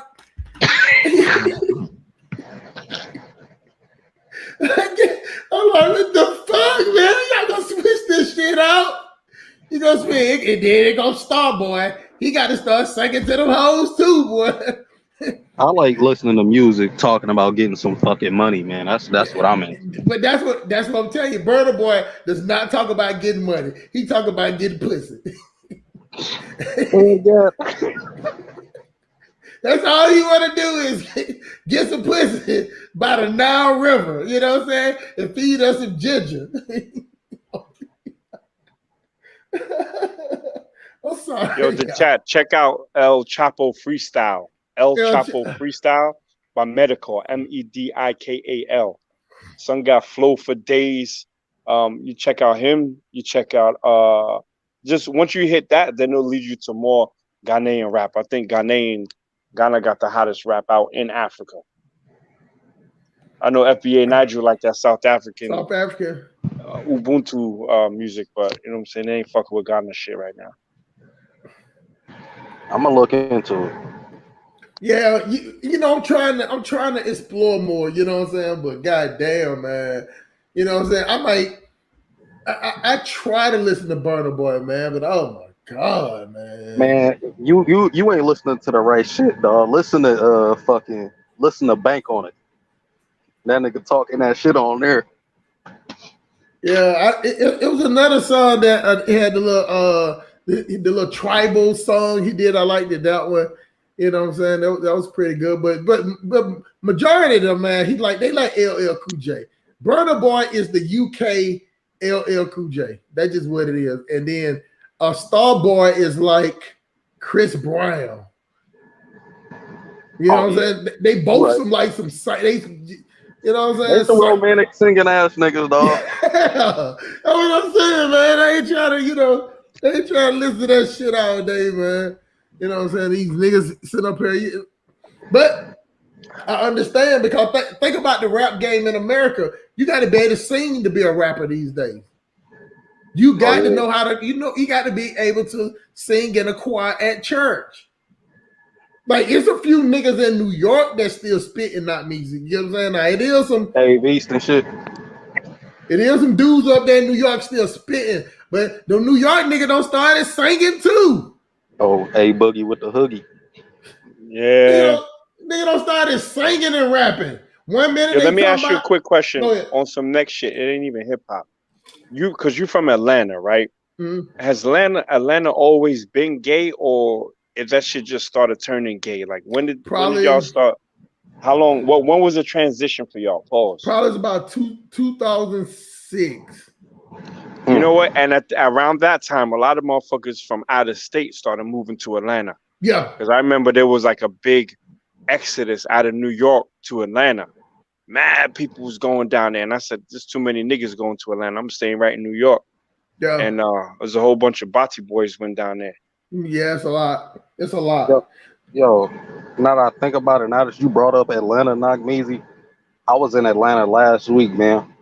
You know, I went to this theme park and shit, dog. First time in my life, man. I swear to white Jesus, man. I seen a nigga with a dress, heels, and some long ass nails and shit, dog. I threw up at the park, bro. Yeah, you know, the shit like that don't happen in New York, man. It's like Atlanta is the home for that homo shit. Boy, they get extra dressed up, man. I'm talking about, but they be having the weaves down to their ass. They That be nigga having the wearing a dress. they be having the goddamn the mink eyelashes on. I'm talking about like that shit is serious, man. Like they got their own clubs in Atlanta. Well, you know they got their own clubs there, but their clubs are big. Yo, you know, y'all, you heard of the Dr. Bronner's hair show? Yeah. You know who is a beefcake in that shit, right?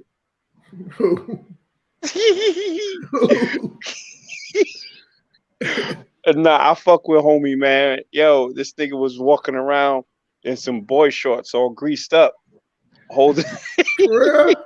Yeah, I get Dr. Bronner's show, son. I'm gonna have to send you. I'm gonna send. I'll put it like this, man.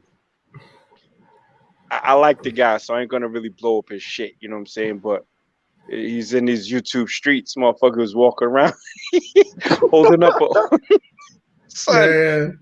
Yo, son, like I told you, when I'm ready to fucking throw a shot at somebody, I throw it. But I didn't pull the trigger on this one, man.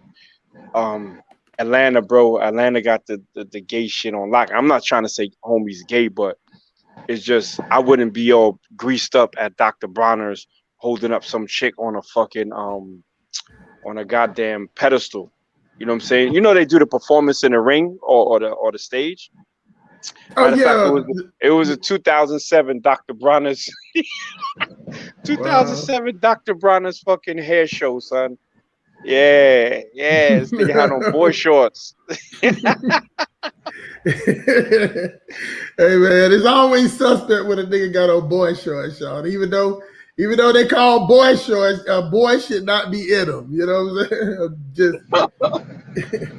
you know, I know they should call them girl shorts. I understand though, but don't you get it mixed up and think like, okay, these are some boy shorts. Okay, I'm a boy. It's okay for me to rock them. No. You become a fun boy at that point. Fun boy. He's a fun boy. A funny. He's a funny boy. You know what I'm saying? Yeah, there's a lot of that shit going on down there. It's definitely a lot, man. But you know, they have, like I say, they have their own area, their own. They got like, I mean, it's like 2 or 3 clubs. Like, cause you know, I got family members that's gay, man. And like I remember one time they was here and they went to the club and I was like, well, how many people was out there? They was like, it had to be like 300 to 500 people. And it was like a big warehouse thing. And then she was like, it was like 3 to 5. She said it seemed like it was like 3 to 500 people in there, but the whole parking lot would feel like that's the thing about them. When they put their money up or whatever, they support whatever they doing. That's how they can get their shit all the way. Somebody fighting for whatever, because that's one thing about the gay people. They pull their resources. They support it. They support. You get what I'm saying? Like it's hard to lose a business in being gay. You'll have people just come support your business. They'll be like, okay, you know, you get your money out of it, then close it. But then, you know, gay people don't let people just fall flat on their face. And that's why they got these politicians, whatever, man. Look what we got. We think that we got the what them niggas is in the not Foundation Black Americans. What the Black Coalition, the elitism. What's that group called? Not The me. Urban League. Yeah, the Urban League. Oh yeah, the Urban League. Like, Yeah, we got a couple different organizations that don't do shit for us. like, yeah, that's what I'm saying. We got organizations there we can't even remember the name of. Cause these niggas don't do nothing, bro. They just fucking what's that shit Knock Measy be saying? Symbolism goats or some shit. Whatever the fuck he be saying, man. I get it. But think about it like this though. Yeah, that'll be removed. Golden cows. Yeah, that's golden what cows, sacred cows. Yeah, sacred cows and shit. But see, that's what we like that shit. See, that what I'm saying is that the same shit that we do over here, they do the same thing in Africa. They got the leaders over, but the only difference between their leaders is their leaders actually is holding more prominent position. You know what I'm saying? But they still doing the same. Jug. Hold on, sorry. Yo, Jug, watch that shit and delete that shit, bro. All right, gosh. Don't say nothing. Just watch that shit. Delete it and then give me your fucking commentary on it. Don't mention no names though. Yeah, I got you. All right. Let's see, they say right Nature Boy. Yeah, y'all wish it was Nature Boy. Yeah, I watch Nature Boy, man. He is fucking funny, man. I watch a couple of it, man. Them girls are crazy. Like, you know what? That's the thing about me. I couldn't even be a pimp like that because I wouldn't want like that many females around me all the time, and just like eventually the female's gonna become your crew if you got 3 of them. You know what I'm saying? Like, you're the leader, LOS, and your chicks are your followers. Like, I couldn't deal with that every day, all day. Now I can deal with that when it's time to go in the bedroom, but all day long dealing with 3 chicks, personalities, hell, not Nature Boy, whoever you is. Hey man, I shout you out because I can do that. Brother Polite? Brother Polite, oh yeah, I seen him too, yeah. Yeah, but dog got like 6 wives and shit. Yeah, but you can tell he ain't messing. He ain't with all of them all together. It's really he got kids with 3 of them, dog. Right. But what I'm saying is the main one that he stay with is the little thick chick. You know what I'm saying? And he got 2 kids by her. So you can tell that ain't no everyday thing. Nature Boy living in the same house with these chicks. Oh yeah, that's some different shit. Yeah. The other chicks spread it out. Got the pause. Yeah, this red pause. Oh yeah, major pause. Yeah. Yeah, but hey, yo, Knock, you still on here? Yeah, I'm on here. Yeah, Nature Boy funny as shit, man. You seen it? Bro? Yeah. Did you think he was giving it? You said what? Did you think homie was giving it up like that? Pause. He low key admitted to it in a video one time, but I didn't think it was like that. You feel me? Oh yeah, I don't want to go too deep into it because then you know what I mean. But pause. Yeah, don't go too deep on it on this show, Paul. Yeah, nah. Yeah, don't go too deep. No, pause. Whose man's is that? Whose man's is that? Not mine. That's what I'm saying. These Pan-African streets is full of a bunch of fucking goofies nowadays, man. Well, a lot of people got that narrative. A lot of people don't took this Pan-African, and then it's a business model of it too. So like over here, it ain't no business model, man. It's just that it's Sunday, and I know y'all niggas went to church and gave white Jesus your money. Pay me my money, nigga. Pay me. You know what I'm saying? It's a church fund. Some people are running to Africa. I ain't gonna cat. Some people are running. Well, I never call it running. Some are. Not all. Well, you don't have, not all. You just want to add them to that. But I get what you're saying. It's just that people, the people that are doing it, they wouldn't call it running. It's just. Let me ask a question. Go ahead. All right, since we all here and shit, we all from America and shit, and we see the climate and we see, where our race is going and how shit ain't changing, man. What's the fucking What's the solutions, man? How do we get out of this predicament that we're in right now, man? Because the majority of us, we really don't give a fuck about nothing, man. We just waking up ignorant every day about the world and shit, thinking this is how, it's supposed to be. While these other motherfucking racists plotting on us and shit, man. What the fuck we gonna do? A lot of people think, man, they should give up on this ethnic group, man, and try to regroup back in Africa and shit or some shit like that. I don't know. That's just shit I hear about, regrouping on a continent or something. Well, what do you think? What I think? Yeah. Yeah, I personally think, I'm not gonna say it's not no hope, you know, for our group and shit, because you know, obviously we got diamonds in here and shit. No homo. You know what I'm saying? We got people like y'all. You know what I'm saying? That's trying to do something. But you know, just thinking about the majority of it. I mean, we do the same shit, you know, over and over again, expecting a different result, man. You know, you know, I talk to people like us all the time and shit. Everywhere I go, man. You know, I chop it up, have a little conversation with them and shit, man. And it's the same shit every time, man. Like I pose the question all the time, what we gonna do with shit? Motherfuckers say, pray to God, he gonna save us and shit, you know. So what you gonna do? You going to Africa, or you trying to stay in the U.S.? I ain't trying to stay here, but I ain't running either, man. You know, I'll if it's say no. You know what I mean? I'm trying to go too, but first, you know, I want to go visit everywhere and see if anywhere fits me. yeah, If nowhere yeah, yeah. fits, I'm coming back home. You feel me? But nah, the reason why I say that is because if you got like-minded people around you and y'all want to do something, go do that. If you want to go do it on your own on an individual level, go do that. It's just every time I see it, everybody's like, take care of yourself first. So you feel me? That See, seems this like is the where I'm at, solution dog. now. Yeah, see, this is where I'm at. You know what I'm saying? I'm from the D and shit. You know, we got all these abandoned houses and shit. You know, I got one myself, man. We got all these abandoned houses, man. All this property and shit, man. And you know, I tried to organize a little group and shit. I tried to organize a little meeting. I even try to. I know niggas like convenience and they don't like going nowhere. I even try to start a little group on Facebook and shit, man.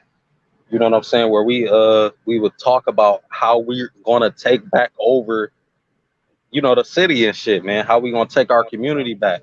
You know, because we got Arabs that own everything. We got the Asians and the Caucasians. They got businesses all around our neighborhoods and shit, man. And we not getting a cut of none of that. You know what I'm saying? So I was trying to get everybody together to talk about that. And you know, when I was bringing it up, people was calling me stupid. What the fuck you talking about?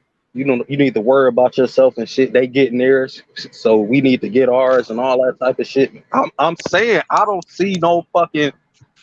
I really don't see what the fuck we can do here. I really don't. Like, There's a lot you could do there, brother. All right. Let me just drop something on this real quick. I was actually speaking about Detroit to a brother that's not from Detroit, but a brother that's into real estate.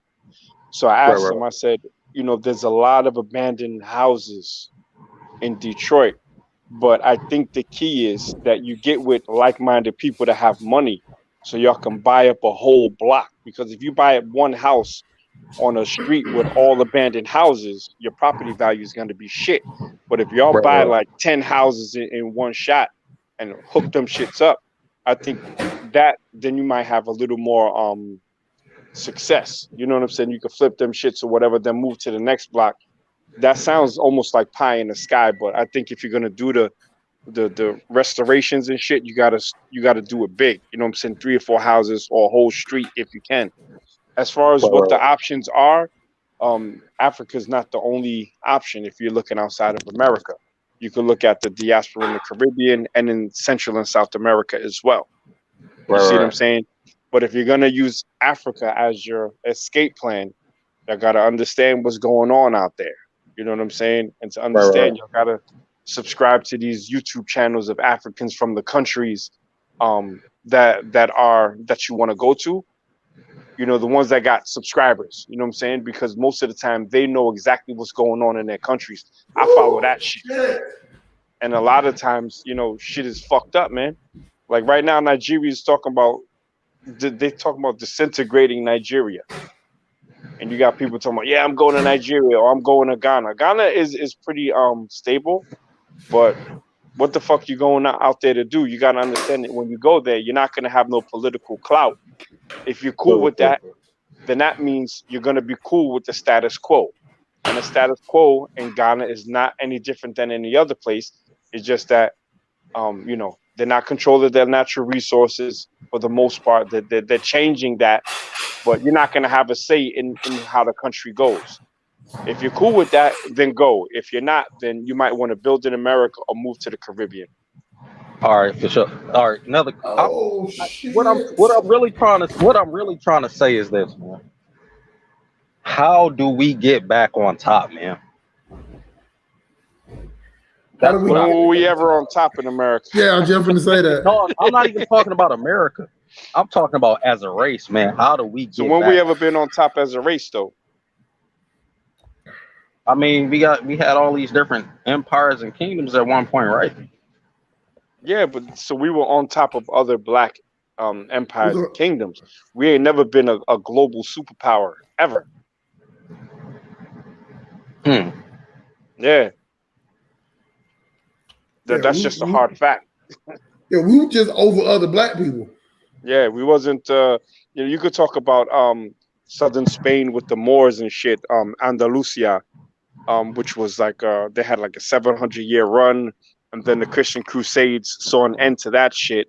You could say that, annexing of Spain and things of that nature, but you can't go to another country today and find non-African people walking around with African names, like you can go to a lot of other countries and find African people or people of African descent walking around with European names. That right there shows you who's been running shit.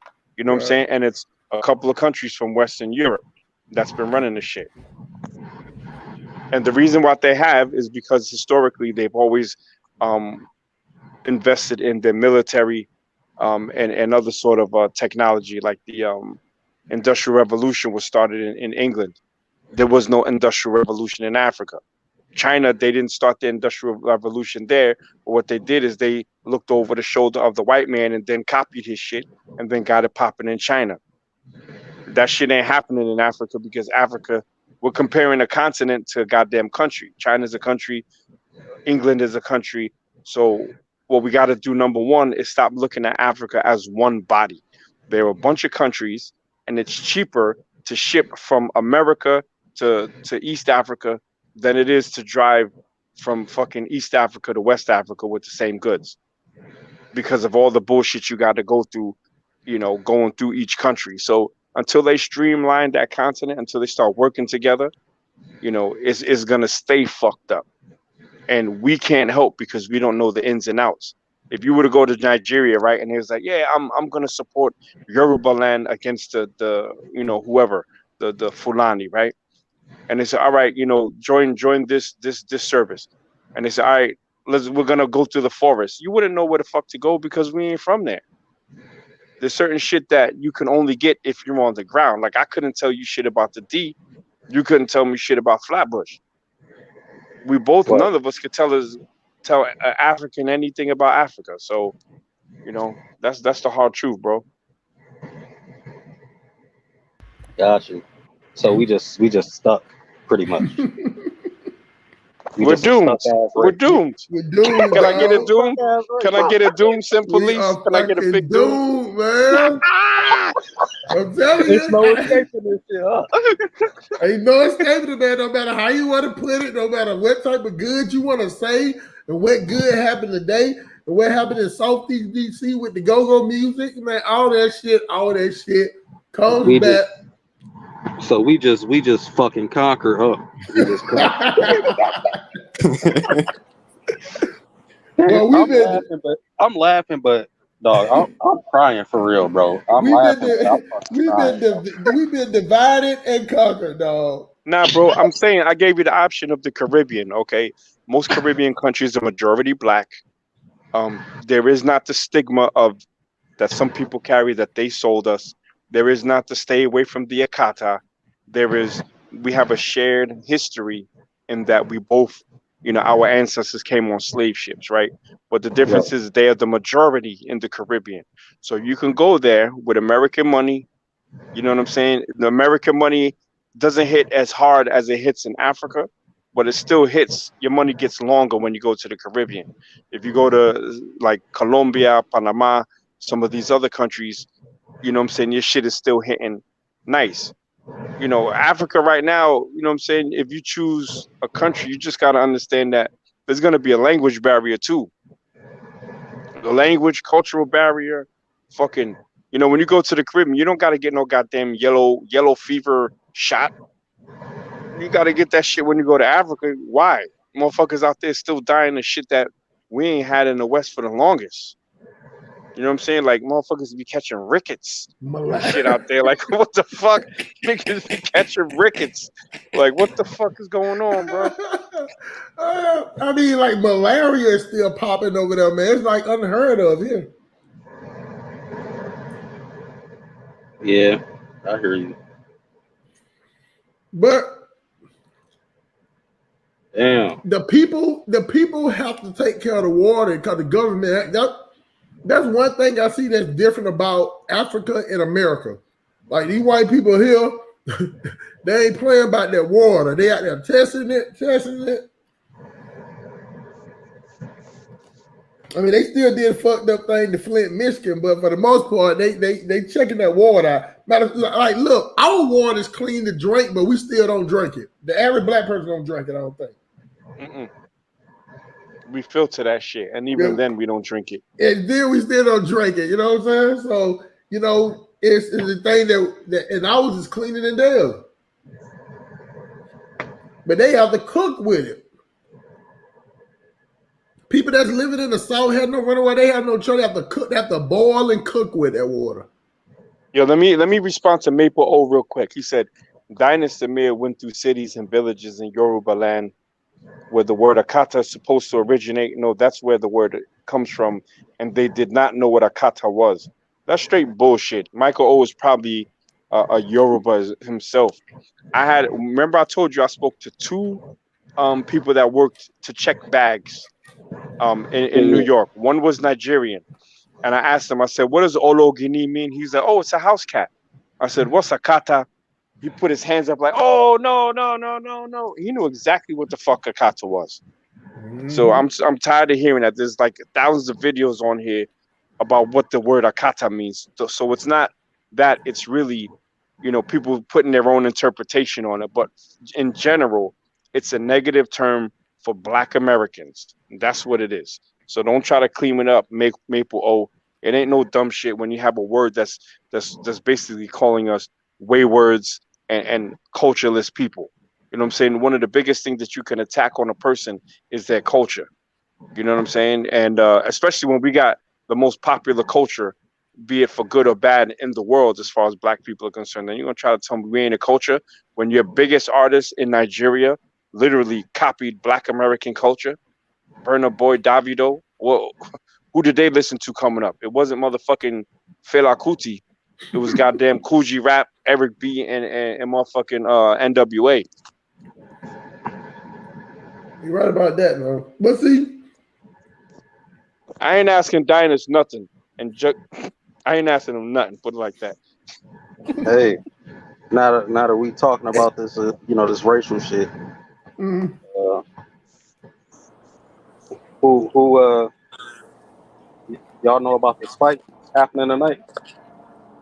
Oh yeah, the fight. Yeah, I forgot about that. It's like 8 Bro, o'clock. that shit is racist as fuck, man.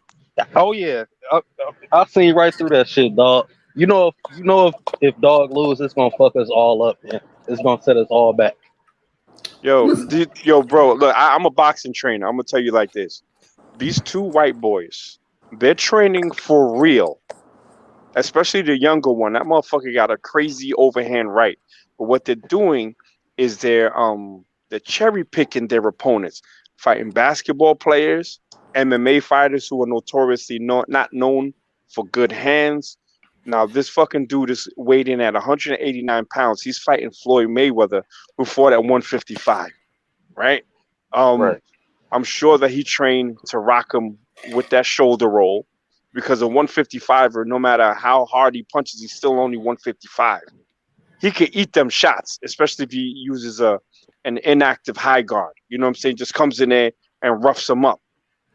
They got a chance to win, and Floyd Mayweather's stupid ass is risking his whole legacy on a white boy that's really just trying to be the great white hope and knock down his greatness. And Floyd Mayweather's stupid ass is going to allow them to do it. And yes, Black people are going to take an L. They're trying to knock us off of one of the last things that we have dominance in, which is fucking sports, i.e. boxing. Yeah, man. Sucks. Trying to chase some money.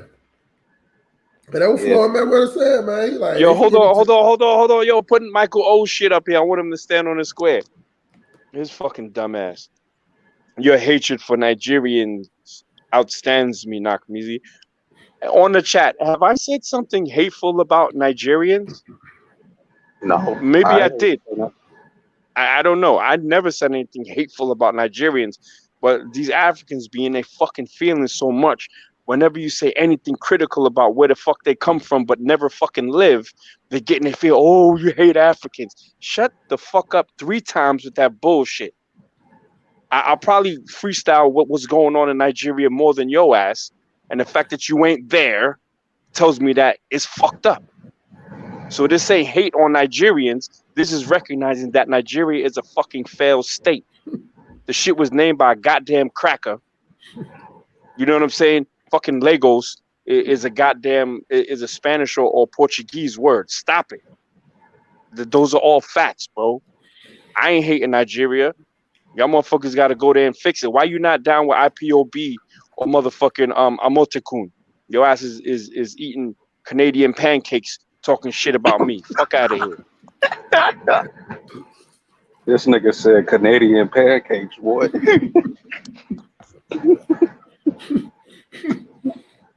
Man,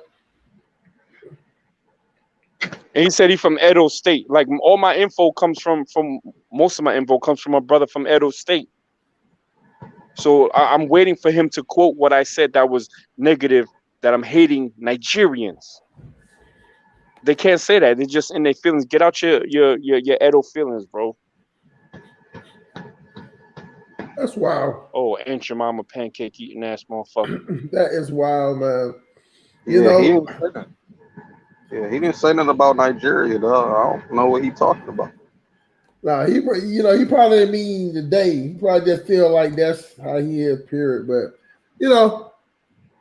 at the end of the day, man, you can't beat people like that. Like at the end of the day, we're both sputtering. Black Americans over here, we sputtering, but we're a little higher level sputtering. But the Africans doing the same thing. Now, this is my question because I didn't know this, y'all. I did not know this.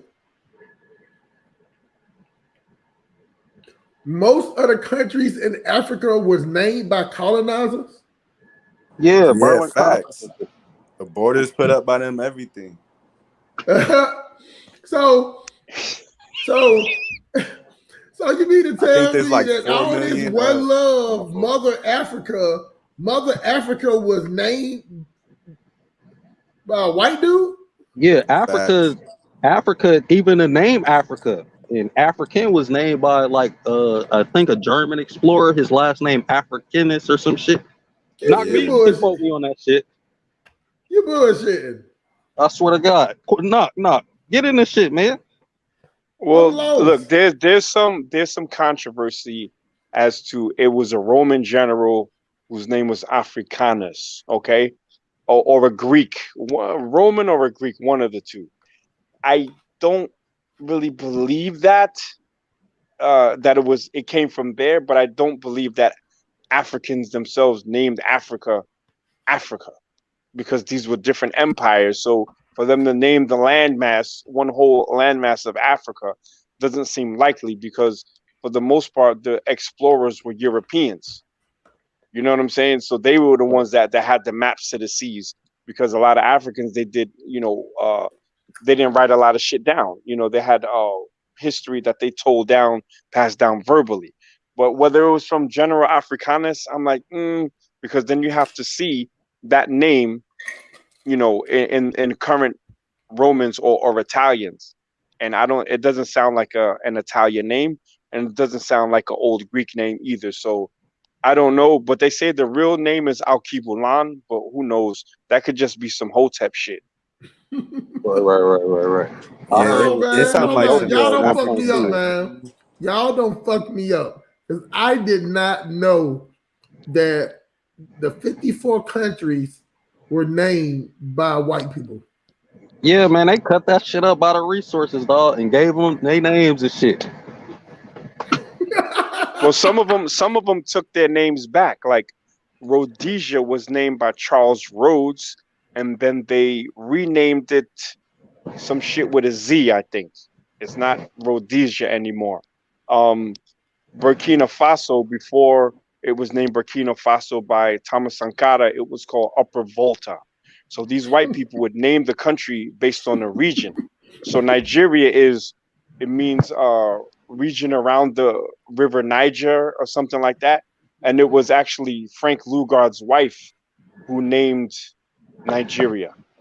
And Lagos was named by the Portuguese. So when they say, yeah, I'm going to Africa because y'all are under the white man's nuts, like, yo, homie, you literally go into a place that was mapped out, named, and fucking has all the shit controlled by white people. So who's like you going from some Western white nuts to some fucking African white nuts. Michael O, you're telling me that the great powerhouse of Nigeria, all these rich black billionaires and millionaires, they sit around like, yeah, we still gonna, we got the power to rename ourselves. We still gonna leave it now. Oh, hold on. If the white people, oh, I'm sorry, y'all, because I'm acting, and to believe I'm not acting, I am just the question just popping up. So if the white people named them, who came up with the flags and the flag colors? Do anybody know that? Well, I researched that, and for the most part, I believe that it was Africans that designed the flag. Okay. But in the terms of Nigeria, their naval flag still has a small like English flag in it. The Nigerian naval flag has a English flag in it. But yeah, it's sad. He said Nigeria is named after the river Niger, an African name. I'm asking him who named it. See, he won't say who named it. He won't say who named it. It's just like a white dude coming up me naming me Mustafa. Exactly. Yeah, it don't matter. Did a white person named it or the black person named it? That's the question. Each country came up with a color. Okay, yeah, you asked that question, but who named Nigeria? Was it black people? Let me cook him on Timbuktu. He said, we wrote things down at Nakmizi and they were stored at some of the African universities, especially University of Timbuktu. So are you telling me that the area now known as Nigeria, they wrote their stuff down in Timbuktu at the University of Timbuktu? Isn't that Mansa Musa's territory? And who was Mansa Musa dealing with? He was dealing to the north with the Arabs, which is why a lot of the Malian architecture it looks like a lot of Arab shit because they went that way. They didn't go east towards Nigeria, brother. Yeah. Wow. See these damn. Nah, I ain't gonna say these damn because I'm gonna sound like these damn YouTubers or people on here that just start talking shit. They don't be knowing their facts. Why would he even mention Timbuktu when it comes to Nigeria? See, they were all in the ass crack of the Arabs. That's a fact. When you look at where Mali is, right, that is called the Sahel. These are Sahelian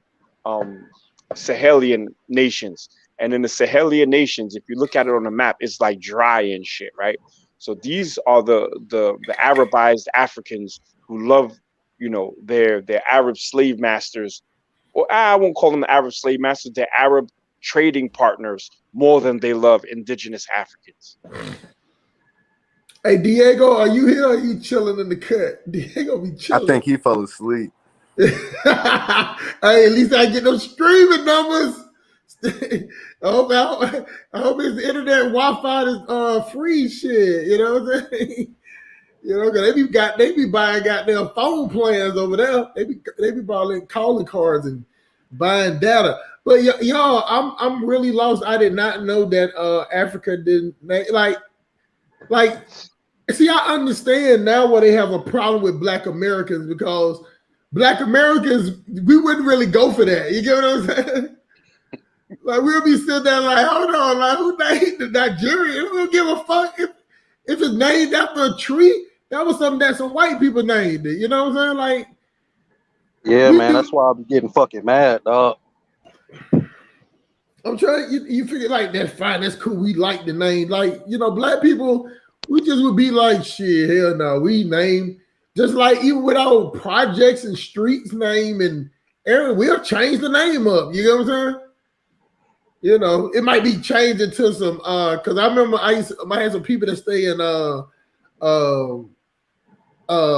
Lakewood, but now they call it Snakewood. I'm like, what's wrong with y'all black folks? They call it Snakewood, man, because the niggas so snakish out there. I'm like, that ain't saying nothing good about black people because there ain't number black people in this whole neighborhood. But they call it Snakewood though, so what can you do about that? Right, we don't go for that. No, hell no. Just say for instance, it was like, okay, Africa, we're gonna give you one country the size of Nigeria, let all African Americans come over here. And what we're gonna name? No. We'll come up with the name, bitch. You just tell us the area. We come up with the motherfucking name, nigga. We don't need your help with shit. We appreciate the land, all that. Now we'll come up with this shit. It's gonna be some ghetto shit. We might call it Zamunda. I'm telling you, that's some black folk shit that we'll do, man. We'll sit around like, what we gonna name it? We'll be like, well, Zamunda this time. We can't call it what we call it Wakanda Zamunda. That's black people. We wouldn't have no problem to be like, you know what? We want to change Nigeria to Wakanda. You know what I'm saying? Everybody in Nigeria be like, oh, that's fucked up. But in America, we'd be like, okay, what's the problem? But then what y'all don't know that it was a white dude that came up with the name Wakanda. Mm-hmm. Y'all know that, right? I ain't surprised, man. Yeah, for real. Because it's part of DC, it's part of Marvels. Oh yeah, and the white people they came up with that. They came up this when I was younger. You didn't see it that much, but it was in the comic books, Wakanda. And yeah, he made that up. White dude made that up. Now it's niggas walking around banging that shit. Wakanda. Stan Lee, that's who made it up, y'all. So look, y'all, I'm telling you, this is why y'all niggas need the Sun Police Academy. Get y'all niggas diamonds, answer questions to questions that you ain't even know need to be answered. You get what I'm saying? That's the level of, but yeah, why you got all these niggas sit up there Wakanda forever. Stan Lee going straight to the bank. Well, his kid's there because he dead. But do you see how after a person dies and with their business, how it keep going? It don't just fall. They protect their businesses, black people. When are we gonna start protecting ours? As a group, we find a way to talk shit about each other's business. We find a reason not to go to another place. He said Walt Disney. Yeah. Walt Disney took over. So every time us black people get hyped up about Wakanda forever, it's all going to Disney. Disney owns Marvels now. Right, Amara? I think they own either Marvel owns Disney or Disney owns Marvel. But they all together now. And the reason why I know that is because my little son with his little leech, he's a motherfucking leech, signed up for the Disney Plus. And they got Disney, Marvel, and I forgot what it is. But anyway, it's all on. Is what? I said we just dominated, huh? Just all around. Damn, yeah. dog.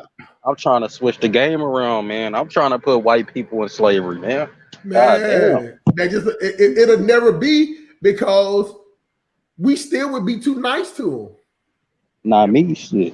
Yeah, see, you'll be that exception to the rule. See, what I'm saying is, even if it was slavery, the way that if it was slavery, it was the opposite. Black people, we still wouldn't have did white people the way they did us. True. You right. And You that's right.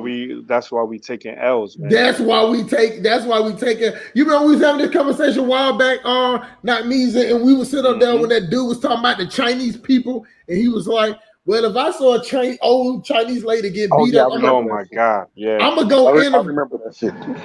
I'm gonna go intervene. I'm like, nigga, they could be one of the Chinese people that don't like you, but you just gonna sit up there and go against your people because this person is old. If that person is old, then that probably means that high chance that an old nigga or old Chinese or whatever, old white person participated in racism. It's more of a chance of that. Shit. Now with the internet, these young motherfuckers be just as racist. But no, Or I'm even not more. saying that. I'm not saying they ain't. I'm just saying with the older people, with the older Yeah. person, you can get Yeah. guaranteed because they were living in the 60s and 50s when it was okay to say the word nigga. Yeah, I got you. You didn't get in no trouble for that. You know what I'm saying? You didn't lose your job. Matter of fact, you might have got a promotion. Man, That's how fucked up it was then. man, I'm trying to do everything they did to us, man. Real shit. I'm trying to feed they kids to fucking alligators. Alligators? Oh yeah, I'm with you. I'm trying to tie they motherfucking men up and put horses on both sides and make them run apart. Shit. I'm trying to do everything they fucking did, man. But think about it like this, LOS. See, I agree with you now. Nothing would make me happier. But what I'm saying is, we still would be only imitating them. Man, I don't give a fuck as long as I can get the revenge.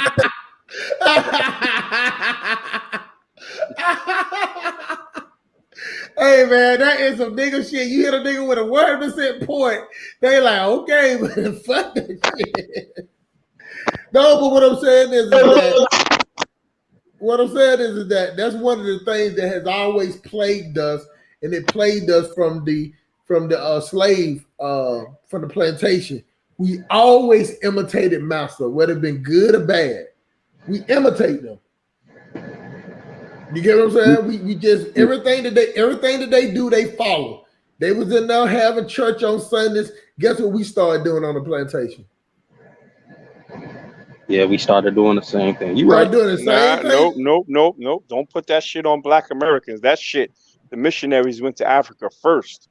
The motherfucking Bibles came from Europe to Africa and then to America. So the Africans on the continent took that shit first. And if you look at Kenya, them motherfucking judges got them, white Becky weaves on in the goddamn courtroom. So shit, I ain't holding that L alone. We gonna share that motherfucker. They be having them white bobs and be black as shit. Black is my goddamn new microphone. And y'all test the one to my new mic, y'all. Let me hit it, get closer to testicles. 1, 2, testicles. Testicles. Pause, 1, 2. Pause. 1, 2. Yeah. Pause, hard. But I like my microphone, man. I like this shit, dog. Hey, you right, hustle smart, man. We shouldn't mimic everything they do, man. See, I was thinking about like put them in slavery, like having them work at night in the moonlight, all that different shit. But they would like that though. See, they had us working in the daytime, so we're gonna switch it up and have them working at nighttime. They like that. Put them in the sun. Yeah, they don't like that sun. Why you think they came over there and got us? See, that's what's wrong with niggas. See, I just did it. I just gave them niggas mercy, didn't I? Yeah. You gave them mercy. And so I'm telling you, it's a weird nigga, I'm telling you, this is why you at the Civil Police Academy. You're in the right place, bro. I'm telling you, it's just a way that we think. Like we subconsciously like them. They gonna burn up. They gonna burn up in the sun. They not gonna get no work done. No sun. That's what I'm trying to tell you. We would be sitting there like, oh man, these white people ain't no good. They like, Dad, did you whip Johnny today? He's like, no, he got sunburns. He ain't even got to whip him. He got all these burns. Like, we can't get no work out of him. Damn, I'm indoctrinated, dog.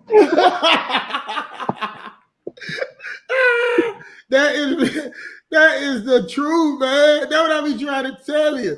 And probably to say y'all killing me. Yeah, we just telling the truth. No. So you know, LOS just subconsciously is looking out for the man.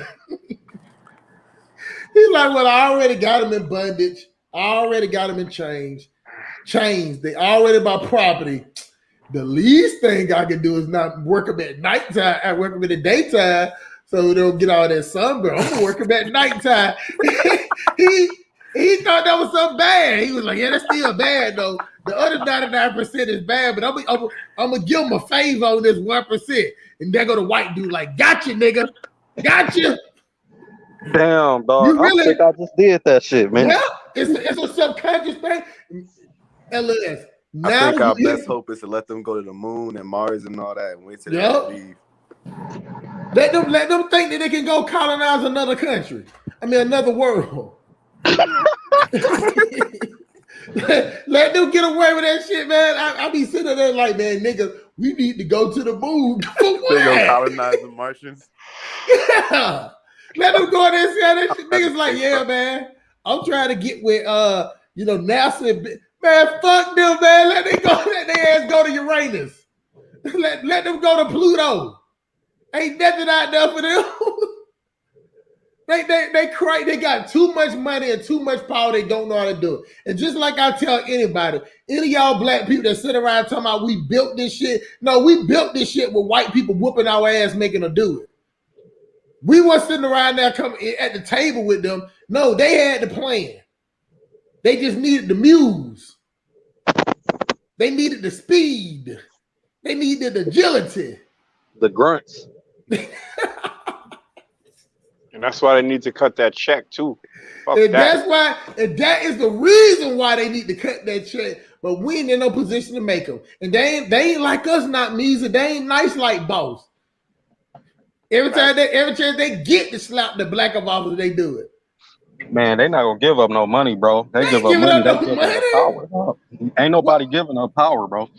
Hell no, they ain't cutting a check. You gonna have to fight for that. Why would they give up any money and black people ain't did nothing more than talking to ask for it? Right. We're gonna have to start taking some heads. Oh, yeah, I always say they respect bloodshed. They don't respect all that other stuff. Exactly. Hey, you know, until we have people like that white chick who was about it, ran through that motherfucking that broken glass in the White House or in the Capitol. She's like, yo, and she caught that bullet, bow, right out her fucking chest. Until we ready to start, you know what I'm saying, either catching or giving bullets, you know what I'm saying, we ain't gonna get that bread. I'm keeping 100. That's why I'm not waiting for it, but I want it. You know what I'm saying? I'll support anyone that's willing to fight. Oh, yeah, I definitely want it. Yeah, I know your ass want it. Shit. And then you could simp for them Nigerian chicks you be simping. Oh no, man, I like taking them to motherfucking Jollof Paradise, Jollof Joe's. No, I like them 6 o'clock special. I like them chicks from I like the chicks from Kampala. I like them chicks from Maputo. Why? What's so special about an African chick that a Black American ain't got? I just want a chick to be kneeling down to me. Yeah, just. Oh, okay. Well, yeah. I'm just being honest. I'm being straight up honest, y'all. Y'all will never get no goddamn Pan African shuffle over here. No, I just want her to bow down to me. And then be okay if I want to bring another chick in here too. Like she would actually welcome her in to this dick. Pause. You know what I'm saying? Big pause. So you know, I that's what I plan on doing. You know what I'm saying? Because like we was talking to Diego the other day, and we was talking about how much it costs to hire a house girl. You know what I'm saying? see. When you tell our African, hey, I'm gonna tell y'all truth, man. I don't give a fuck which one of y'all take this on another channel and try to be like, look, see what the Pan African said about they gonna take you, nigga. If I get a house girl, believe me, she's gonna look good. And 9 out of 10, I'm gonna be splitting them cassava yams. Just the way it is. I'm not hiring no chick that ain't gonna be a sexy, because you got to pick. You know, I got to pick of the litter out there, Africa. You know what I'm saying? So I want me a nice looking house girl. And matter of fact, I want two to come in there so they can compete against each other. LOS. Man, I want 3 wives, dog. Fuck what y'all niggas talking about, man. I know American black women ain't going for that shit. Nah, they ain't going. They ain't going. That's what I'm saying. What I'm saying is that you're not bugging. Y'all bugging. Go ahead. Get 3 wives that can't do shit for y'all but cook, suck, and all that other shit. And God help you if you get sick over there. You know what I'm saying? She got to hold the family down. A black American woman or even any diaspora woman will be more inclined to do that as opposed to someone that's just looking at you as a check. And that's what you're gonna get over there. You're gonna go over there and you're just like, yeah, well, you know, you're the abroni with all the money, you know, pay for everything. Let your motherfucking check be late or you can't get it. Next thing you know what I'm saying? You're gonna get a reality check. Oh, I know it's pay to play. Oh, I know it's pay to play. Go ahead, brother. You right, Knock Me Easy. That's why the lead wife got to be a black American. So I agree with you.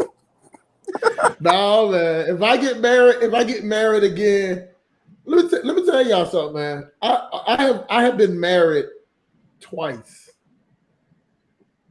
and I only marry foreign chicks. That's it. No black Americans. Foreign chicks. You shadows. I'm shadows. Self-hating American descendant of slavery. No. Shadows. No. My first wife, she was from Trinidad, and my second wife was from the Bahamas. Cause so she ain't foreign, she boring, man. I eat black American chicks, man. Please, I don't want to deal with no nigga that look like we can go break into somebody's car with and snatch out the transmission. You got to get a Southern Belle. Oh, y'all got Southern Belle? You think I'm in the South, dog. You think man? Let me tell you something, man. 90% of all the black chicks in Atlanta, Georgia, and Georgia all around, 90% are obese.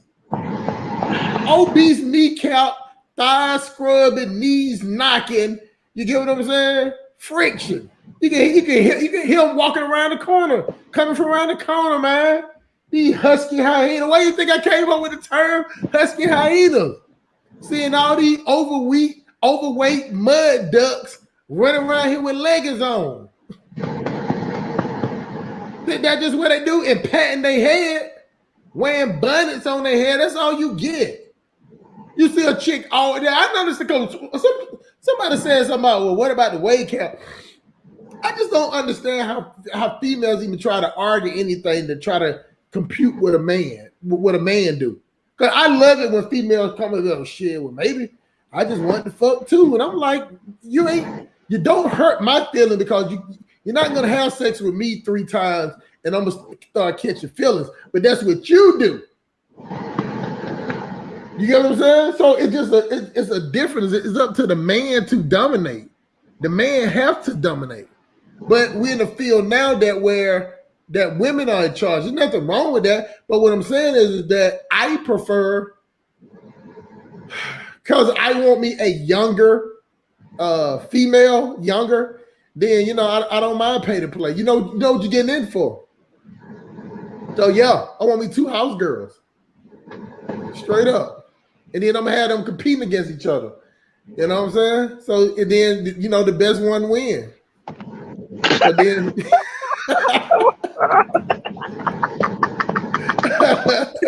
yeah, you wow. So that, you know what I'm saying? They got, hey, you know what I'm saying? Which way can clean up the best, what that can cook the best. and I'm telling you, while I got those 2 working for me, I'm gonna be banging both of them up. Straight up. Well, at least be trying. Now they don't want to get to that. I ain't gonna take it now, but I'm using the power of persuasion. I'm telling you. You know what I'm saying? So think about it now, you know, you can get all that and still just have just a normal working relationship. Man, and the thing is, man, those the continental black women, man, they real affordable, man. You could fund their whole life for 3 months off $200, dog. Real shit. Don't ask me how I know, but I know. Hey, it's a lot of us guys in Nashville. You know, it's a lot of them up there in Nashville, man. You know what I'm saying? Empower ADL said PG Pretty Girl County. Fuck out there. Wale made a whole song about her. Yeah, Wale, all the songs Wale make is about somebody licking some girl with some strawberries and falling in love. Wale don't turn into that LLQJ nigga too. Every song he make that's popular is about simping. Every song that he make is about simping. But if you heard him talk, you'll be like, oh no, he just like that dude. If y'all know the rapper Trouble in Atlanta, the one that made that song Young Tender. I'm gonna put the whole thing if y'all heard that shit. But they say these things, but they don't really they think the same way that I think. You know what I'm saying? These niggas be talking about don't save them, slave them. You know what I'm saying? So they'll rap about anything to get a song out. But what I'm telling you is that I want me 2 house girls. Look, man, it's like this. Black women are black women, man. If I can get the same thing somewhere else, more affordable, and they don't back talk me, I'm taking that shit. And I need her to kneel for me too. And she got her natural shit in. I'm rocking with that. Natural hair. Natural hair where? No, I know. Y'all motherfuckers is bugging. I done seen more motherfucking. I was in Macola Market and the fucking store was called Becky's Wigs. I said, "Ain't this a bitch?" Literally, Becky's Wigs. Oh so shit! There was more like bad weaves out there that I've ever seen. You know what I'm saying? There's not that much natural hair in Ghana anyway. You know what I'm saying? And if you just watch it in these streets, they always have weave and shit. So you're looking at a higher quality weave with a black American. Let's just be honest. I'm gonna just go get a white girl, man. Fuck it. Oh man. You know the thing. Which one you gonna get? You gonna get the overweight one? I'm one? gonna get a blonde hair, blue eyed demon. Hey, but see, you know, my thing about it is I got a 9-year plan. So that's in the next 5 years. I'm gonna start this year. I'm going to my first African country this year around November, around Thanksgiving, because I don't celebrate Thanksgiving or Christmas. I don't celebrate none of that shit. Yeah, me neither. But I'm gonna take the holidays though. They let me, you know, nobody ain't gonna be. I eat the food. I even eat some of the food because man, ain't number a bunch of slave plates going on around black people, man. You can count the diabetes and high cholesterol in the food, man. You know what I'm saying? They try to make it extra greasy and extra salty for you Thanksgiving. Hey, what's that famous saying? Fucking cancer, heart disease, and strokes and all that shit running the family. Even though we all eating the same shit every generation. Yeah, crazy. We ain't switching up. We don't switch up nothing, man. You know that's why I eat different shit, man. Like most of the time on those days, I decide like I'm gonna go vegetarian. But that's what I'm saying. I plan on going this year, and my 3 cities so far is Kampala, Sierra Leone, Senegal. No, Sierra Leone. It is the Gambia. The Gambia. It's gonna be a English speaking country because I'm not with all that trying to get no translator. Yeah, I feel you on that. You know what I'm saying? But you know the East. I mean, I'm pretty sure that my people came from West Africa. But you know, I have no problem staying in East Africa. I like Mozambique, man. I'm gonna stay wherever I can go stay at, where my money can go far. Because no matter what country I go to, besides Accra, and maybe Lagos, which is probably two of the most expensive cities to live in Africa. Will anybody agree with that or against that? I say West Africa. Nah, it would be what's that shit? They speak Portuguese in come on, I need an African to help me. It's the most no, it's fuck, excuse me. See, I know so much about Africa, I'll be forgetting. But it's the most huh? Mauritius or whatever the fuck that shit is. No, not Mauritius. It's West Central Africa. It's Angola. So I forget the capital city of that shit, but that shit is mad expensive. I think that's the most expensive in Africa. You know, people don't talk about Angola at all. I never hear nobody like I don't even know one. I know a YouTuber from almost every major country, but for Angola to be the size that it is, I've never hear nobody talk about Angola. What language do they speak? Portuguese. Oh, that's what it is. They have their the president's daughter, or maybe she was the president, some lady named Dos Santos. She was either accused or convicted of money laundering out of there. So yeah, this shit is mad expensive in their capital city anyway. But yeah, if y'all gonna go to Africa, you know what I'm saying, you for your first time, fuck with some Africa light, man. Ghana is Africa light. They speak good English. They're generally nice people. You know what I'm saying? You start going to Gambia and shit, you know what I'm saying? That shit is mad.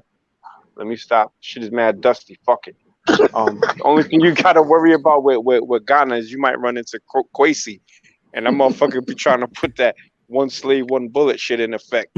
But see, Kwesi, when you pressure him, when you press Kwesi, you see he don't be wanting that smoke. But when he's around a bunch of Africans, then he feeling all big and shit, right?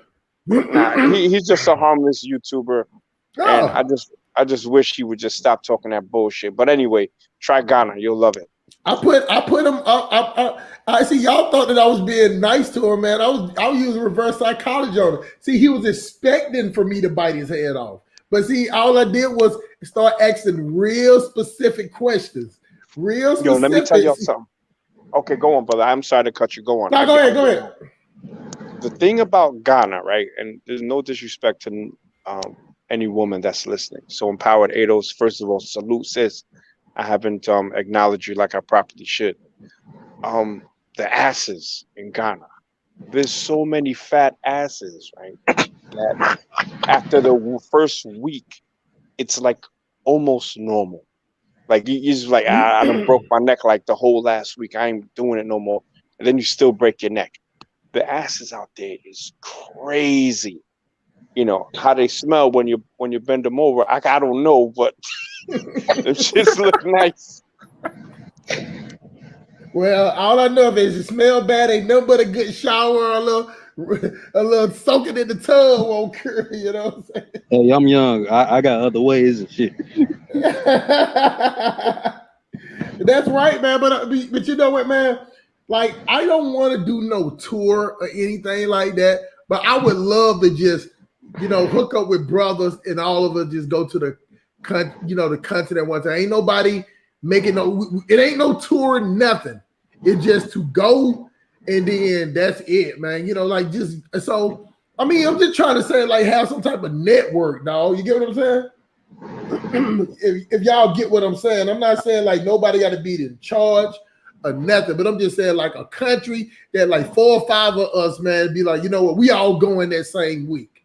You talking about like a group trip or some shit? Like I say group trip, but sometimes, man, niggas always got to be somebody like they got to be in charge or something. So I try not to say it as a group. I try to say it as the most lightest form. You know what I'm saying? I get what you're saying. Yeah. Because like I'm telling you, that's why I could never do one of those tours, because I feel like I'll be wasting my money, because one day I might be going into the rural areas and you put on some flip-flops and get a lot of dust in my toes. I might, but then the next day I ain't gonna feel like that. You know what I'm saying? I'm telling you, since I got out the hood, dog, I don't got a little bougie. You know what I'm saying? I just ate a $60 meal from Outback. All me, with no help. You know what I'm saying? Like I'm eating $60 meals, man. I'm kind of bougie too, man.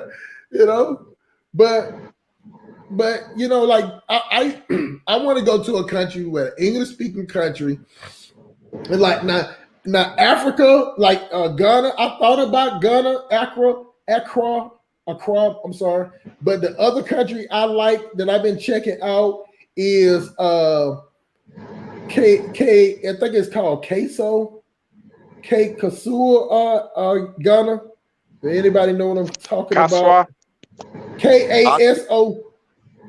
Hey. Yeah. How you pronounce it, not easy? I think it's Kaswa, but I'm not Ghanaian, so Yeah, I might be wrong. it's not that far from Accra, and it's not going to be it's from from the land mass. You can just see like you can go there and still get your it's in between Winneba and yeah, that's what it is. It's KASOA. So it's right. It's to the west of Accra. And then let's see. If I would go to Accra, I would probably stay in Timor. I wouldn't stay in Accra. I just wouldn't do it because you just get hyped. I would definitely either stay in Timor, or and I think what his name? Malcolm X's daughter got a little bed and breakfast thing down there. Got like a little hotel down there. So I would do some shit like that. Like far as major, Accra is Accra. Why would I call it Accra? Like okra. It's Accra. Yeah, I know, right? I'm just butchering that shit up. I just don't have to be in Accra because Accra the price has been raised. Yeah, that's because of that year of the return bullshit. Yeah, it definitely has.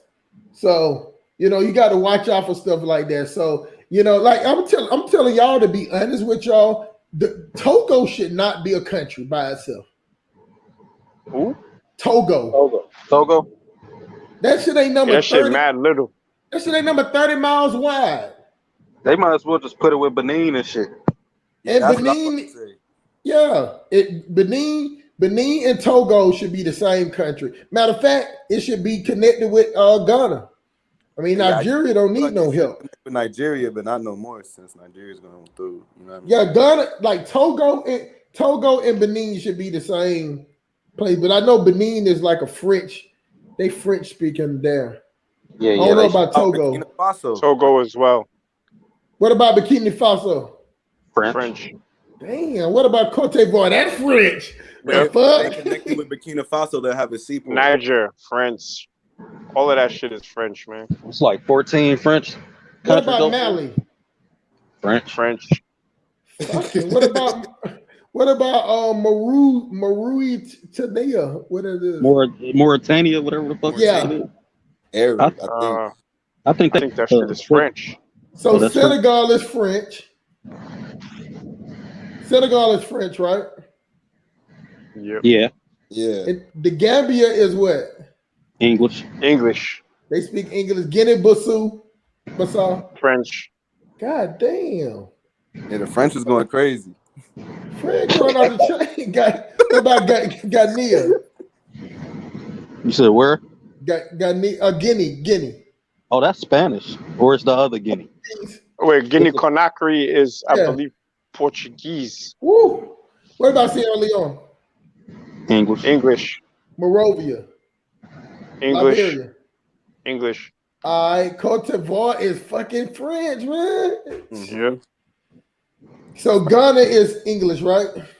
Yep. Togo is French. Togo, Benin, French. Nigeria, English.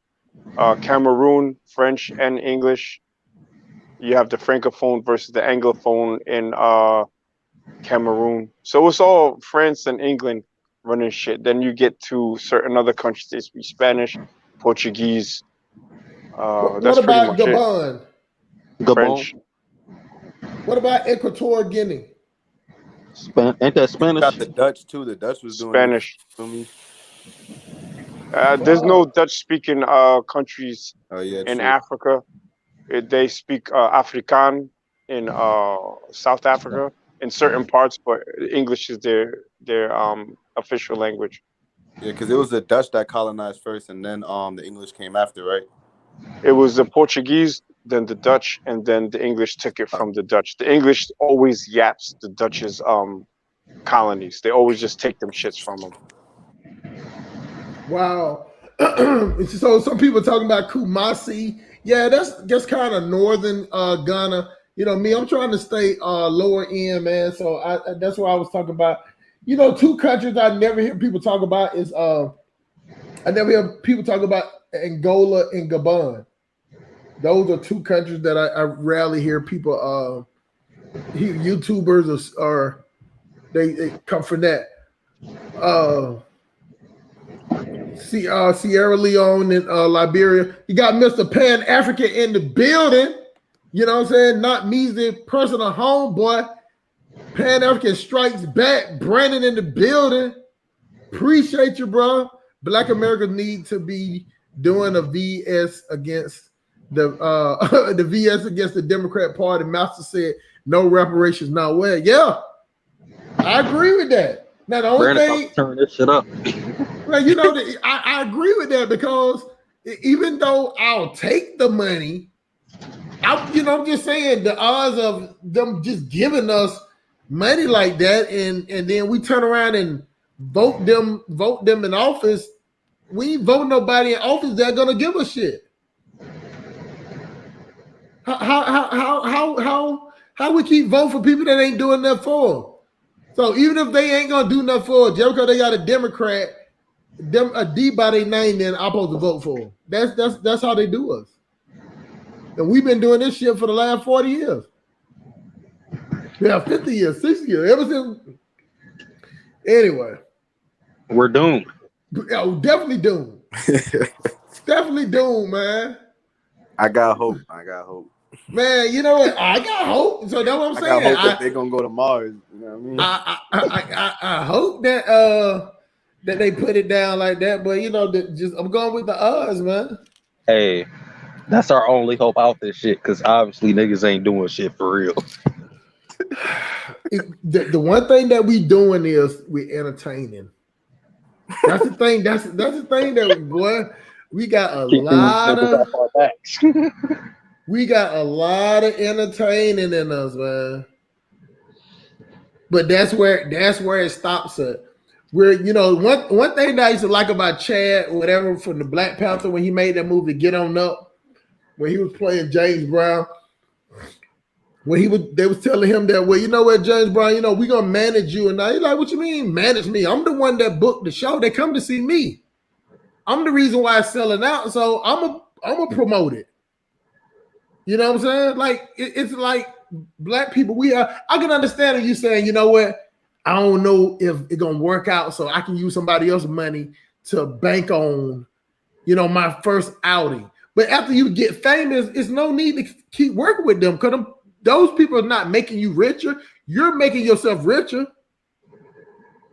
If LeBron James can't play basketball no more, it don't matter what his managers do. They useless. He's the talent. You get what I'm saying? True. They can get out there and talk all they want to, but if they ain't got the talent to back up their words, that is. So after a while, you should learn how to do it. And most of these goddamn agents, they get 30%? Yeah, I don't know. They get a lot. They only make money off your talent. But now let's get back to the lesson at hand, man. 80% of Gabon is rainforest. That's what it is. Okay. So it's like a tropical. Let's see. Biting. We love getting on YouTube, looking down at other countries while we get straight hoed. That is true. That is true. We donate organs also. That is true. There are damn near more black people in the France than white people. Man, you know what, man? I'm really shocked today that black people in Africa still are going down the path of the laws and regulations that the colonizer put on them. even though they supposedly have their independence. Because I can't understand if you have your independence that you would be like, well, I got my independence, boy. Well, don't change that. It's the same as people like when they got no, it's not the same. It's not the same. Not the same. But after you got your independence, you're gonna be like, well, we still gonna keep the name. I still like the name. I just don't understand that. Like that would be the first thing that I do. So out of all the countries in Africa, only 2 have changed their name. That's what y'all telling me? Now there's been more than 2, but Nigeria is right now they're looking over a couple of names to change their country. And I think it was United African Republic was a name that was thrown out as recently as 2 days ago. But yeah, they should, once they got their independence, they should have changed their names off the rip. Yeah, I don't understand that. That's that's what the difference is between them and us. You get what I'm saying? Like we know how fucked up they are. So we would be quick to want to change it. But just like now, even though we know some of our names are white names, we don't change our name like that. Maybe the slaves once after they left, they probably did. But even with us, we don't want to change. But if we was to go back to Africa, we would want a African attribute. You get what I'm saying? We would definitely want that African attribute to the scene, man. I mean, everybody, man, I appreciate y'all goddamn coming to the show, man. Y'all make sure y'all smashing that like button, man. You know what I'm saying? So I got 0 likes today. Hey, I'm happy with that, y'all. Let me tell y'all something, man. I want to do a shout out to a person that disliked my video yesterday, and then yesterday morning or whatever, and they came back and took away the dislike. That's progression.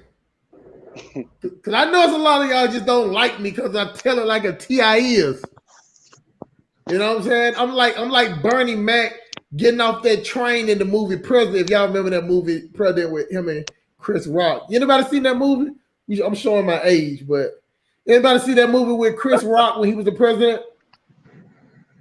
Nah. Damn, y'all ain't never saw that.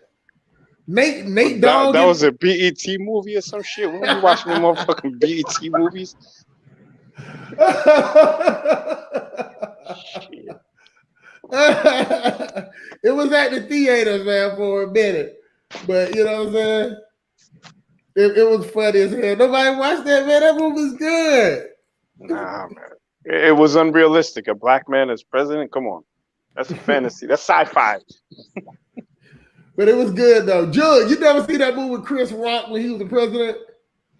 Yeah, I remember that. Okay. Yeah. Did you remember that part? Jug capping like a motherfucker. He would have said he remembered that shit 5 minutes ago. Nah, I had he don't want you to feel bad. Head of State. Yeah, that's the name of the movie. Look at Brandon coming through. Brandon, why you won't jump on the show? At Hustle, what is the difference between that and what we're doing? We're all in the same boat. We have the global situation. I think if Black America change, everyone will follow our example. I agree with that. Yeah, the name of the movie is called Head of State. LOS, I never leave my white mommy and dad. I'm telling y'all, man, it's some of us that we really don't have, if white people was to treat us fair, we wouldn't have nothing bad to say about them. It's black people that just like, man, what happened in the past is the past, the future is now, and you know that was then, and we got to work together now. So they'll give a white person be like, well, I was just finna hang this nigga, but you know what? He wants to be friends. So let me ask you something, Hustle. Where do you think this pro-black mentality that a lot of us on the panel have is more popular, here or in Africa? Here. Exactly. Definitely. So motherfuckers talking about, oh, we're gonna leave y'all under the white man's nuts, and then you go to Africa, and then this motherfucker's there that's literally scrubbing the white man's nuts for him. You know what I'm saying? Like real talk. Like white Jesus everywhere. You know what I'm saying? Motherfuckers, don't you talk about my white like in Black America and even the rest of the diaspora, we know exactly who they are. But you go to the continent and you get a lot of motherfuckers that be collaborating. That's why the goddamn Mau Mau had to kill so many black people because motherfuckers was collaborating. Oh, Now, and Paul got some feedback coming on somebody. But anyway, Miss Empower, Mr. Empower, I'm sorry, Empower ADL said, why do y'all think Africa is any better? We don't think, well, let me read the whole thing. It's just more black people poor under white mom and daddy. Now, at the end of the day, the reason why I don't think Africa is better, I think Africa is cheaper. See, I'm looking at it. That's how I look at Africa. I look at Africa as cheap. It's the same way when I'm finna get ready to go to the mall, and I say, okay, well, I only have this much money right here. Which mall do I want to go to? Do I want to go to Mall of Georgia? Do I want to go to Lennox Mall, or do I want to go to Greenbrier Mall? Go ahead, my brother. Hey, Brandon asking for the link.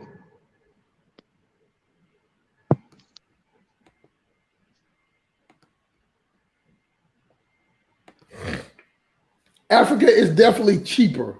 So I'm gonna go live my best life with the money I got. Like what I'm saying is that I can sell my property here. You know what I'm saying? Knock on wood. But I can sell this property right here.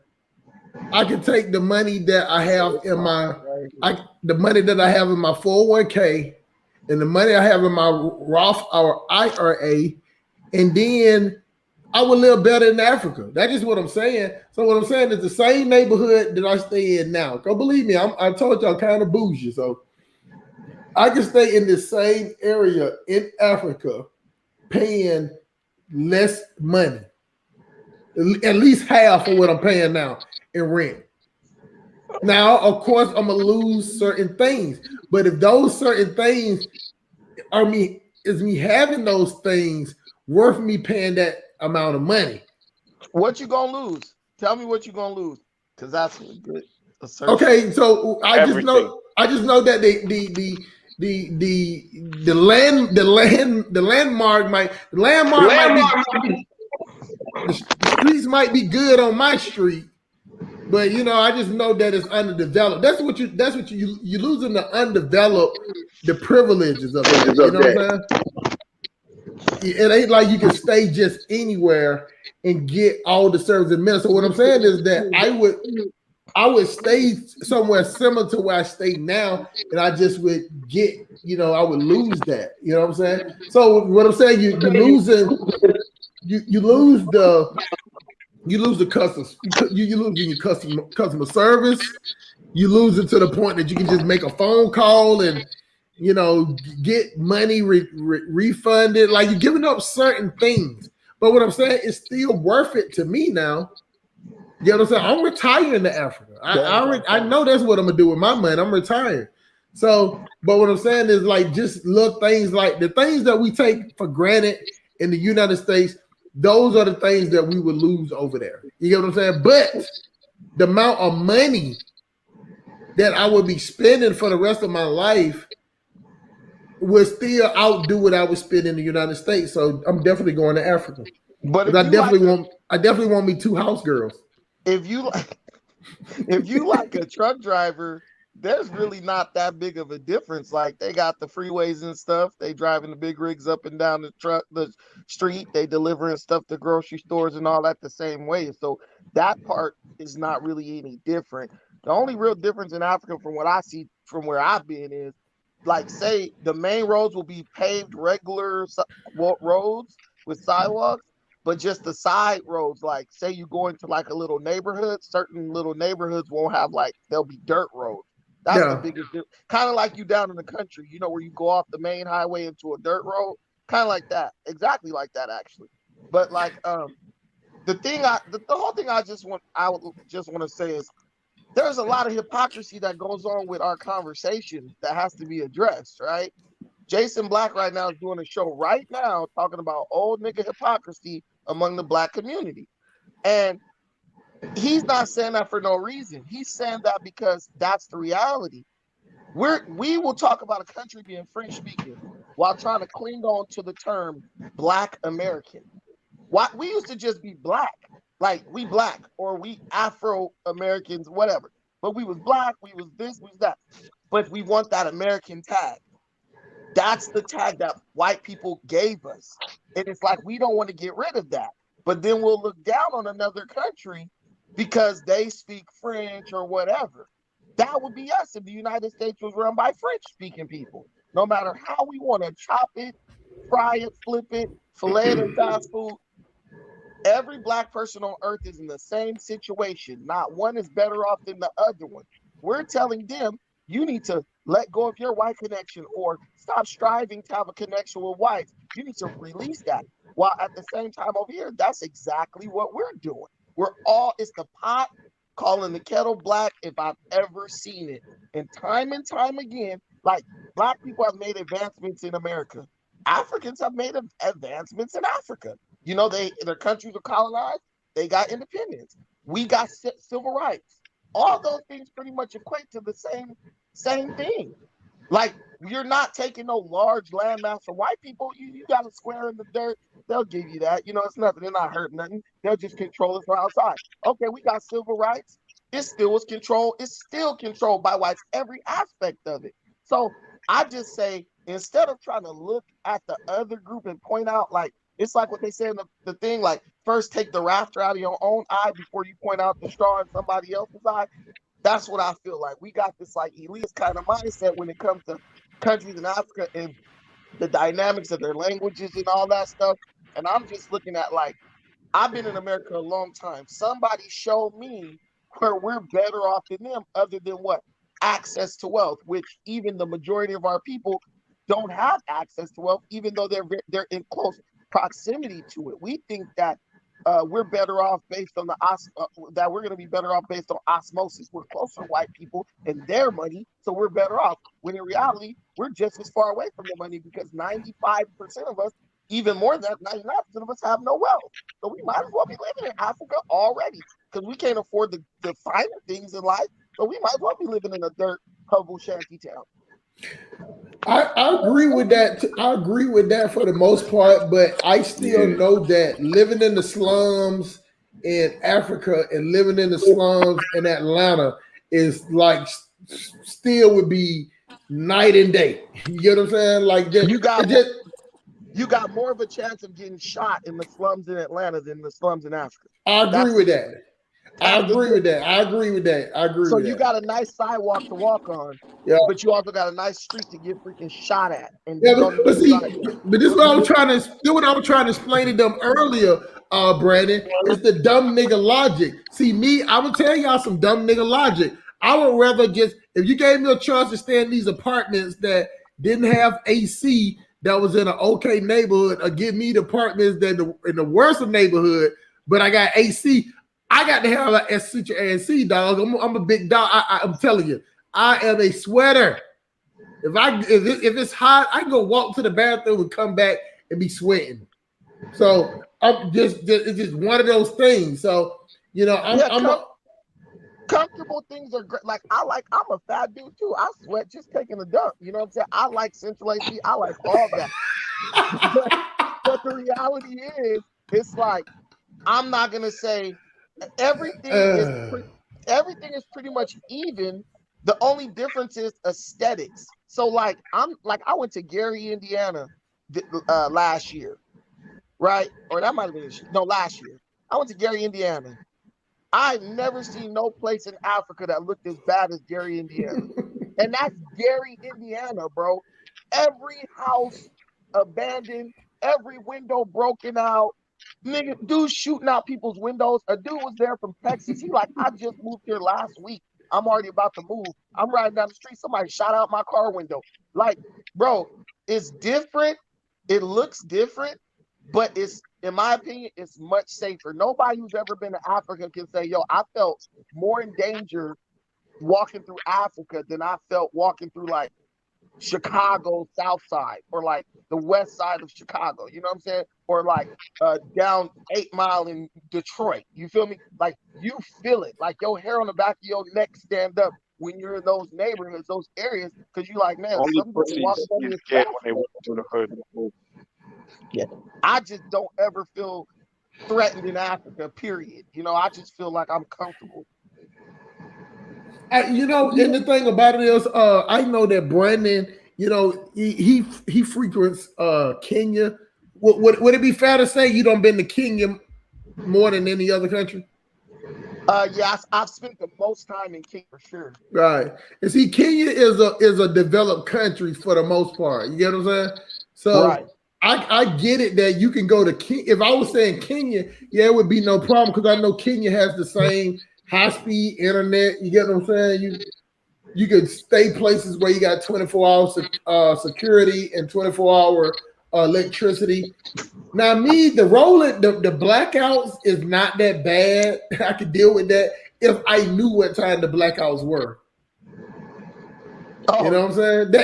It's just little stuff like that. But I'm telling you, I am moving, man. That's why I'm gonna visit. I'm gonna try to visit 2 countries per year, and you know, those are 3. To tell you the truth, I'm thinking about retiring in East Africa, but you know, I'm gonna visit some West Africa places. But you know, I'm looking at Kenya, Kampala. I'm gonna tell y'all the truth. I really like Rwanda. I really like Kigali. Yeah, me too. Me too. I really fucks with that whole thing. Maybe deep down inside, I like his dictatorship style of how he run the country. Deep down inside, y'all. You know what I'm saying? East I ain't mad Africa, at it. in my opinion, is a better fit for Black Americans. That's what I think. Right. And I think West Africa, we can develop West Africa, but I really think that the motive of us going over there should be like, yo, we want citizenship. We want this, we want that. Let African Americans or Black Americans start going to East Africa. You're going to see those citizenship offers coming quick from West Africa. That's the whole thing, because Black people globally are monkey see, monkey do. Sierra Leone is doing it. Now you got other countries that's doing it. You feel me? But I'm gonna be like with College Genesis. Liberia is basically our shit. If there's nowhere else in Africa you go, Liberia should be the place, because we basically settled that. I mean, there was people there already, but we returned to that place. Even the Hebrew Israelites that are in Israel right now, their first landing point was Liberia. Then they went from there to Israel. I think we really should make a huge move on Liberia, and that's where we should be demanding equity. You know what I'm saying? Like, you guys really owe us in this spot, because this is our spot that our people settled. But other than that, I just think it's like somebody said, he does this to build up Africa. What's the point of tearing down anything? Like, I don't want to tear down America. I don't want to tear down China. So I definitely don't want to tear down Africa. I want us to get what's ours versus trying to tear something down, because anytime you destroy something, you got to destroy a part of yourself, period. And you got to be strong enough to destroy something. You can deplete all your energy and resources trying to destroy something and it still be standing, and you don't got nothing. Why not build up Africa? If we build up Africa and we go there and claim what's rightfully ours, that means we coming up. So it's really the whole anti-African or, oh, they owe us and all this stuff. It's really just anti-Black, period. So when you say, oh, I'm B1, you're not B1 if you're like tearing down Africa, looking at it like with a judgmental eye, instead of being like I posted before, you're trying to prove shit, but you should be trying to improve shit. You don't get nothing for proving these points that people are trying to make. But if you improve something, you get all the credit and you get the results and residuals of that. Like, I just don't understand it. What's the reward in it? Nothing. Because Joe said niggas ain't getting reparations. He basically said don't expect much from the reparations legislation. So he's already the one thing we chased for 4 years. The nigga has cemented the fact that they're not doing it. Period. We're not doing it, right? So now, what's the next agenda? There isn't one because there never was one. It was all they used us. They used that argument to get us to vote Democrat after 4 years, and then guess what? They're gonna bring it back up in 4 more years. Meanwhile, I'm gonna be 40 years old. You're gonna be however old you are, 46. You're gonna be 46 or something, or 45. Everybody's gonna be 4 years older, and that's what we get for the way we thinking and operating. We just keep getting older and dumber, trying to do the same stuff and trying to have the audacity to look at somebody else with a judgmental eye, man. Just improve something. That's what proves everything. Empower ADOS said, Black America's been through so much to gain something all to go to a third world country to struggle. What Like that. Hold on. Let me take this one. We can't. It's nowhere in the world. We're not leaving America to struggle. If you leave in America right there, it costs $1,500. Change that $1,200 just to go over there. So you ain't going I don't think nobody's going to Africa to struggle. Hell no. You know what I'm saying? Like when I go over there, I'm going over there living my P. Diddy lifestyle. I like it when Diego told me that, you know what I'm saying, that I can get a house girl for $100 to $120 a month. You get what I'm saying? Paying a chick with $40 a week, $30 a week.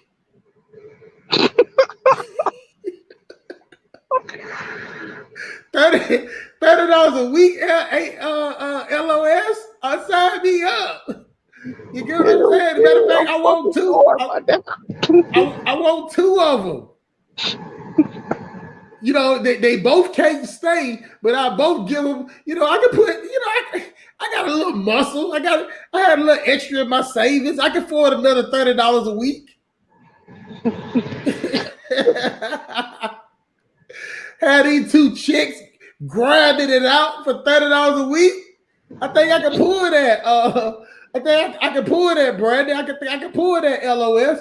So I want to go there and do it. And she can't be ugly. Like, listen, y'all talk about sexism. Oh, I'm with it. She can't be big. She can't be this. She can't be that. Not as far as looks. You know, I ain't worried about this. But I won't be a little tight little, you know what I'm saying, one of them chicks that walk around with a goddamn whole refrigerators on top of their head, dog. You know what I'm saying? I want a chick that can balance a refrigerator on her head, LOS. Hell yeah, you know that mouth gonna be something else.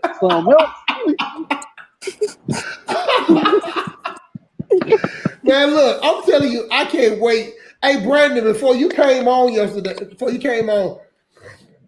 I was having this thing where I was saying that I don't want to do a tour, but I would like for the fact that, 4 or 5 brothers that, kind of know each other, whatever, just all of a sudden everybody just go to Africa that same time. Not the point it got to be a group. It got to be like structured, because I'm telling y'all, I'm lazy as fuck sometimes.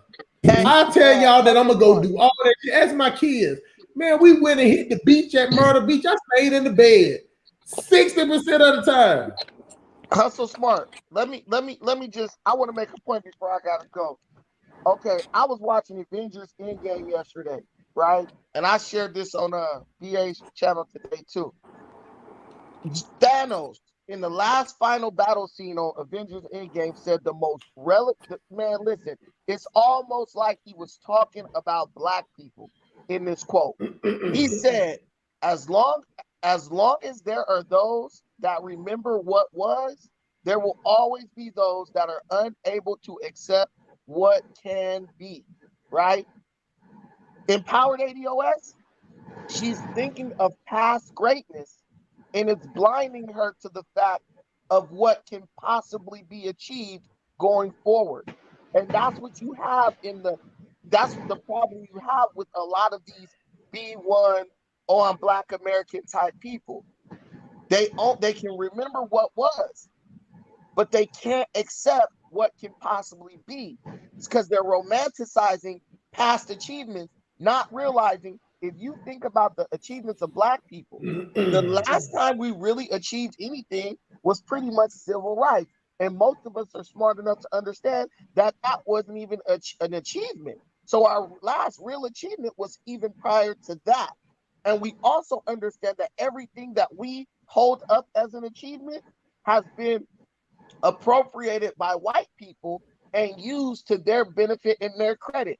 Uh, Black person, first person to was the first person to perform open heart surgery. Now all the greatest surgeons in the world are white. You know what I'm saying? Like in America are white. Those are the guys making all the money off surgery. First street signal, Black person invented that. What are street signals used for? By whites to make money by giving your Black ass a ticket.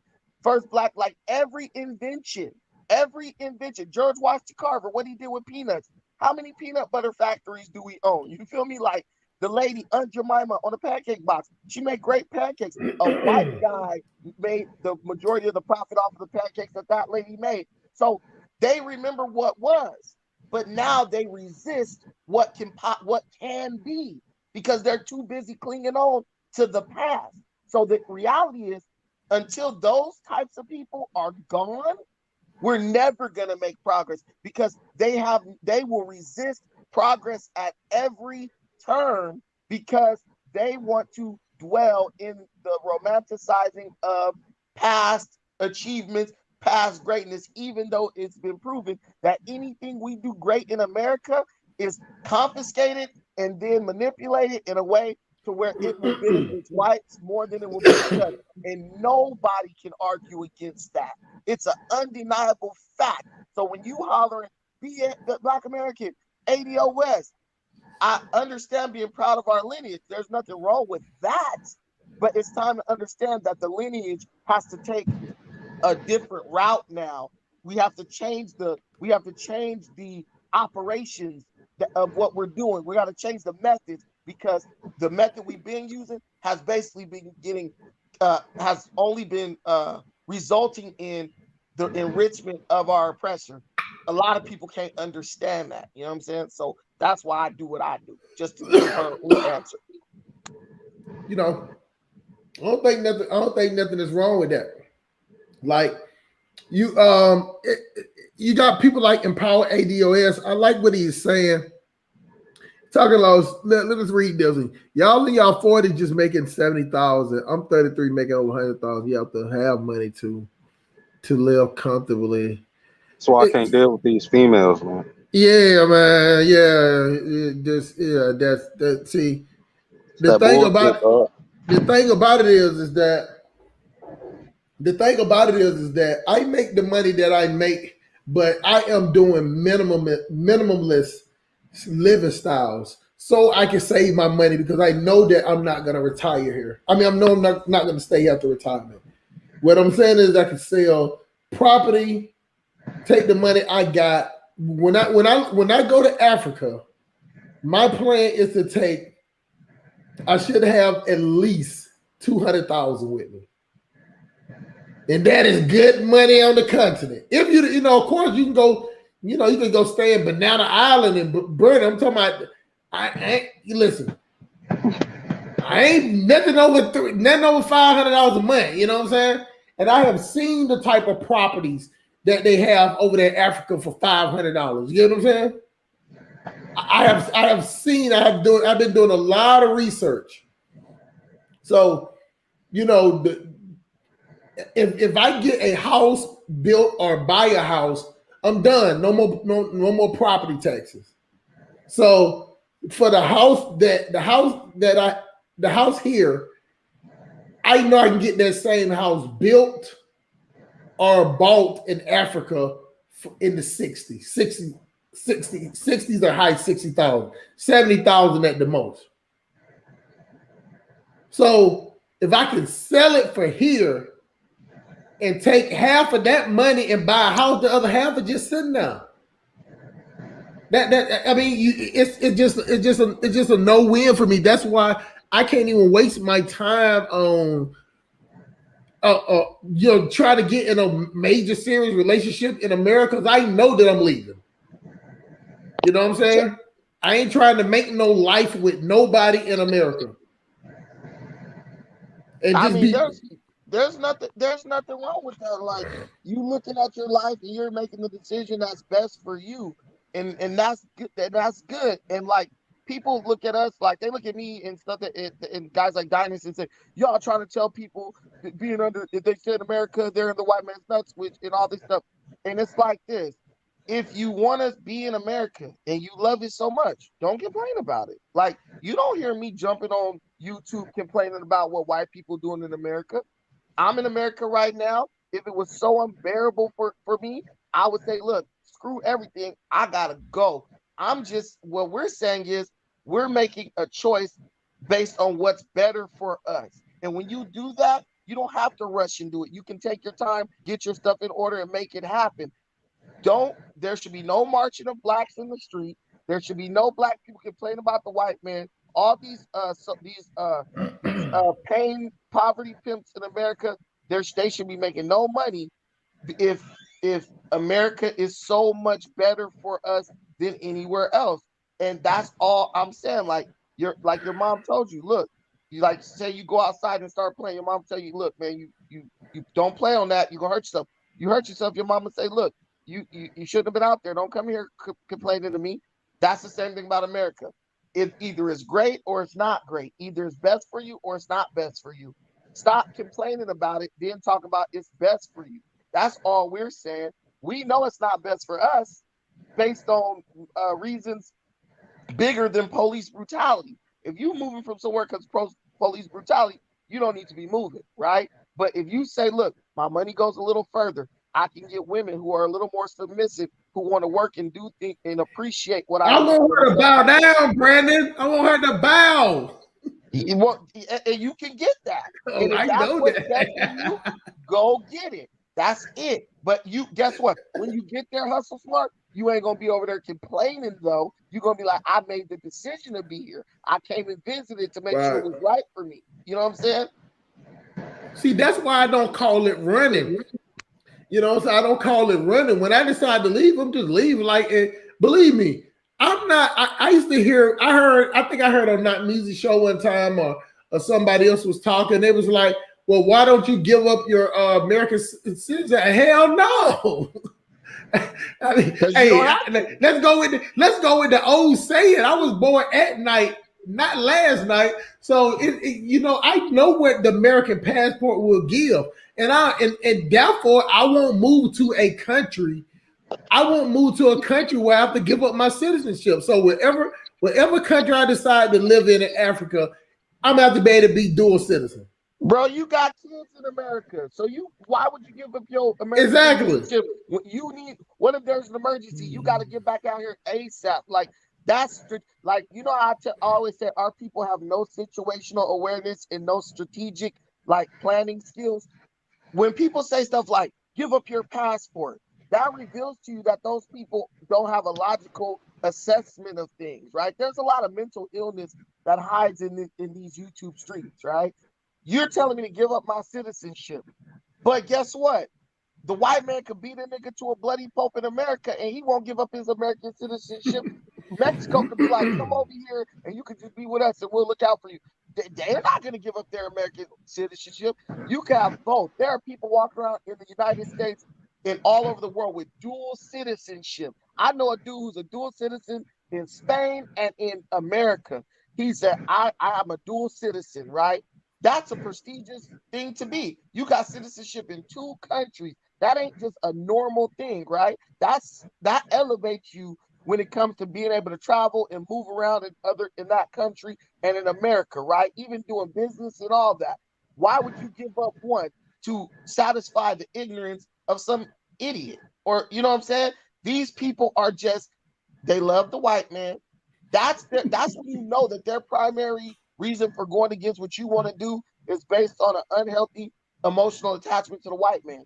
Because they're basically saying, you're an ungrateful nigga. The white man gave you that good old white passport and you trying to run to Africa? Well, get that white man back his passport. Like, they're literally still stuck in the slave mindset. And because you're out of that slave mindset, they mad at you. Massa give us butter, biscuits, and gravy every Sunday, and you have the audacity to say you're going to run away to the north? Nigga, that damn near fight your ass over that. You know what I'm saying? That's the reality. Now, let me tell y'all. See, I've been doing my research, so of course, I'm gonna visit these places or whatever. But you know, what I'm saying, I know for a fact that no matter what, I would do my retirement here, get it all set up so the bank accounts can go over, and I'll come to America when I have to and whatever to visit. But so why would I sit up here and struggle with $200,000 and a fucking $1,600 or $2,000 a month pension coming for the rest of my life and be in America? Like, why the fuck would I do that? It's Amin Ra music, bro. Aren't you in Africa right now? I think that dude Amin Ra is in Malindi. I think that was him. He emailed me. Amin Ra, where you at? I know where you at right now, Amin Ra music. If you can answer, tell us where you at right now. But that's the plan though, man. I mean, I plan on moving to one of these English speaking countries, and I'm trying to get me 2 house girls. I'm telling you. I'm not ever leaving white Jesus. Don't you ever? You better not leave. Hey, Amin Ra music. I think he was either exploring. Yeah, he in the DMV. But I think he had went to Kenya. I think he had went to Kenya, or he had told me like, "Thank Brandon for helping me find, my home." He was checking out that town, Malindi. I'm telling you, bro, go there. Go to Malindi, bro. You're not gonna want to leave. You're gonna be like, I'm gonna just stay here. Fuck it. Hey, I'm telling y'all, I just got the paperwork. I just got the DNA kit for African ancestry. So I'm getting my passport, all this stuff. I should get the passport and the DNA back in the same month, which is next month, man. So, I really want to, but I got to find a country too that I'm just not moving to Africa. I'm like not one of them type of people that moving over to Africa talking about we free and start kissing the ground where these motherfuckers walk around barefooted and dusty sandals and shit. Like I ain't, I'm not Africa crazy like that.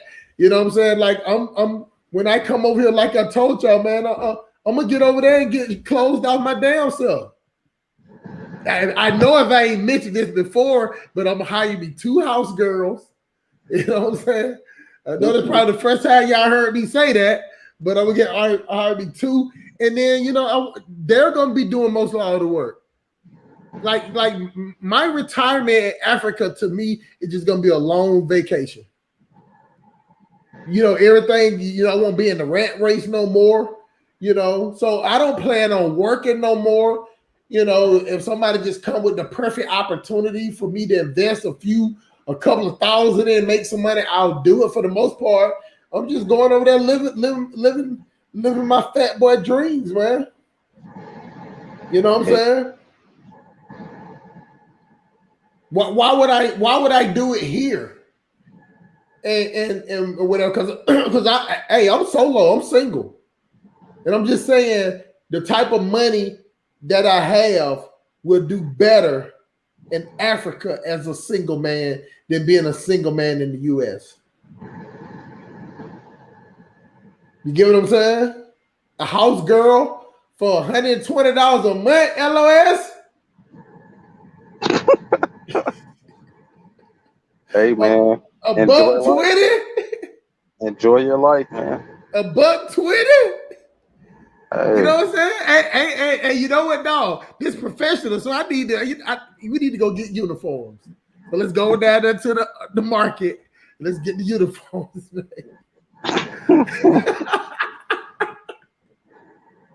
Hey man, live it up, man. Live it up. If you can afford it, live it. That's my whole point. So I was on another channel, and I appreciate Brandon for coming on. Shout out to Mr. Pan African Strikes Back. You know what I'm saying? You know what the weirdest thing in the world? People start calling me Brandon in the email. They're like, "No, you're Brandon." I'm like, "No, Brandon is is Pan African. I keep trying to tell them that, but everybody like, no, you're Brandon. You ain't never like dog. Let me tell you how weird these people are. Some people sent me a message saying, well, you didn't correct nobody, so that got to be your name. I'm like, nigga, I didn't see the message. I didn't even see it. But you know, Brandon is where I got my start from, and then Not Measy. So they're like 1 and 2. You know, I know they're going through their little thing now, but you know, I still can't stop the point that both of them encouraged me and helped me create this channel that help this channel. So you know what I'm saying, I give both brothers the same What you mean going through our thing, man? What you talking about? Man, you ain't say one word when he was here, man. Man, Fuck that fat nigga, son. I don't fuck that bitch ass nigga. He over there throwing little shots. Oh, Black American, man, nigga, just ask me for a hug and to forgive your bitch ass, and then I'll fucking. Y'all, hey, like I said, y'all, both of them put this disclaimer out here. Both Pan African and Nagmeezy both put me on to this thing. So you know, I'm that type of person, and I let both of them know that.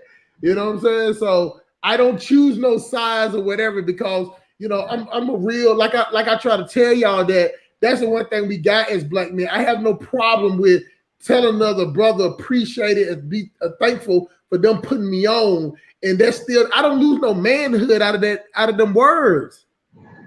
We don't. Oh, go ahead. We don't big up each other. We always act like we can replace each other. That's the thing that we do with black men. See, I don't want to replace nobody.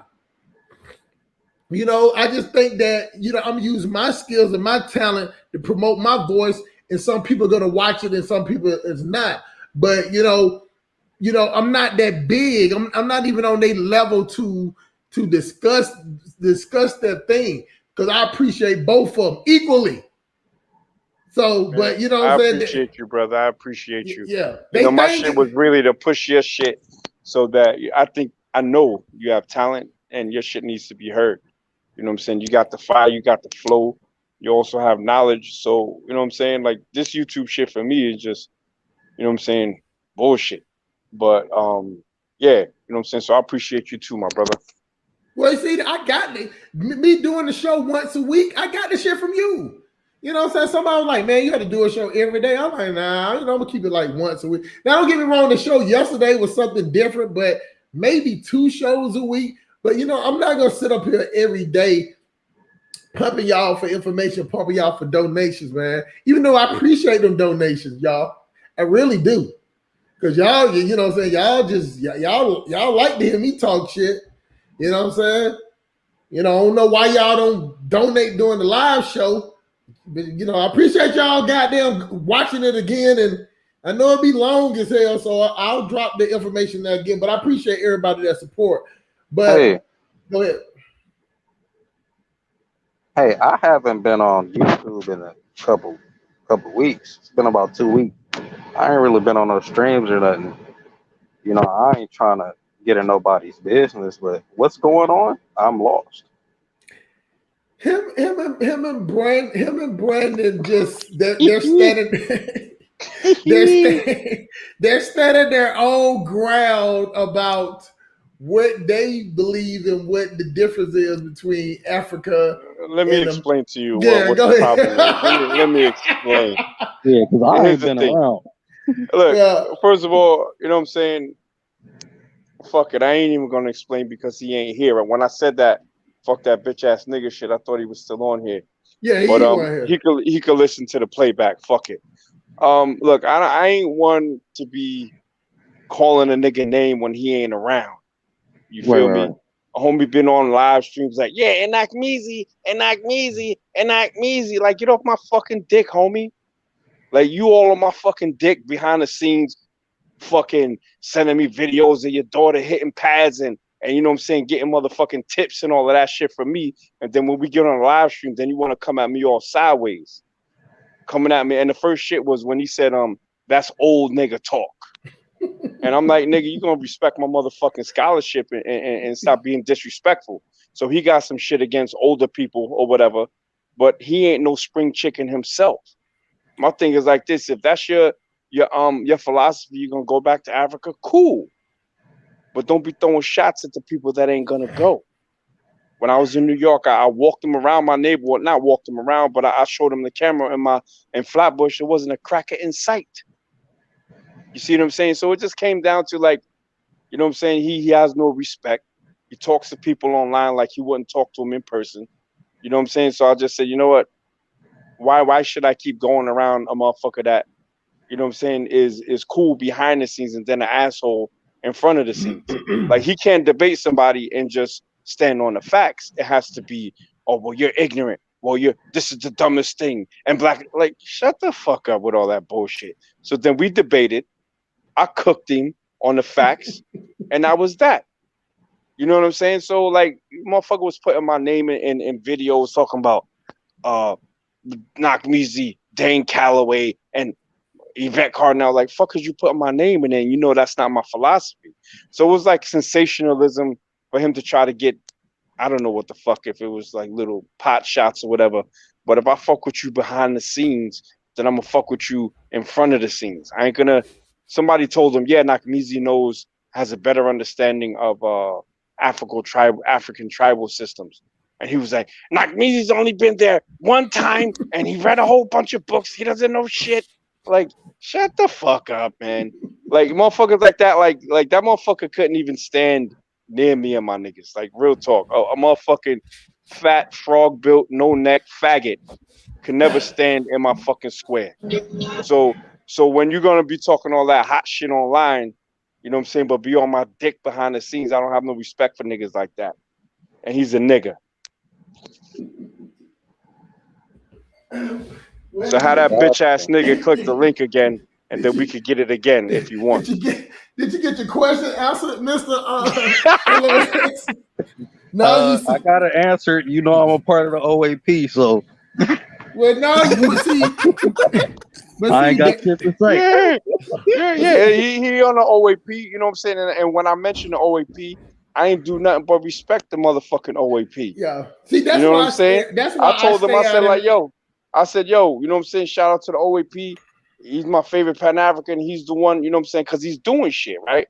But, right. You know what I'm saying? Respect goes both ways, homie. You ain't going to be fucking making sensational titles, you know, making, you know, bullshit ass shit. Yeah, stay under the white man's nuts and all this other bullshit. Like, at a certain point, my nigga, you know what I'm saying? Now you getting personal with your disrespect.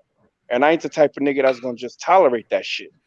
You know what I'm saying? Like, fuck out of here with all that fag shit. Like, for me, if I fuck with you, then I fuck with you. And if I don't fuck with you, I'll just be quiet about it. I'll just disappear. I won't make no fucking live stream and keep mentioning your name. I just won't mention you if I don't fuck with you. That's why when he was on, I just ignored all of that, you know, little, black Americans and nuts. All right, cool. You know what I'm saying? That's how you feel when you got off. Then I wasn't even going to mention it. But this is a generational thing. He doesn't have respect for older people because he thinks, oh yeah, old niggas, right? And I told him that you got to understand the difference between a big homie and a big phony. And you can't be fucking reaching out to a nigga that you think is fucking weak or one of the old guard that doesn't understand what's going on nowadays, you know? And he would reach out to me, okay? Niggas responding to old ass comments from old ass videos that I made. Like, my nigga, don't fucking come at me looking for a fucking virtual hug, my nigga. Don't hit my line, but normally I say, nigga, hit my line so we could chop it up. But you know what I'm saying? I wouldn't. Come on, that nigga's a fucking clown for real, man. And I'm done talking about his bitch ass. And I'll tell that nigga to his face he a bitch too. Well, you know that the thing about it is, both of them have put me down with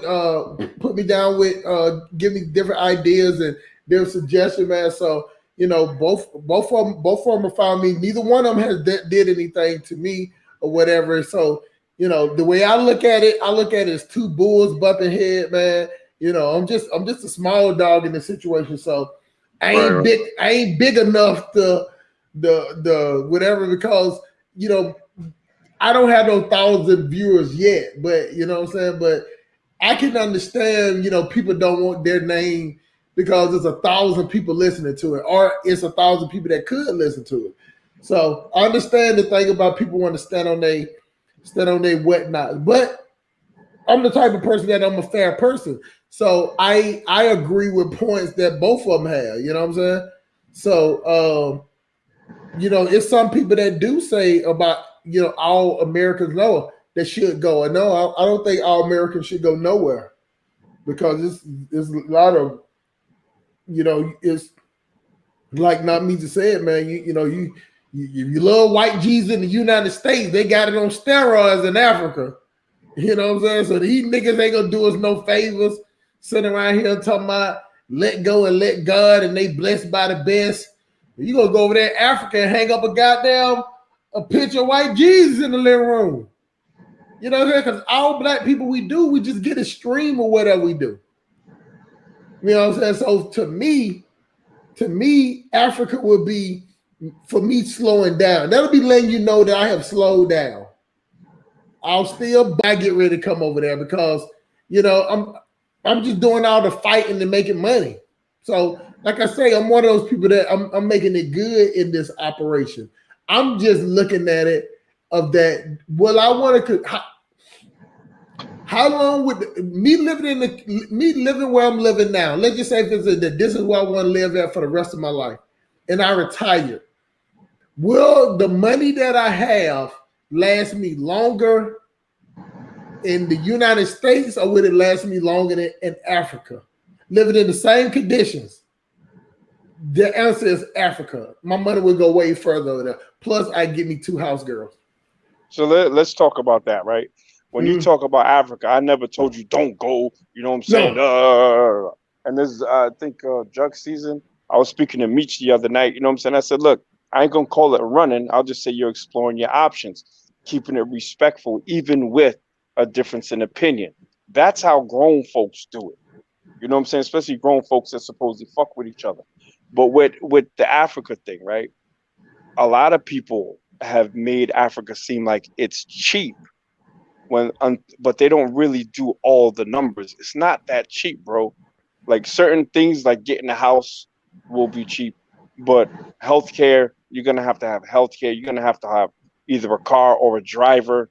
You're gonna have to deal with the fact that a lot of times you're gonna be seen as different, so you're gonna be paying for extra for stuff. If you have a woman, you're gonna have to be paying for 2 whatever the fuck you want, households. I don't know. Yeah, house girls. That's gonna cost you money. Yeah, they're gonna be about 120. I'm not making no ominous shit. Let's just say everything rolls smooth. It's not your money's gonna start chipping away, bro. I had a house in the Caribbean, paid for, no mortgage, fucking car over there, all of that shit. And then I'm making America money in New York. When I went there, I remember sometimes thinking like, damn, my fucking money running out. Why? Because they imported everything over there.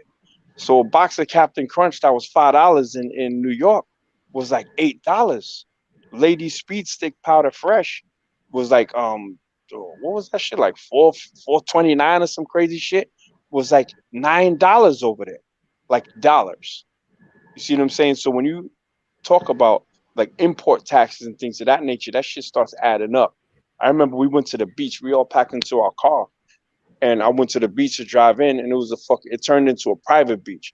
It was like $10 per head. I'm like $50 US to go to the beach in the Caribbean. I turned my fucking car around and went to the hood beach. You know what I'm saying? And I was making mad good money at the time. So you just got to really crunch the numbers for the economy that you're looking in, and then see how many years you can live, and you can stretch the money. But then you'd have to minimize, going out. You'd have to minimize what, ordering out. Yeah. You have to take into consideration healthcare and getting sick, which is a real possibility. Like getting sick over there is different. Even though the hospital will be cheaper, but medication, right? Who's gonna get the medication for you if you're out there by yourself? You're fucking almost dead ass sick. Who helps you? Everything has to be done with a price. And if you living high on the hog, so to speak, you know what I'm saying? You'll realize that money starts going quick. I had an Airbnb in Brooklyn just now, right? And you know, there's a dude that was in Tanzania as a YouTuber, was in the same fucking Airbnb, came back to America. Yeah, matter of fact, I was corresponding with homie through comments on one of his videos, and we shared the Airbnb, and it was just on some happen shit. I came in, he was in the kitchen, he looked at me, I looked at him, I'm like, yo, so you knocked me easy? I'm like, yeah, what's up? So we started kicking it, and you know, he had to come back, re-up, and then go back again. So shit is not easy, man. It's not easy. Well, I'm doing my goddamn research. You know what I'm saying? I am ready. And believe me, if I have to work another year just to be able to afford me 2 house girls for the whole year, then so be it. Hey, LOS. What's the deal? I need those 2 house girls, man. Oh yeah, man. I totally understand this shit. I'm what the fuck? I need my 2. I'm not about to pay $120 a month, you know, but hey, do you, my guy? Man, bro, that is $30 a week. You know what? Now I think about it, even if I had 3 wives, I would probably still be paying the same. Yeah, 3? You talking about 3? Nigga, you 120? Man, that gonna be for one. You gonna be paying like 5. What the fuck? What you talking about? 3 wives in America or 3 wives in Africa? Man, I want one in America. Oh, one in Africa. And one in South America. Why cut that shit out, man? You talking about you ain't gonna pay 120, nigga? That sounds like $1,000 right now. Hey man, shit, we gonna do big business, man, and they gonna work with me, and we gonna keep all the money in house. That's that's how we rock. You still gonna end up spending more than 120. My 120 is cheap. So the thing about it, I don't plan on hiring the 2 girls forever. They're competing. Man, you see Brother Pole, right? Right. I'm trying to get like him. Yeah, man. But if that was in Africa, it would be a good thing, man. But I couldn't do that in America like that because you just. I mean, in a third world country, the man word is higher. You get what I'm saying? So, right. if they dealing with polite on another level. You know what I'm saying? He's around a lot of millionaires and stuff like that. But even females know that that lifestyle is a glamorous lifestyle. See, mine ain't no. I'm not. See, the thing is, I'm not trying to live like him, man. I'm trying to have his type of money. That's the goal. That's my goal. That's what I'm working on. You know what I'm saying? I'm gonna have millions. I'm putting that out in the air. So I'm gonna be able to support 3 women, but I'm not gonna do it the way that he's doing it. They live in luxury, driving Rolls Royces, and all that bullshit. I ain't with none of that. But what you want your what change that? Do you want all 3 of them to live together with you?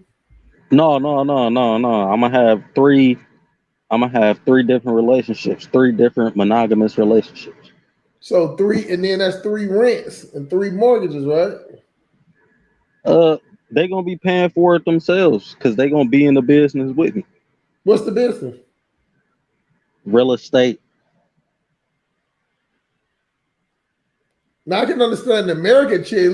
One thing I know about these African people, continental foreign people, they don't do good in the real estate market here in the United States.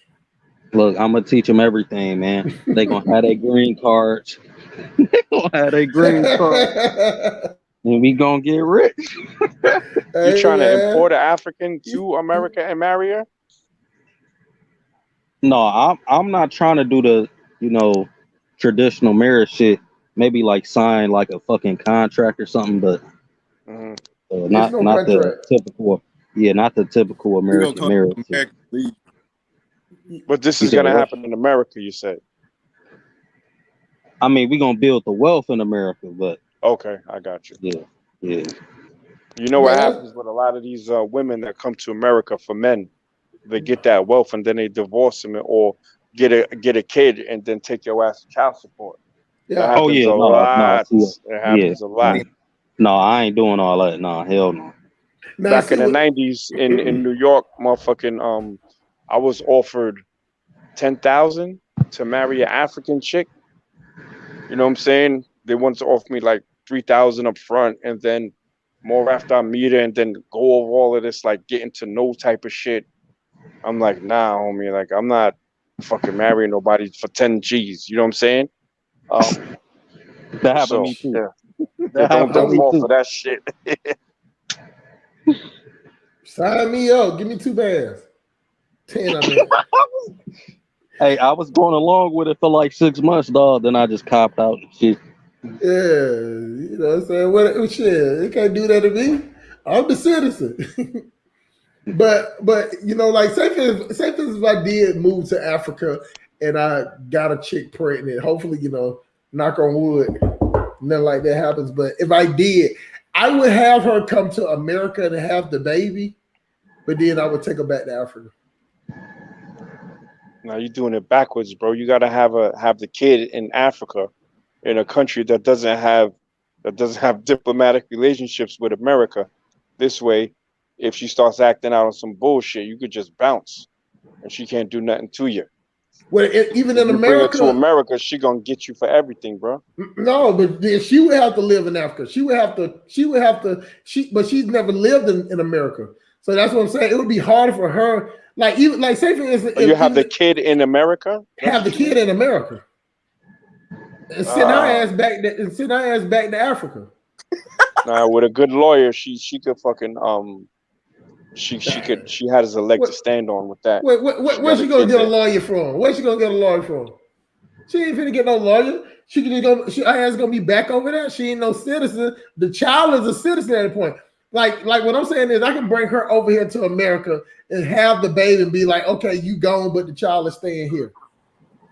You know what I'm saying? Like I can do that. I can be like, you know, get on that plane like the baby. Now the baby ain't coming with you. The baby's a citizen, so that means that at that point I'm the only person that can approve that. You get what I'm saying? Because I'm the citizen. You know, so we got Quasi coming back in the building. He down, but he ain't pimped down. You know what I'm saying? So that's what I'm saying. I would have her had a baby come here, then I would send her back. Now she can stay for a little while or whatever, as long as she, you know, whatever. But I would just the baby would be born here. And not saying that I wouldn't take it back, we still wouldn't be together. But at the end of the day, I would want the child to have that American passport.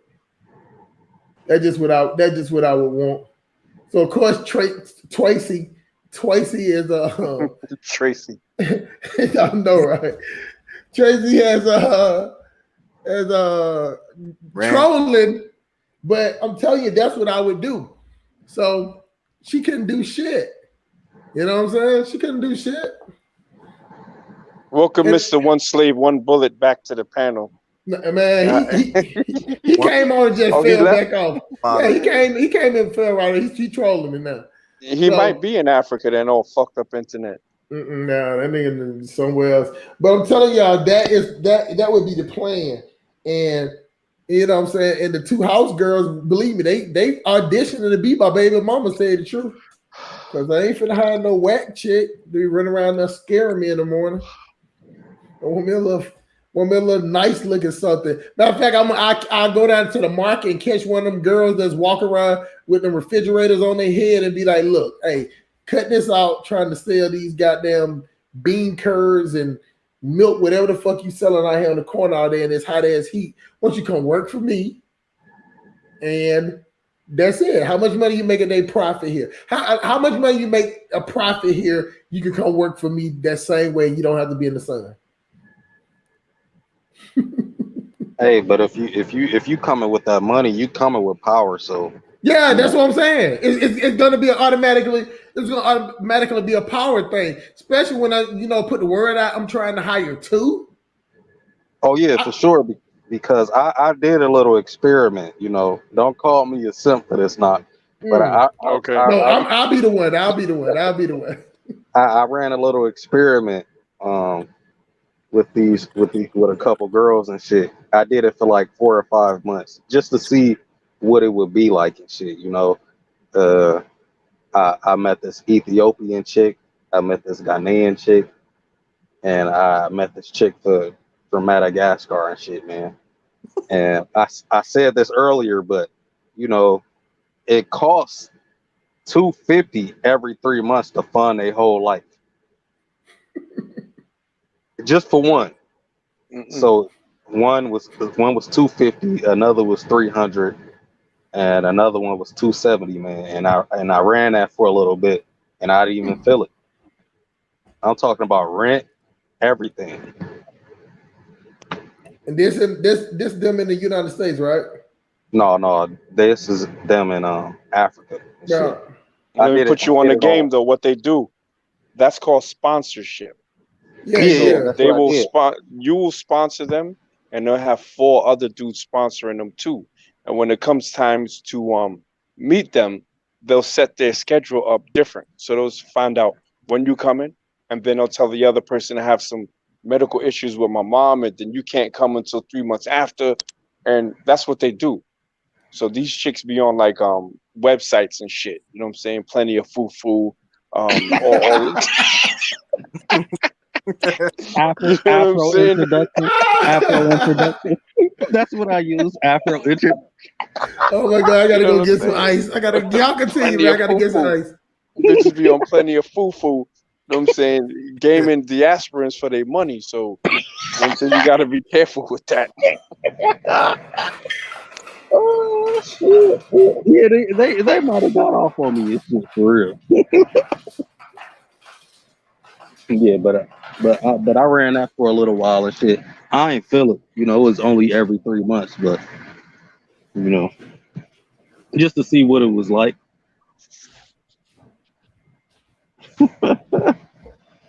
No, that's what's up, man. See, let me ask you a question about your conversations with them. Let's take the Ethiopian one. Were your conversations flowing? You know, did y'all have shit in common, or was it just like getting to know each other and then like silence? No, we was talking and shit, but a lot of them asked the same questions over and over again. I peeped at the shit. I just kept going just to you know, see what the shit was about, if I could afford it, like if I really wanted to do it. But they would ask like shit like, how's the weather today?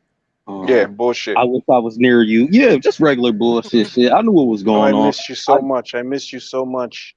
Yeah, that type of bullshit. So you on some sugar daddy shit? That's what it sounds Hey man, I felt like a god. I ain't gonna lie to you. When you provide, when you, that was my first time feeling like I had power. That was the first time I felt like I had power for it. Yeah. I agree with you, man. I agree with you, man. Now, I ain't gonna do that shit because I ain't, you know, so you ain't got no kids. So you ain't got no motherfucking kids yet, so you can experiment. You ain't got no kids, right, Mr. LOS? No, nope. See, he got like I got a little plenty extra of money. Yeah, he got extra ready to trick off with. See, I ain't got no time for that fuck shit because I got 2 motherfucking kids and they some leeches. And I know y'all listen to my goddamn show. And I don't give a fuck if you hear me say my 2 kids are fucking leeches. That's what they is, man. And I don't give a damn. You ain't gonna, what you gonna do? What you gonna do? Come to me and talk shit? You don't want that money to dry up? My kids would be like, what the fuck did I do, Dad? I'm just saying, if you want to come out the mouth and say something wrong, all you gonna do is make me snatch the money back. Man, let me tell you something, man. My kids are really trained. They'll be like, man, look, just listen to that nigga talk. Just let him talk. He gonna do cursing. He gonna go all the way around the board. But at the end of the day, he never gave me a whooping, and he paid for everything. My kids, you know, they real rational like that, dog. They logical. They ain't gonna say nothing. They gonna sit there and think, oh man, my daddy just saying something crazy. You know what I'm saying? And be like, let me use the credit card. Can you buy this? Can you Amazon this? Can you do this? That's all they do. They some takers. They don't benefit. My kids don't benefit me at all. People like, yeah, my kids are leeches.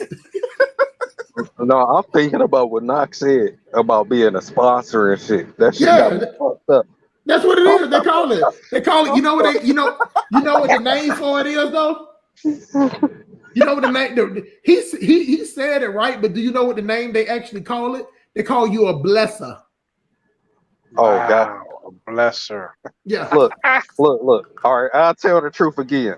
Tell the truth again. Tell the truth and shade the devil. I'm going with Brandon to Kenya next year and shit, right? So I'm going too. So I figured, I get the ups, what's going on out there by talking to some women from Kenya, right?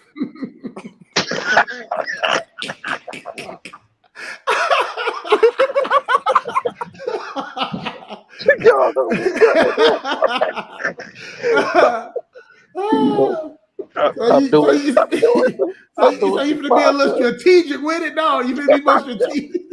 I'm sponsoring some women right now. Salute. LOS the blesser. You ain't blesser, bro. Damn, LOS. You know what the funny part about it is, you're gonna get something out the deal, but you gonna see that for the pussy that you get, you're gonna feel like you overpaid. You just kept it like in the pocket. You just kept it like on deck. That's the difference. See, I don't mind catching a chick on the fly. See, you like to have yours on deck, have it all marinating. See, you got two type of people. You got people that call a lawyer when they need a lawyer, and you got some people that keep a lawyer on retainment. So you got them hoes on retainment, and you ain't getting nothing out of it. But I get a good conversation. But you get some comfort. You get a how you doing text. Then you might see some pictures. Yeah. Might not be a dildo, but no, it's a them.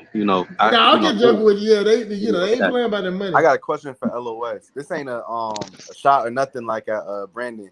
Like, have you been to Kenya? Have you seen the land? I just more so curious about like the people who bought it. So have you seen the land? Yeah, he got YouTube videos of it and all that. Okay.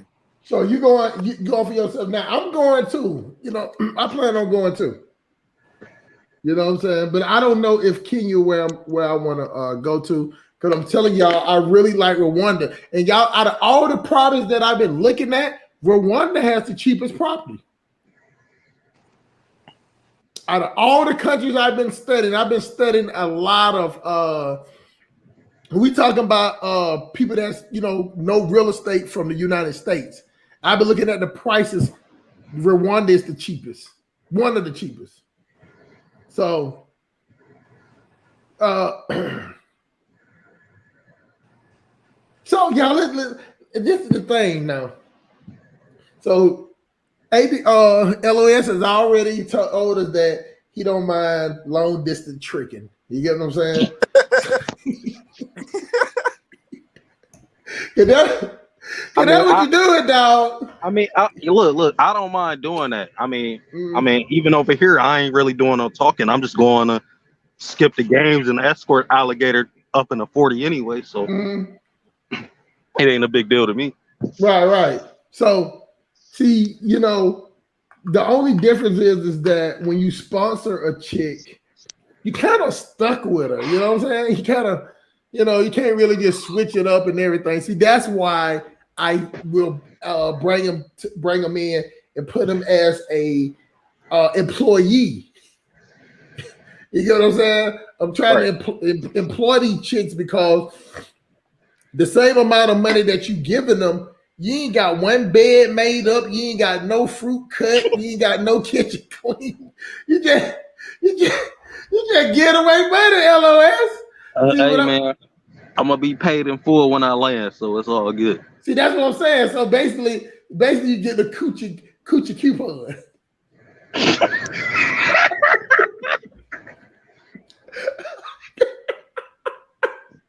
Yo, I got a homie out there who's on Tinder. He's been all over East Africa. He's out there. I ain't gonna give away his location, but he said that out there on Tinder, the chicks will link up with you for a Tinder date, and then after they eat, they be like, "Yo, I gotta go home and shit." They be using people for dinners out there. So I'm like, damn, it's fucked up like that.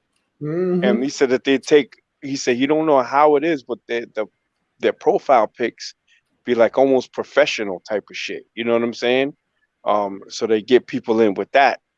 But he said it ain't like you think. So if you're sponsoring a chick and it goes the way you want it to go, there might be some feelings attached on her side. And you might be having a hard time to get rid of her. You know what I'm saying? Sponsoring is never good.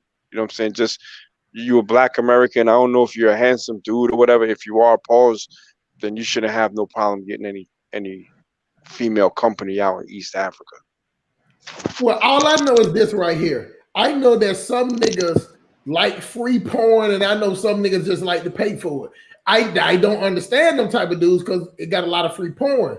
So, I skip past the commercial. That don't bother me nothing. You know what I'm saying? The 5-second commercial, that's it. But some people like jerk make commercial. Yeah. That shit is annoying as hell. You got your sock ready next to you. Your your grease. No, I'm bugging pause. Hey man, you gotta do what you gotta do, man. You know what I'm saying? Like, look, you can be like, man, I can watch this video, bust off real quick, pause, or I can take this chick out and spend $200 and might get some Kuta Kente. So, sometimes you just gotta rationalize. It's a third option. You forgot the third option. Oh yeah, you can get on Escort Alligator for $40. There we go. Or you can come on Food Industrial and got there and get you one for the low. Cause these chicks in Atlanta sell that ass for cheap. $40-$50. And that's on the high end. You get them $20-$30, man. You know what I'm saying? I gotta tell this story about my homeboy. I told him that I was gonna put him out there, man. But so me and this dude, man, we've been knowing each other for years, man. And so it's this chick that I mess with, but she we just cool. And I told him, I was like, man, I don't really fool with the chick no more, but she off the train. And he like, no, I get her. So I set it up for him to hook up with the chick. And he was like, well, I said, what the chick do, right? You know what I'm saying? I said, she sell pussy, right? And he's like, yeah, man. She says she don't do it to everybody. So I got them, hooked them up, and I was like, man, just don't play yourself over there, man, because, she's real. She got a real nice body, whatever. But, I've been, after a while, you be in the trap, you've been going through, you see people, you just get cool with them, let her know you don't want to fuck with them. So I seen her the next day, and she was like, damn, yeah. I said, you got with my boy was good. And she was like, yeah, he was straight, you know what I'm saying? She's like, he really like to eat pussy, don't he? I said, what? I said, what? She's like, yeah, he came and picked me up. And then I said, so he came and picked you up off the block. And I'm like, no, let me call him. So I called the nigga up, man. I'm like, what's up, dog? He's like, yeah, man. I said, man, I ain't the type to be in nobody's business, but I told you that the girl sell pussy. You know what I'm saying? She out there now, you know what I'm saying? She just old neighborhood chick, but she really sell pussy. He like, yeah. I said, so you just why would you eat her pussy and she sell pussy and you picked her up off the block that she sell pussy at? Ugh. This nigga like, I ain't got no good answer for that. Just bust out laughing, man.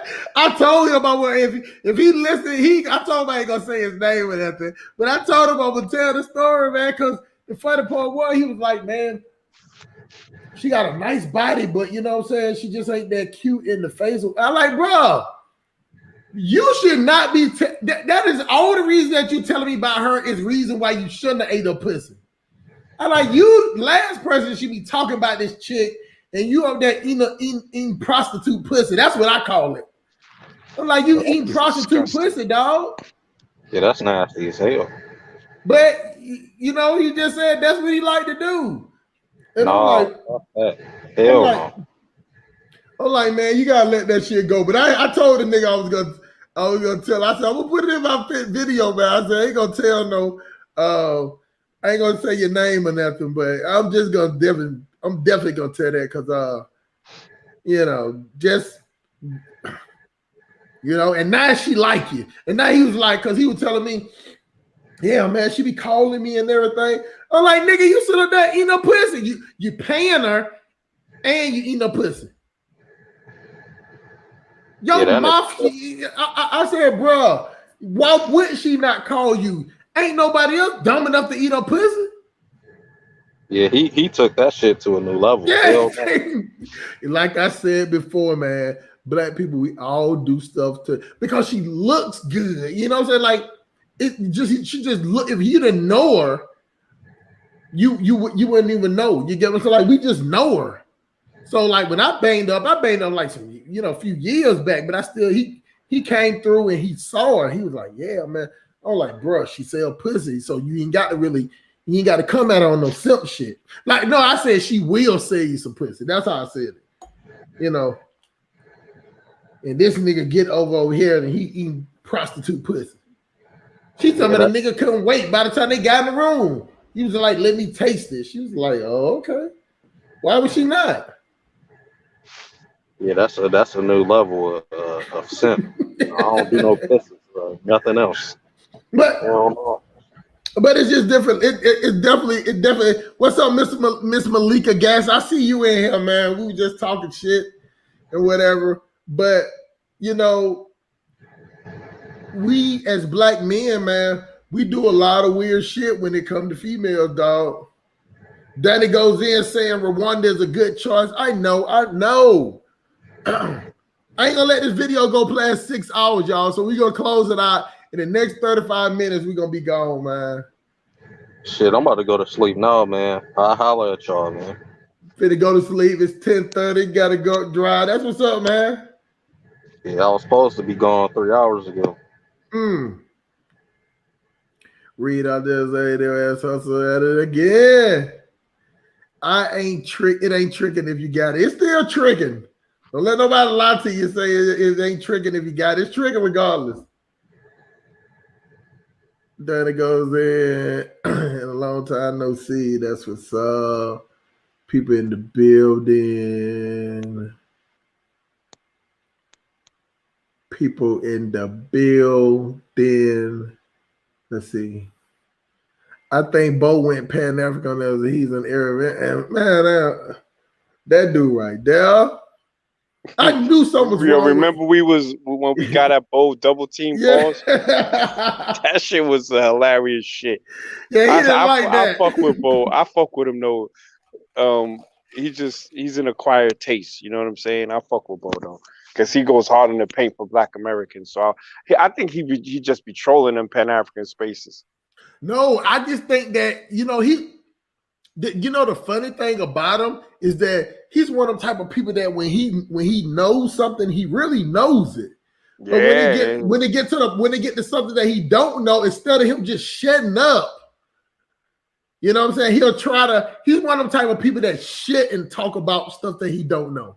That's what messes him. Like me, I can get on and I know how to play both sides and stay in the middle, so I can go with that. But him on the other hand, if it is not something that he's familiar about, he'll start saying stupid shit. And that what throws him out. Because I told him I ain't got no problem with him. I told him that you jump from YouTube channel to YouTube channel like a prostitute. Wow. You get what I'm saying? Yeah, like I can see how we can not like that. I'm just saying, salute to Malika Gatson and Lewis Luck. Salute to both y'all. Salute to Donnie Goes In. What's up, y'all? What's up, family? Yo, it's right now. It's 4:35 in the morning, and in the UK, it's like 5:30 in the morning. We know that what's his name? Quasi was on with us like 4 hours ago. Tunisia supposedly on another forum. These motherfuckers ain't got no jobs. They ain't got no job. That's why they always on motherfucking YouTube. You see what I'm saying? I don't have to go clock in for the white man until tomorrow, so I'm good. But these motherfuckers be like professional panelists, going everywhere, just getting into these little YouTube fucking debate sessions and shit. That shit is it's a bunch of bullshit. Honestly. They, you know, they do it too, man. Because sometimes, like, you know, I'm subscribed to a lot of people channels, so I'll watch it. But I don't go on everybody's show and want to jump on the panel. Like, I just, you know what I'm saying? And when I see these people that do that shit, I'm like, you know, you would think that the nigga would just make up his own page. But, you know, the thing about it is with him, he would just see that he's not entertaining, because I don't care what nobody. Tell him how you really feel, brother. Damn. You gotta be. He's not entertaining, man. You get what I'm saying? Like I can get people that don't like me and still laugh at what I say. They'll be like, "Oh, I can't stand what he just said," but I'm an entertainer, man. You know what I'm saying? Like, it's natural, and he's not that. He's not like that. So he couldn't get a channel like that. You know what I'm saying? Like, if either I you have want, the gift or you don't, man. Some people don't got it. he don't have that. But when he's talking about things that he know, he pretty good. But like, he got like OS and D or AD and D or whatever the fuck that shit is, to the point that if the conversation start going another route, he'll start getting upset. You know what I'm saying? He'll curse you out quick. Curse your ass out quick. He'll like, damn, the conversation, can we move the fuck? I don't give a fuck if y'all start talking about Fred Flintstone and the Jetsons or whatever. It just, you know, I can always bring the conversation back, but like when he gets stuck on something, he just like that little kid with the helmet on his head and riding the school bus with the tinted windows, man. You know what I'm saying? You funny. Look, he knows his shit when he knows his shit. Exactly. And he's from, I guess, Atlanta. No, he's from Miami. Ooh. Motherfucker told me one time, he said, you think you some super nigga? He's like, suck my dick. I'm like, what the fuck? I had to respect him because he's the first person in the YouTube streets that said that to me, you know what I'm saying? But I was waiting for his ass on the next live stream because I knew he was gonna try to troll me. So I had some country banjo music queued up. I let him on and fucking told him, and went back and forth with him. But I fucks with Bo, man. You know what I'm saying? Hey, I'm telling you straight up, man. Yeah, you finishing at 6, right? I'm finishing at 6 out. Yeah, 29 minutes. I'm done. Okay, that's so I'm still this 29 minutes, y'all. This is the final countdown. About hey man, I killed today. I killed the most flies I ever killed. Was I killed 8 flies, and I think I got 2 left to kill. They just been sitting around waiting for me to kill them. So I slept with my door open and woke up this morning, man. I had like 10 flies in here, man. 10 I'm flies. The king of snatching flies, bro. I caught one with my hand. I caught one. Only one? Come on, man. One. You gotta step your game up. The thing is, you can't come with your hand open because then the wind pushes the fly away. Right. You know what I'm saying? I was in a fly catching contest in Ghana. I had this little kid with all these flies on his face. So I was snatching them shits up. Boop, boop, boop, boop. And I was just fucking around. Motherfuckers are really like, you're knocking. He hates Africans. Like you said it. Nah, but to catch a fly in the air, you just gotta cut with your hand like a karate chop and snatch that shit. Boom. And then open that shit up and let him fly away. You gotta let him fly away though. No. I smushed his ass, man. And then let me tell you something. I'm also seductive with what is seductive? No, it's not seductive. What the fuck? What is the thing when you like evil? Sadistic. Seductive. Hey man, I'm kidding. It's addictive, man. It's addictive, man. I went in there and it was this little plastic thing that they was in this little plastic bag they were trying to get. So I would put all the dead ones in there, the plastic bag, and do the little zip tie. And you know what I'm saying? So let him watch his homeboys, all of them in the bag together. You know what I'm saying? Let him know it ain't no joke. Right? This bitch. That is sadistic. That is it. That's what I'm telling you, man. You know what I'm saying? Silk Police Academy is the cicadas out, don't they? No? Is the cicadas out, don't they? Don't dare. And Power DOS, man, let me tell you, I'm real with the ghetto on this, but I can't. You got to retype that one, bro. Or her. Let's see. Oh, down. Down there. Oh, is the cicadas out down there? What are the cicadas? I don't know what cicadas is. Those, I think them is them motherfucking little bugs and shit. I think they make noise. Oh shit, man! You know, I'm in the South, man. You know, we got all type of. Y'all got lightning bugs down there. You know, lightning bugs. Yeah, man. You know, we used to catch them and we used to catch them and tear them in half and put them on our ears as earrings. That's some real country shit. And we used to be running around with the thing lit up on our ear. Then when it go out, we would just take them off. We were nasty as fuck. Yeah, hey, Junksy, you never heard nobody doing that with light bugs? Nah. Yeah, we used to tear them off and put them on our ears, man. We was off the chain, man. Yo, what was some of the games you used to play as a kid? Some Black American shit. Definitely hide and go get. What? Manhunt. Yeah, we call it hide and go get. That's like the whatever girl you find, you can fuck. That's how it was. So she got to go some rape shit. She go hide. She got to like the guy now. She got to like the person, you know what I'm saying, that want her to be found. But if you find her and she in a place where y'all can fuck at, you know where there wasn't no fucking, but it was some hunching going on though. Definitely was some grade A hunching going on, you know what I'm saying? So that was my, you go ahead and name you one Jilzy. We used to play Manhunt. What that is? It's basically the same shit as like tag and all that shit. Like, you know what I mean? It's like one crew gets the other type shit. Y'all never did hide and go get? Well, with the fucking shit? With the females, yeah. Like the boys would go. Nah. How old are we talking? Hey man, you know, I'm saying like it wasn't a lot of. It was like, you know, just hunting. It was a lot of hunting, but hey, it was some fucking, but wasn't that many. But it was a lot of hunching and kissing and bumping and grinding and shit with your clothes on, I guess.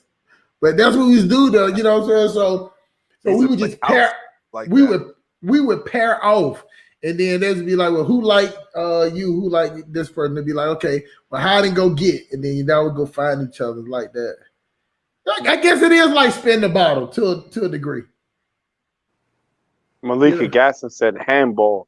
Yeah, she must have grew up around Puerto Ricans and shit. Them Puerto Ricans was good as fucking at ham. She from New York? Yeah, she from New York. I think she from Brooklyn, right? Yeah, she bougie. She probably from Bushwick or some shit. Handball. Black people wasn't playing no handball. Yeah, we're playing no damn handball. Nah, I ain't gonna lie. I went to school on the Lower East Side. I was playing handball. Man, yeah, all them Puerto Ricans down there. Yeah, I know. Yeah, I used to live in you know what a Manhattan Bridge is? Yeah. Right on the left side. If you're in Manhattan going towards Brooklyn on the left side, there was these buildings. It was a Mitchell Lama building. I lived in that shit for like 9 months when I worked in Soho. That shit was mad fucking hood down there. I'm like, this shit is still Manhattan, but it was fucking crazy hood.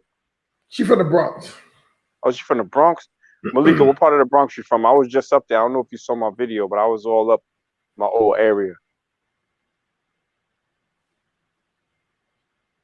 In the Bronx, I'll tell you about a game that we used to play. If y'all saw that video where I walked through the hood and I told y'all where I almost got robbed from my fucking Gucci link, we used to tie a shopping cart to the to the shit for the bodega. It was like the red and yellow sign. So we used to tie a shopping cart to that. So when cars would drive down the street, we push it in the street, but it would be tied to the fucking to the bodega. So motherfuckers would almost crash thinking the fucking shopping cart was coming into the street. Wow. Some hood ass shit. Yeah. Real hood. Oh, University. I know where University is. I used to live on 180th and Grand, so that's the same area. Shit, I might have known. Empowered 80 says ding dong ditch. We used to call that nigger knocking. Hot peas and butter. What the fuck is that? What the fuck is that shit? That's some country Piggly Wiggly shit. Yeah, that's a Wayfield grocery store type shit, That's man. some Ohio shit. Don't tell them what they do in Ohio, man. Hot peas and butter. Man, I never forget, man. Me and my homeboy, we had a trap house, but he had a girlfriend, and he brought this girl down. She was from Kalamazoo, Michigan, and he brought her down at the house. He had at the house. He's like, man, I can't get away from a girl, and you know what I'm saying. You know what I'm saying. You just got to keep her busy. I'm like, okay, I'm finna fuck because I ain't keeping no bitches busy. And you know what I'm saying? So I called him up. I was like, hey man, look, I said, dog, I'm trying to fuck, right? And I said, so you coming? Can I fuck her? He's like, yeah, you can go ahead and get her. So I said, well, okay, now I'm gonna have to throw a little salt on your name because you know she's gonna be like, you know, y'all pass me around, so I gotta act like I'm throwing salt on your name or whatever. So, but she's from Kalamazoo, man. She I'm telling you, she looked at like Remy Ma. She's wearing her hair like Remy Ma, everything with the gold, with the bang, with the blonde bang in the front and the rest of it, man. You know what I'm saying? She was off the chain, man.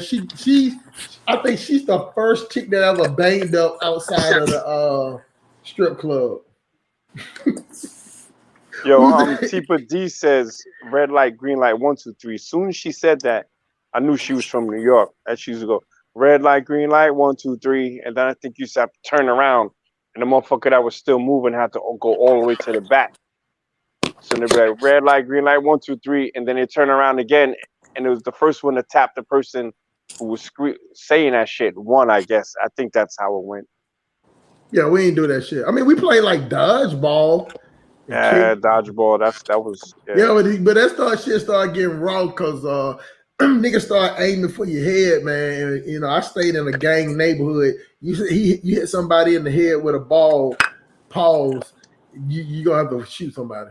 Somebody gonna want to fight. Somebody gonna shoot. So I actually thought it was fun, but you know, when I saw niggas, you know, start doing that shit purposely, just going after one person, and you know, it got bacon.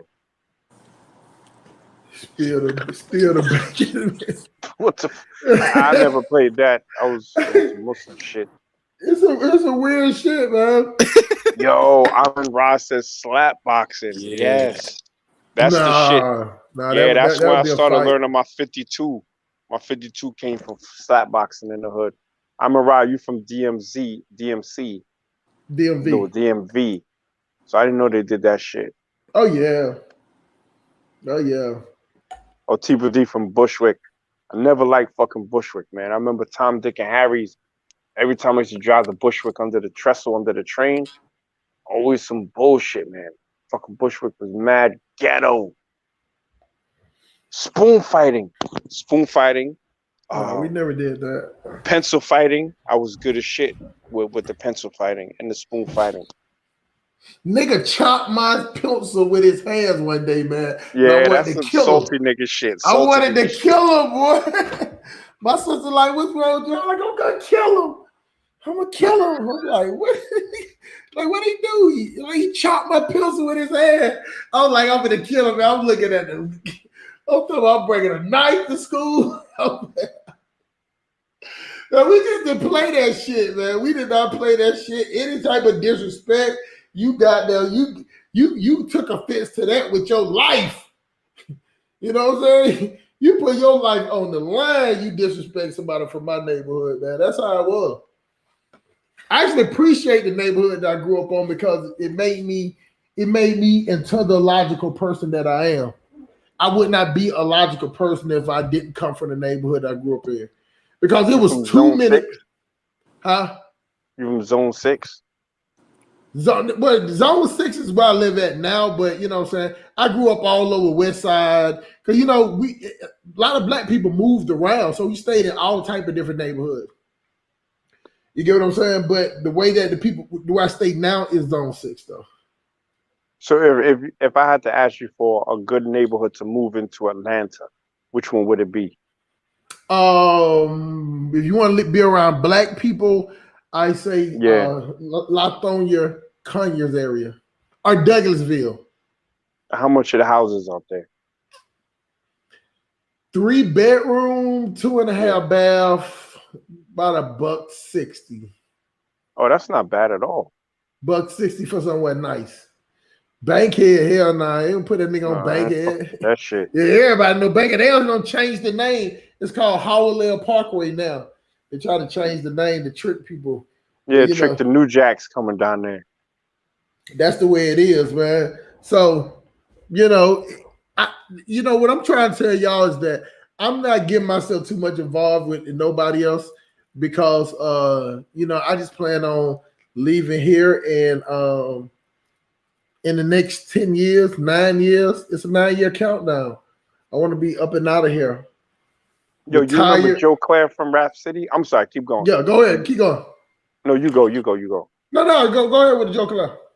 Do you remember Joe Claire from Rap City? Yeah. When I was in Morgan, this was before he was Joe Claire from Rap City. I was dating this little like PG County chick. She had like a bob and shit. You know what I'm saying? Fresh. All the chicks from PG County were fresh. I never smashed nothing in college. Nothing. Right? This motherfucker took my shorty, man. I'm waiting to see that motherfucker today, old goofy motherfucker. That shit just came up in my mind early. Yeah, Joe Claire. He was from Morgan. Yeah. I was down there when the Twin Towers got attacked the first time. When they tried to blow it up in the parking lot. I remember I was on campus when I heard about that shit. I remember exactly where I was at when I was in Bankhead Court, actually. And I was outside. The first time, not 2001. I'm talking about in earlier than that. When Lion Shake tried to blow that shit up. They drove a car into the parking lot and blew it up. When they blew it up, man, I was in Bankhead, man. I was trying to tell them niggas that day. I said, y'all know everything finna change, right? They like, oh, that's just going on up there in New York. I like, no, that is finna change everything. You get what I'm saying? Like, we go everywhere else in every other country and do shit, but we take it real personal. You do it in ours. Yeah. America don't play. I go drop bombs in your country all day. But who dropping bombs in the United States? Y'all just better get, man, let me tell you something. One thing about these white people in the United States, they will destroy everything before they lose it. Yep. They ain't going out like that. Yep. They're not. If I can't have it, you can't have it. They really go by that. That's what I try to tell people. That I try to tell you, like, white people ain't better. They're just more cutthroat. Like y'all look what they did at the Capitol. Nigga, they were just out there talking shit. They went in there and did something that we would never do. We'll walk out there in the streets. We'll go rob a Target. I ain't mad at you. You get what I'm saying? But we would never go to the Capitol and do. We go out there in Capitol and get along with everybody. Start singing "We Shall Overcome" and shit. Electric sliding and shit on the White House lawn. Shaking your stinking ass all over the Capitol. But them white people went up there and got some buck in their system. That ain't some shit we'll do. And y'all the white man is the original gangster, man. The white man is the original gangster. That's what, you know what? I always say this thing, man. And I kind of stopped saying it, but I'm going to say it again today. That the weirdest trick that white people ever did was brought us over here, slaved or whatever, then released us, and now start acting like they scared of us. No, they're not scared of us. All right, bro. I know they ain't scared of us. But that's how they act. You get what I'm saying? That's how they see. Ain't nothing more expensive than a white woman tears, bro. Facts. So she getting to talking about how scared she is and how the kids are scared. See, we that's why you watch any of those drama movies. The white people are good at the drama movies. See, we just good at the ghetto movies. But the drama, but a white person can bust out and start crying in them. Black people, we don't cry that easy. Unless they can cry. Person. They can cry about anything. They can be sitting there reading the magazine and tears flowing. But the thing about it is they're just as evil at the same time. See, we're emotional, but we forgive it at the same time. Either that or we got amnesia. No, we definitely don't have amnesia because we remember it. It ain't no amnesia. It's just that we feel like if it ain't hit our doorstep, it don't concern us. Facts. You can go next. You can walk right outside your apartment or house and see your next door neighborhood getting this motherfucking ass whooped, and you're gonna say two things. Shit, let me go back in the house. Or two, the nigga deserved it. Some of us agree with the police. But the thing about it, we ain't got no choice but to agree with them because they the one that they run everything. How you expect for them to be comfortable with you when they don't have to? All they have to do is play the role like they like black people. That's all they have to do. They don't really have to do anything because majority of the judges white. Majority of the police white. Majority of the real estate people white. Mostly all of the bailiffs white. Mostly all of the people that work in the prisons white. Most of the people that work for the state white. Most of the people that work in the clerk's office white. Whenever there's power, white people are in those positions. We talking about power for it changing laws and putting people in jail or arrested. Black people, even the black people that's in power ain't got that power.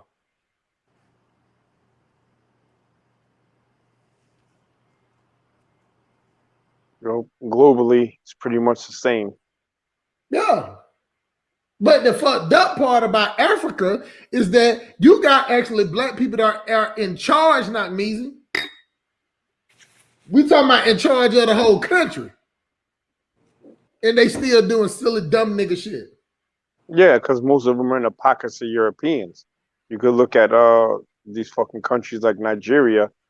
Fucking Buhari, what was it, a month ago or so, a month and a half ago, flew all the way to England just for a fucking checkup. He wasn't even sick. Like, come on, man. Private jet to England for a checkup. Hey, you know what? Like I tell people, man, again, y'all, we're going to end the show in like 9 minutes.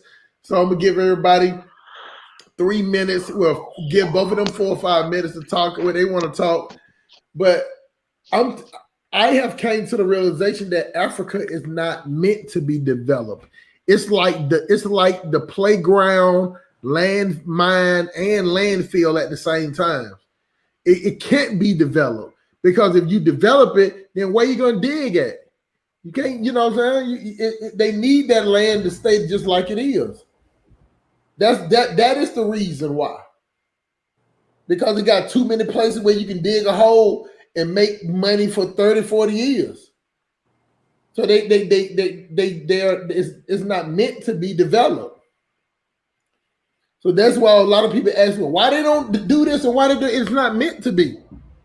They need that land to be like that. It's easy to dig holes on red clay dirt, right now, Meezy? If you got to dig up cement, steel, and they don't. I never thought about that. But it's feasible. You're right. It has to be. Because they have no intention. Because the whole they can go somewhere else in another neighborhood and look, they just found the gold thing up there. You know, if it was developed, they would have found that. I feel like somebody has to be oppressed in order for the system to work. You feel me? Now, one thing I give the United States credit on is that, say for instance, Africa said that they weren't going to sell them no more, whatever resources. America just would innovate itself out of it. It just would produce something else. You know what I'm saying? Because it don't need Africa.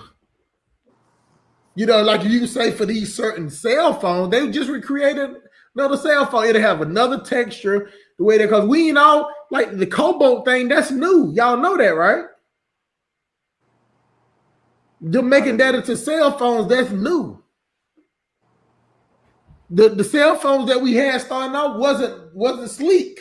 But you know it wasn't sleek. They was bulky as fuck. But go ahead, man. Say what you want to say, Judge Caesar, man. Because I know I be over talking you sometime, man. Oh no, go ahead and say what you got much to say. I agree with damn near everything you said. I'm just chilling right now. I ain't got much to do. You know what I mean? You agree with the two house girls? Nah, not on that part. My girl. Who gonna clean up, bro? Who gonna do the cleaning up? Somebody had to clean it up. Shit, cook. I can't cook. I'm telling the truth. I can't cook. I can do my little ones and twos, but yeah, nah, I ain't really trying to, you know what I mean? Yeah, that's, you know what I mean? My wife gonna have to do that, you know what I mean? So would you rather have an American wife or African wife? I mean, right now, my girl, she's Ghanaian, but honestly, when I met her, I thought she was from the Caribbean. I thought she was like Barbados or something. Oh, okay. But I didn't go looking for like a specific, you know what I mean? I just like black women, period. Yeah, but it's like some extra that she still got some. She ain't Americanized yet, right? Nah, she nah. Exactly. You got your little. You got to her. I say it like that. It got to her for sure. She's a little humble something. Yeah, she ain't never been to Ghana. You feel me? Like she's yeah. She, you know what I mean? She ain't never been over there. So you know, you got you something good, man. You know what I'm saying? Like me personally, I just know that I could get in Africa, I could get me a younger, finer girl that I can work with better in Africa than I can in the United States. You understand that if you check their purses, there are no baby wipes in the purses. So understand what you're really getting into. You know what I'm saying? If you check a woman's purse and she doesn't have baby wipes, keep it moving. You go to her crib, she don't have baby wipes in her bathroom, keep it moving. And I'll leave it, and that'll be my last words for the day. That's your last words, man? That's it? Baby wipes. Baby wipes. Man, let me tell you something, man. I appreciate y'all coming to the show, man. I appreciate y'all joining in. You know what I'm saying? If y'all don't have nothing to say, y'all, I don't never kick nobody out. Y'all can stay until I close it out in 4 minutes. If any of y'all have something to say, y'all can just go ahead and interject whenever, whatever. Now, y'all know it's Sunday, and I only got two. Hold on. All I got is 2 motherfucking donations. God damn it. Now y'all show White Jesus way more respect than y'all show Hustle Smart today. Now how much money y'all gave to White Jesus? You know what I'm saying? Give me 10% of that. give me 10% of that, goddamn. But the 2 people that supported, they didn't want me to say their name. They just said support for a good show and everything else. I'm going to drop the again, the Cash App and the PayPal will be in the description. I'm going to drop it again right now. You know, we about to close out the church. So I need all y'all to, we're going to pass the plate around. And so y'all can, so I can be blessed. And don't forget, if you give, is going to be multiplied 10 times or some shit like that. I forgot what it is. Don't keep it in your pocket. Give it away so it can come back tenfold. I mean, if y'all believe that shit they say in the church, then I should be able to tell y'all that shit too. Let's see here. That's the PayPal in now. Oh, that's the Cash App. That's the Cash App. PayPal. There it is. And I'm going to put my email in here. And this go for Zelle. If anybody got Zelle, this with my email. Let me put that in here. And telling y'all, man, I need some more stalkers, man. Y'all ain't bold enough with the stalking. Yeah, You know, have Quasi. Crazy, man. You know the funny part is I can tell that Quasi actually, for whatever reason, me and him, we just I think he just has some OG respect that he gives me because everybody else always tells me that he be talking mad shit on everybody else's show, but he does not do it on my show for whatever Quincy reason. don't really fuck with me either. I be trying to push his buttons and he just don't bite. I think Black Americans are not his real trigger. It's Caribbean people. I think so too. And he might not like Jug because Jug's woman is Ghanaian, so probably you don't like that shit.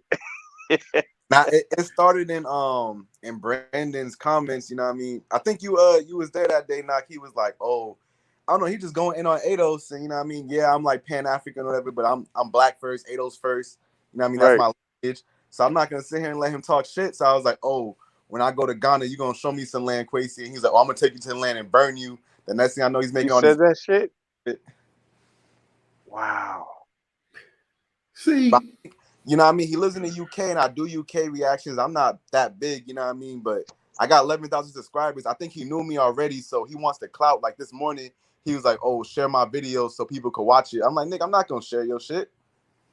Let me ask you something, Jugsy, because this is what I never understood. Because, I don't know if maybe because my channel is growing from a grassroots and it's just getting more and more people every week. But it's slow though, which is fine. But I don't understand how people have 11,000 subscribers and don't have at least that many views. You get what I'm saying? Like that's the part I don't understand because I have more views than I have subscribers. So what I'm trying to understand that how do you have 11,000 people, but the videos does not have like you know what I'm saying like everybody that watches subscribe to my channel is at least gonna come by and watch it for even if it ain't number 5 or 10 seconds. They'll still watch it. So what I'm trying to figure out is that if you got 11,000 people, why 11,000 people ain't watching your videos? For me, since I do reactions, maybe it's like an artist type situation. Like, oh, they a fan of certain artists. Like some people, I really don't even think they come to the reactions just to watch me.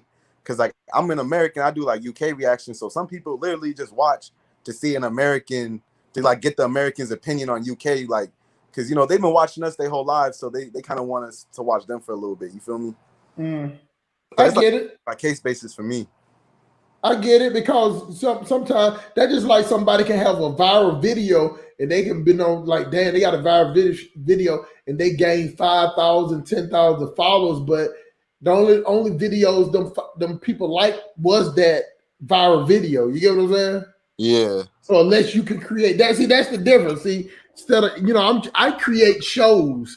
I'm not creating viral moments or viral videos. So therefore, people can watch my show and be like, okay, it's 6 hours. I watch an hour of it. Then they might come back and be like, I watched the second hour of it. They watch it in spurts. They watch it, they chop it up and watch it. You get what I'm saying? Yeah. So therefore, I get more of the viewership on that. So I can imagine if I get 10,000, like I would be upset. You get what I'm saying? If I got 10,000 followers and only 1,000 watch the videos, I'm like, what the fuck? I got 10,000? Like I feel like everybody subscribed to my channel should watch my show. You get what I'm saying? Like it's because it's no lust watching. Yeah. They want to watch when you got some, some controversial shit. People in these black YouTube streets, they just looking for e-beef and shit. You know what I'm saying? Who's the next, whatever, who's fucking who's talking shit, who got beef, who's Nakmizi cursing out, who's Right. exposing Nakmizi, all this bullshit. But my biggest video was a video where I beat up a YouTuber. Shit got like 350,000 views. Some kung fu motherfucker, some black goofball. But I got like 700 subscribers from that like 12 years ago. But I had to switch and almost like reinvent myself because that beating up people on YouTube was just a one-off thing. You know what I'm saying? But this knowledge is more. So I just kept putting shit out. And if you make short videos, all right, you make short videos to match the attention span of black people nowadays, or just people in general, you'll see that people start clicking on your shit. And when they click on that, then, you know what I'm saying, maybe they'll share it and then maybe you'll get more views. But when people see a 6-hour live stream, they get scared. They don't want to see it because it's too long, too much time to invest. So if you multiply or if you divide your 6 hours divided by your 2 cash apps, you realize that you're making slave wages if you're doing it for the bread. You feel me? So if you're doing it for just to do it, then continue doing what you're doing. If not, write a different formula. Keep your live streams to 2 hours. You know what I'm saying? Keep your topics fresh. Invite other people. Cook on other people's panels to get your name out there. And then you can turn this into some bread. I don't Hey, yo, really can care y'all hear about the me? money. Yeah, Yo, we can hear you. I But can't anyway, hear yo, nothing Jug. right now. Yo, Jug, can you hear me, Jug? Oh, yeah, he Jug is fell at off. it. He on that Arizona internet. Yeah, But yo, brother, I yeah. ain't gonna keep you all night. It was an awesome panel. You know what Go I'm ahead, my saying? brother. Yeah, man. Or everybody in the chat, man. Even Michael O. I stay cooking that dude about his own country. It's all good. FBA Nigel empowering ADOS. She went live. I was on a plane when she went live. I'm mad I Who? missed that shit. Empowering ADOS Black Woman. I'm glad she changed her name to Empowering ADOS. That motherfucking other name was too long. I always fuck that shit up. But she went live talking about admixture. Well, not really admixture, but light skin ADOS and shit. It was a good show. Yeah, I'm in Rob Music. Shout out to him. I spoke to him behind the scenes I'm gonna before. look at y'all know while you talking. It called it Empowering Yeah, AD. she a beast. She's like a Nakmizi with no filter, but more witty. She's more witty. She's wittier than I am. Salute Jug Season. Like I could do a little Empowering. shit, but well, yeah, she's wittier and she's pettier. Like I could be petty, but her shit is like, god damn, she ain't fucking pull no punches. I'll be looking at her shit like, fuck. But I still watch it. I stay watching it. Okay, I'm finna Yeah, next. subscribe to her now. Yeah, Empowering ADOS. Thank you for changing your name. That other shit was mad long. Pause. And let me know when you do another live stream because I want to jump on yours and cook because you support mine. And then that's how we're gonna do it, man. So again, baby wipes. Holla. Yeah, I'm subscribed to your channel now, Miss Empowering ADOS. I'm subscribed to your shit now. So if I ever come on your show, don't goddamn come with that fuck shit. I ain't changing up how I talk. I ain't changing up shit. I'm telling you I'm not. But I definitely when you have your next show cooking, man, and believe me, I support ADOS. I support it. I support it just as much as I support from afar. You get what I'm saying? If they could, I'm just telling the truth. I support it from afar because I just don't understand no movement of trying to do something, just thinking like one day white. Because at the end of the day, it's white people that gonna have to cut that check, right? Not easy. It's white people that have to change the laws or change something. It's gonna, and I just don't. They've been cutting checks for everybody else. Exactly. They need to cut the check for us. But see, they don't have to because we still support them. Nah, bro, watch. I'm telling you this. All it takes is 20 more marches and a couple of more signs, and we're gonna get it. You know what I'm talking about? You know what I'm talking about, Miss empower ADOS. It ain't nobody busting no heads.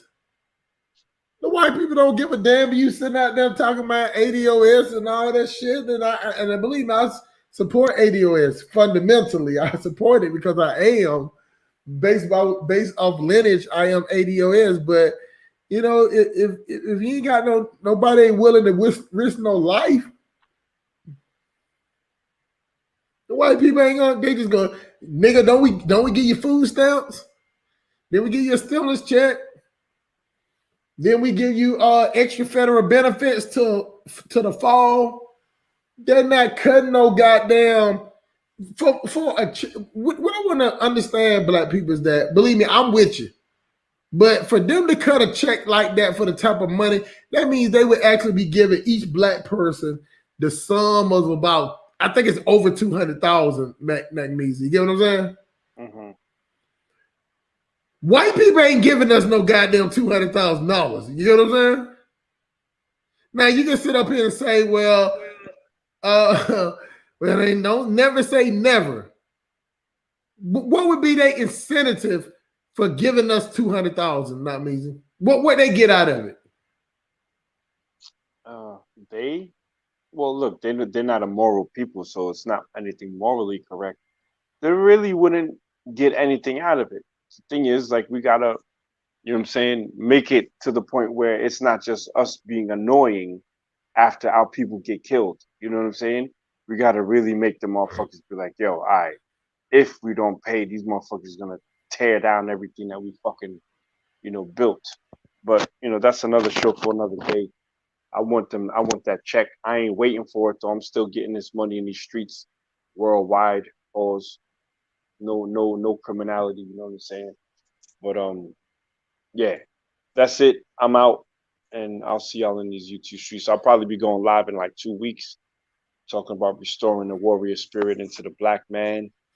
Cause you know I'm on my warrior shit. But shout out to everyone. I'm out. Peace.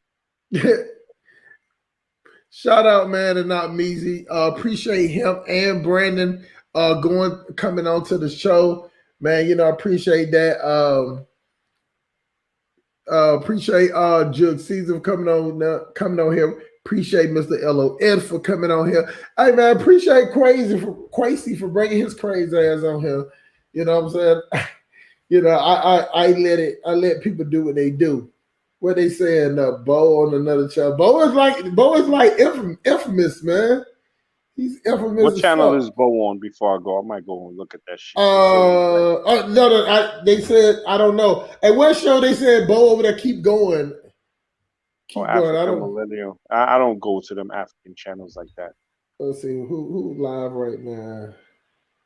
Yeah, African Millennial. I'm not going to them shits. Oh yeah, she been going for a long time because she was live before I was live. Only reason why I didn't go live because I was catching flies, man. I'm like, I got to get at least 6 of these bitches.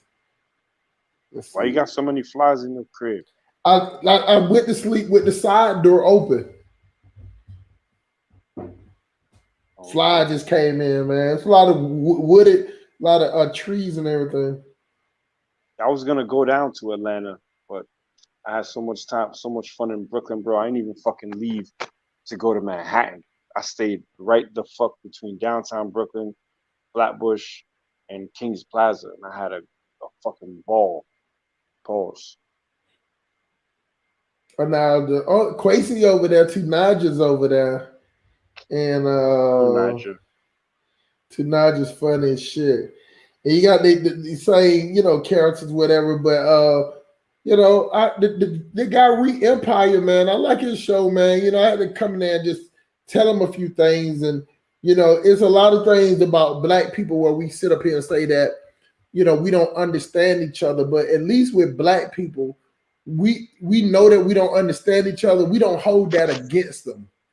We don't hold against Africans or they don't understand. But Africans will hold shit against us that we don't understand. Like I try to tell the guy that Americans will joke on you. Like we joan. Like maybe y'all don't joan like that in Africa, but we do. We get what I'm saying? He's trying to be the Gambian version or the I guess the fucking answer to Art Cathy. I And like, know, you man. know, but yo, check this out, man. Golly. He doesn't have it. He doesn't have it. And when I researched his ass, you know what I'm saying, I felt sorry for the homie because he escaped Gambia on and was fucking picking strawberries in Italy. You know what I'm saying? So I'm like, motherfucker, you can't tell me and my people nothing, homie. You know what I'm saying? Talking all that slave shit and you was a slave on a motherfucking Italian berry farm. Fuck out of here. Yeah, he boring. Yeah, he's boring, man. I'll go ahead and say that. I think he was boring too. But you know, I just wonder. I just didn't understand that how they just picked this lady to be like, you know, like I can understand how African legends are created because they get this lady credit like she's responsible, like she's the Gambia nuclear bomb or something like.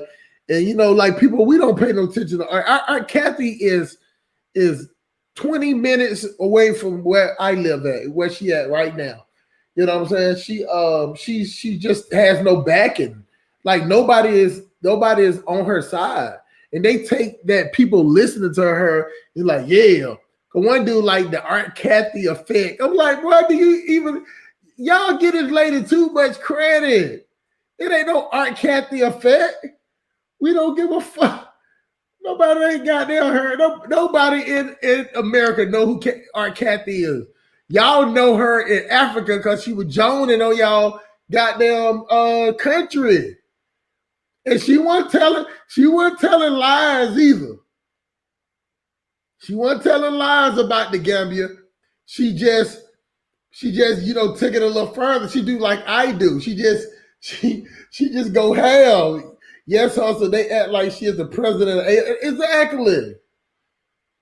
I tried to explain to them that she has no power, no nothing. Nobody coming behind talking about we Art Cathy too. You know, we keeping the agenda that Art Cathy, man, nobody. Like, I just told her that she's like a comedian. Je suis Art Cathy and shit. You know what I'm saying? That shit don't happen. Nobody even know her crazy ass. But they're like, you haven't condemned Art Cathy. Like, no one thinks about her stupid ass. She's selling dental plans in South America. Yeah, that's what she's doing now. She's selling, she's selling goddamn grills and shit, man. She's selling goddamn dinner appointments in Honduras. And y'all sit up and talk about if this lady come to Africa, she tried to sell people teeth in Honduras. You see, Malika said they've been with that behavior for months, always throwing shade, and that's why I'm, you know, I ain't even really going over there to defend us no more. I'd rather just let them be bitter and shit. Like, you know what I'm saying? It's these Pan African simps that's bigging up all this dusty shit in Africa, got them feeling themselves, but they feel they can fucking talk down to us. Like, homie, you can't talk nothing to me if your ass almost fucking drowned in the Mediterranean to go pick motherfucking blueberries and strawberries, getting yelled at by Super Mario. Like, get the fuck out of here, homie. See, they the thing about it is it was okay with us being the big brother to Africa until America started talking about they want to come back.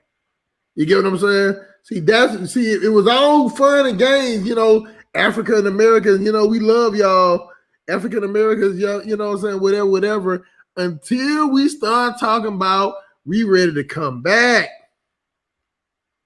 Then all shit start changing now. You get what I'm saying? All of that shit start changing when we start talking about we want to come back. Now it's all Because they be out of their countries, and it's almost like this. You ever see like a hood ass mom yell at her kid, beat the shit out of her kid all up in Walmart and shit, and then as soon as you say to the kid, "Hey, don't run there," don't you say nothing to my baby. Now all of a sudden it's your baby, right? But before, you know what I'm saying, you trashing it, but as soon as someone says the truth about it, then it's a problem. That's why I'm like, yo, there's no fucking way, only in this bizarre world that we call YouTube, that people who are not in their countries can talk shit against black people, and try to say that we ain't this and we ain't that. Meanwhile, good morning, honey. How you doing? Yeah, my wife just woke up. Good morning. Yeah, motherfucker, that's a blessing, brother. Yeah, I know, right? Goddamn sure ain't got that. Who in the house with me, goddamn, beside these two flies? There you go. You just flew in my face. I'm gonna get your motherfucking ass. I'm telling you, as soon as I get done with this show, y'all two flies are going to fly Jesus. I wonder, do they believe in God? Do flies and insects, do they believe in Jesus? Another conversation. Don't worry about it. Y'all ain't gotta answer it. You know what I'm saying? Yeah, I'm still alive, Miss Stella. You probably just came from over there from the other channels, all burnt out. But yeah. So I have my garage is I think my garage is closed.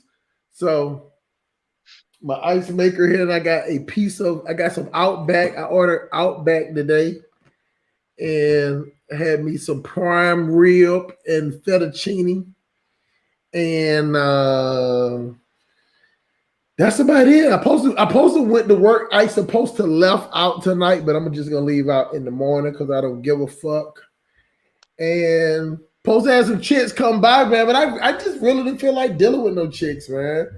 See, that's how I know that I'm not like whatever, because I can deal with a chick every day, man. I just can't.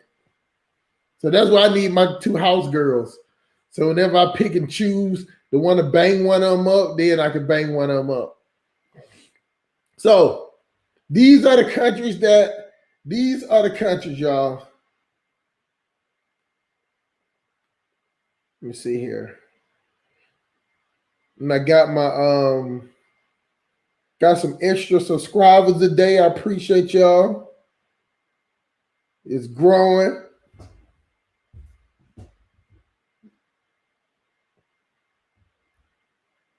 You know, a lot of people are always telling me about going to other people's channels.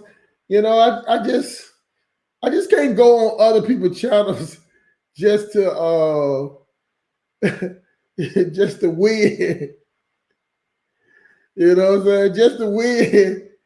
God damn it, Hustle Smart is a crazy dude or a few insomnia away from going really cuckoo. Man, look, man, I just be telling the truth, man.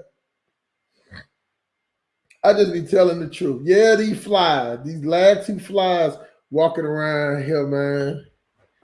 Let me see. Let me show y'all my background on my house. Then how can I cam up? I'm sitting here looking rough, y'all. So let me see that. Let's see, do that. Okay. Let's see here. Move that out the way.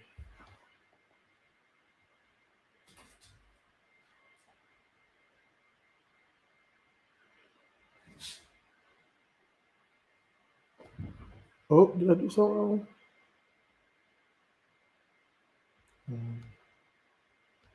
I can't do it. I got to come out and go back in. That's what I got to do. Let's see here. Y'all see how lonely I am?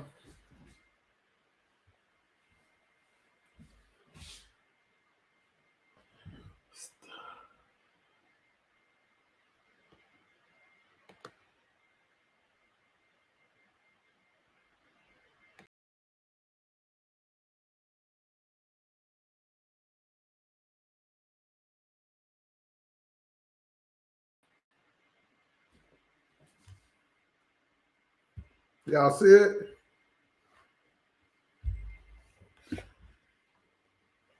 Can't see it good.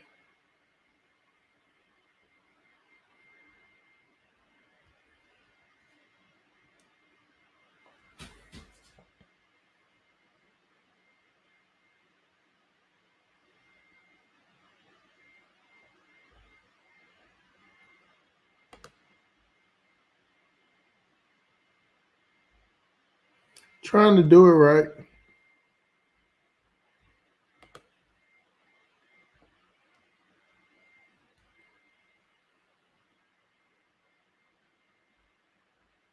Uh,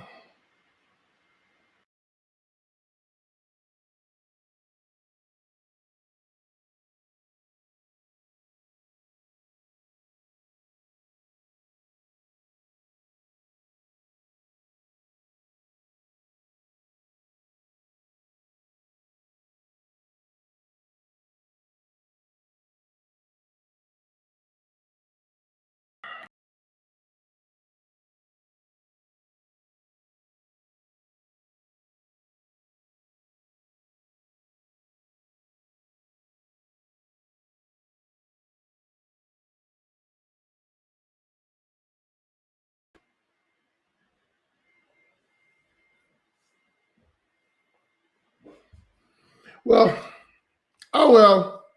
It is what it is. It is what it is, y'all. Go back to this thing of what we got.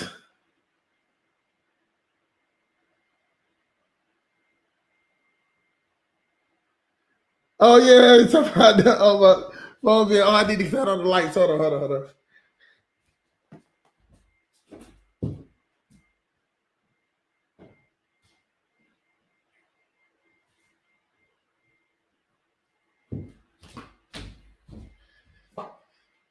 Hold on, y'all.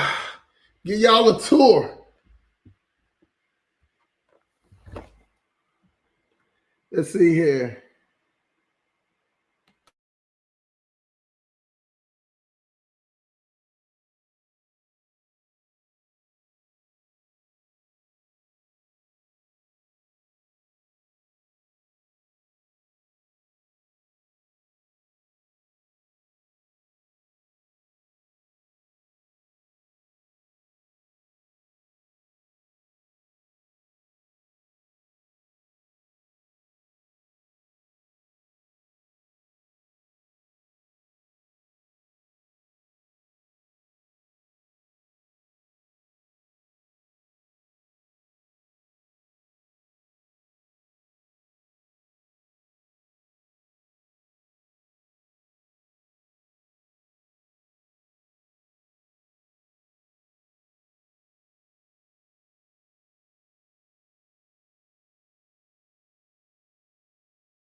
Oh shit.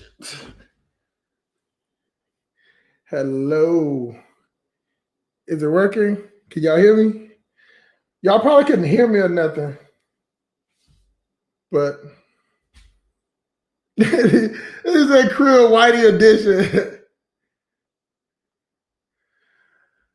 Let's see here. We see it. Okay. So let's see here.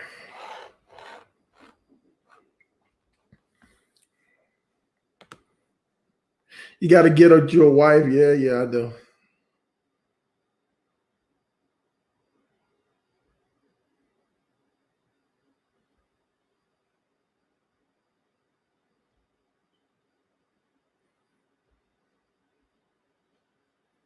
Let's see here. Turn on the lights. I try to turn on the lights.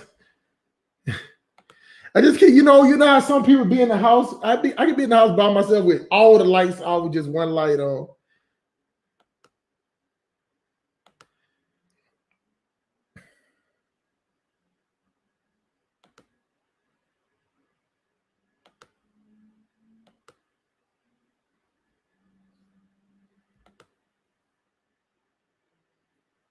Give you the tour. Where do you stash your weed? There were most of them you want to see. Hey man, I ain't got I ain't showing nothing.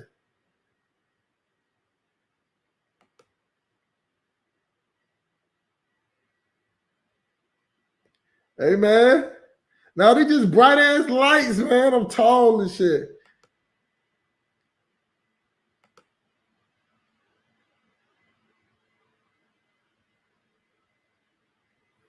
Are you calling in, Miss Uganda?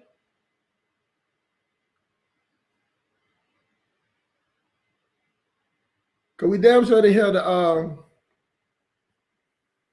definitely hear the black people to come in.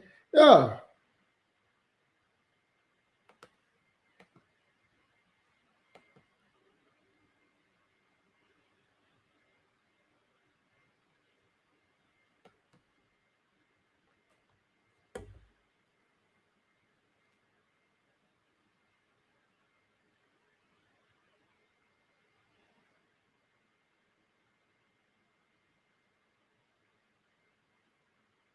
It's already done.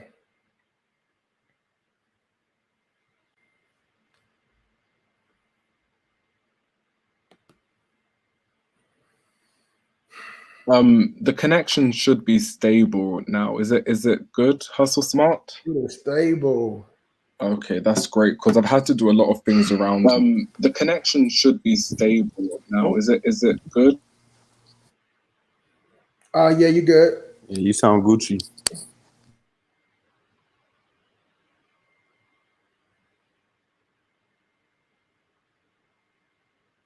Yes, sir. Good. I tried to show my house a little. Did you see it, Josie? Yeah, I saw your refrigerator. I saw you walking around. I was trying to figure out what's going on. I was just showing because they were saying I need to get a wife, and there was the flies were flying around. Then I when I turned on the video, it only had one.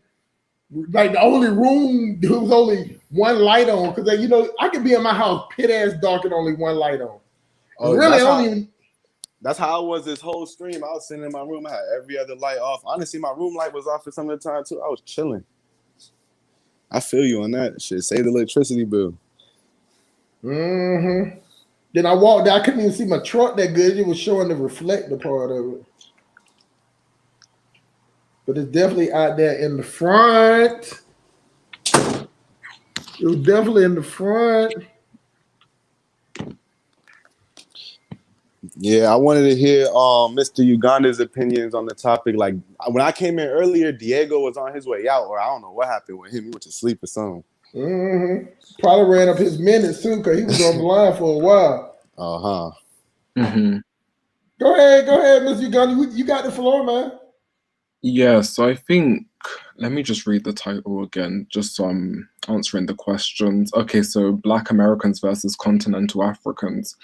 I think what's happening is that a lot there's just agitators on YouTube primarily, and there's agitators in real life, and they're able to really export their notions to people who they want it to, like they know who to target with their messaging. And that is why a lot of people come here with experiences of being, belittled and stuff like that. I don't think there's actually a whole group of continental Africans versus a whole group of Black Americans. I just think it's individuals who are arguing, but because they're from particular areas, geographic regions, and from specific lineages, it looks like it's Black Americans versus continental Africans. For the most part, on the continent, most continental Africans aren't thinking of Black Americans, South Americans, Caribbeans, not even other African countries on the same continent. That's the plain reality. And I don't think that Black Americans are, for the whole part, adversarial against Africans. I just think there's many different variables going on, but it's looking that way. And I know that you guys were engaging with Kwesi earlier. I wasn't able to hear it, but I was looking at the live chat, and I was getting the impression that there were some things that he said that weren't particularly favorable. I would encourage people to take a lot of the vitriol that is heard on YouTube, take it with a pinch of salt, because the same people who might not like you, they still need you on their platforms. Like they would actually want you to call in. And I've seen that continually. It's like the people who have the most hate for another group are the same ones who are opening up the panels to engage with them. So what does that tell you? That tells you that they think you getting triggered as a commodity, and they're going to use that to boost whatever they're doing. I don't think it's authentic. I think it's manufactured here on YouTube for the most part. Some of us really do want to have conversations, and we really do want to take in perspectives. Quite often, even on my own panels, a lot of people say that I don't really talk much when other panelists come in, but I'm someone who likes to take in perspective. Then when I go into other panels, I give the truth of what's been told to me. So I was even on another panel where some people have been quite jaded by ADOS people on YouTube. And so I was like, and this is an African Caribbean panel. And I was like, and they only wanted non-ADOS to join. So I was like, okay, this is good. I can just, be an advocate here. And I can really just relay the truth, about the way I've been told in this space about ADOS, because it's not always adversarial. For the most part, it's not. I just think that the YouTube theatrics, it clouds what people work on. And it's a shame. Like, I think empowering ADOS, she had a live stream, and Bo was able to come on there and communicate what ADOS is. Empowering ADOS, some people might not have liked her before based on her YouTube videos, but then when she communicated what her fight was about, you really get to understand where people are coming from with their philosophies. So I really do feel like those of us who are with the spirit of trying to understand one another, we can get somewhere, because really and truly, I think we're not here to destroy one another for the most part. Some individuals are, but a lot of us, we just come with our perspectives, but we don't really want to listen initially. But we start healing when we start listening. It's not always about engaging with our mouths. Sometimes it's engaging your ear work, engage with your ears. Listen to where someone else is coming from, and don't listen for the sole basis of trying to refute or debunk what they're saying. Right. Try to understand where they're coming from. I agree with that. What's going on, Miss African Millennial? I think this is your first time ever calling into the show, so I want to welcome you. And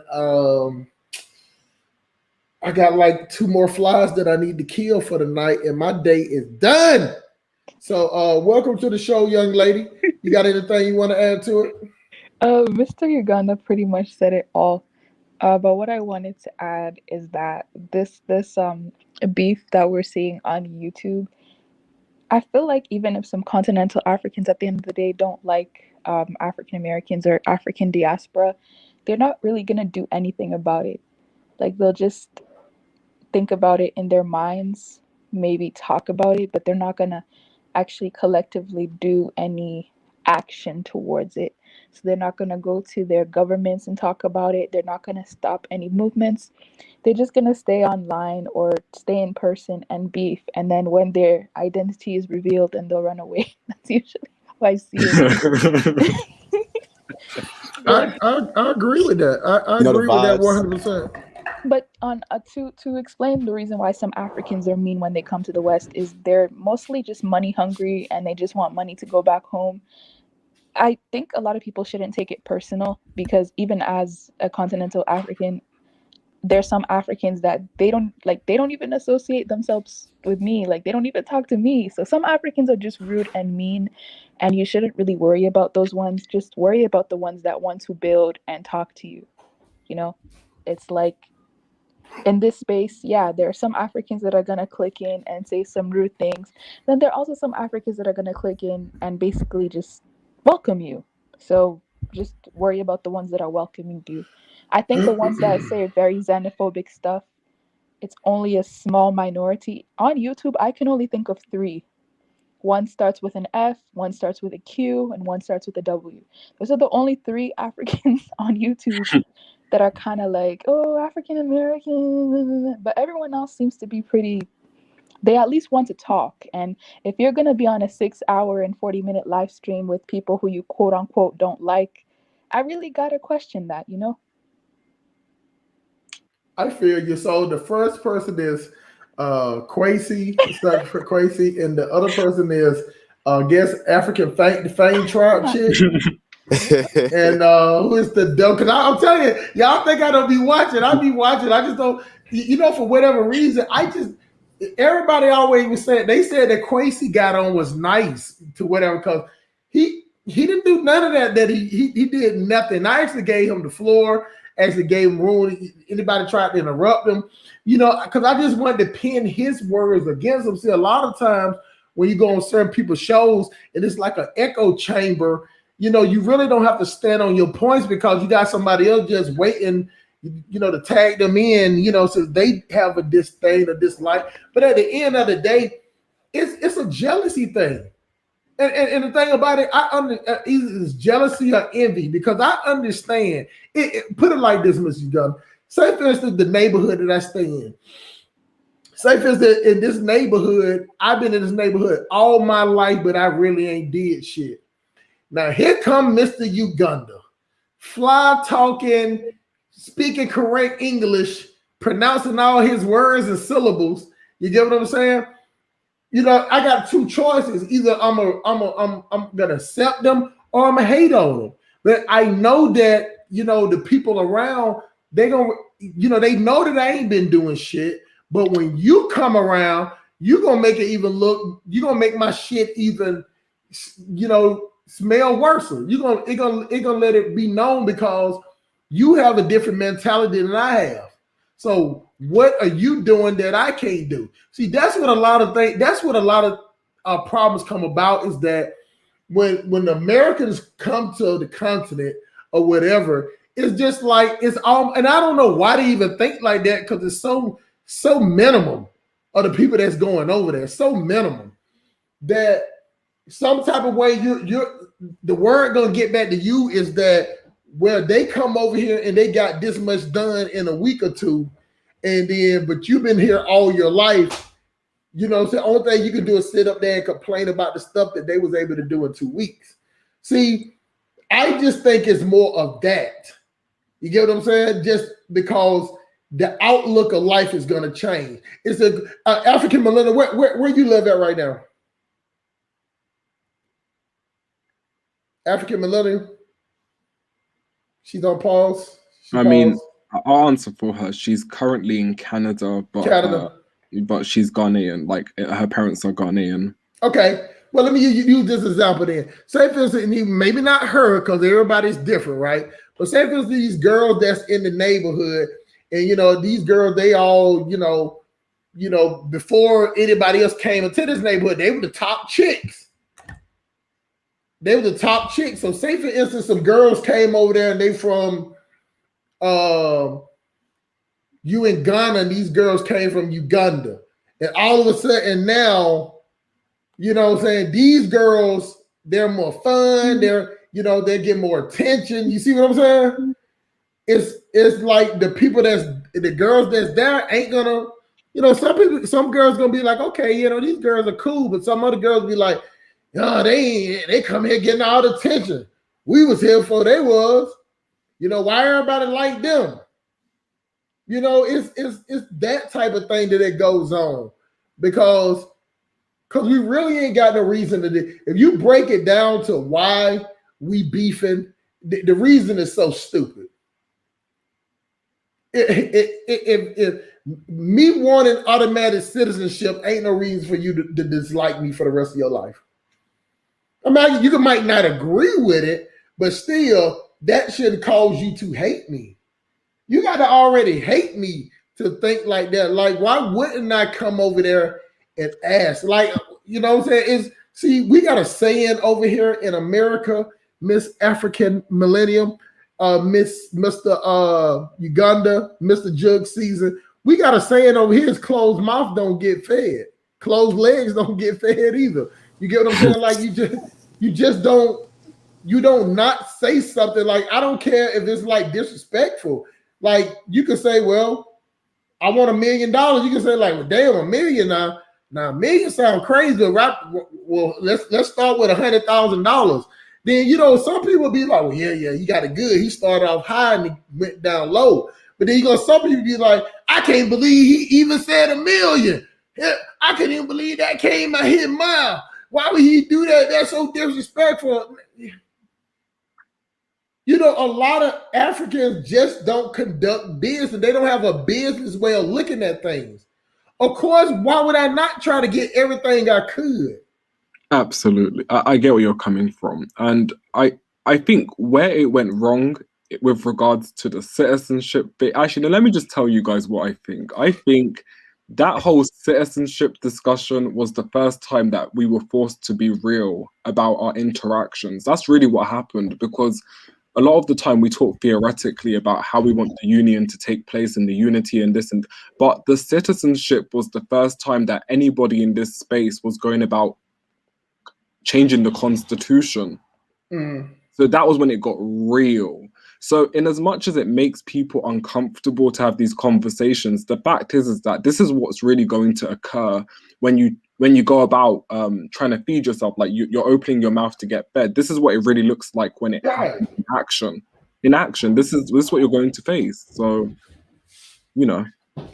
That was the part that killed me. Like, it really killed me. Damn, my voice went high as fuck on that kill. But, you know, I really didn't understand. It was like, you know, how could they even ask? I'm like, what the fuck? What do I go in there and start? You don't start a business meeting asking for the bare minimum. You get what I'm saying? Like, I just don't understand. Like, I'm sitting here like, you know, do African people have any sense of a business plan or a business model? So, of course, I'm going to run in there and be like, can you give me $34 billion? But if I walk out of there with $34, you get what I'm saying? What would have been if I would have walked in there and said $34? So it was like people was almost saying like it was an insult. I'm like, what do you mean? You hear what I'm saying? I'm pretty sure when all these different countries come in there and conduct business, I'm sure Africa try to get every single dime they can get out the situation. And I bet you China is trying to lowball them. You get what I'm saying? So it's the nature of the business. It's some type of way that a lot of continental Africans, they don't see the citizenship as business. We see it as business. You get what I'm saying? Yeah, I facts. think Because then I see it like getting that ECOWAS could be beneficial. You feel me? right. And I think because if we're explaining this with like, you know, legal jargon and like happenstance of business, then I guess what's happening is just negotiation of contracts then, right? So Right.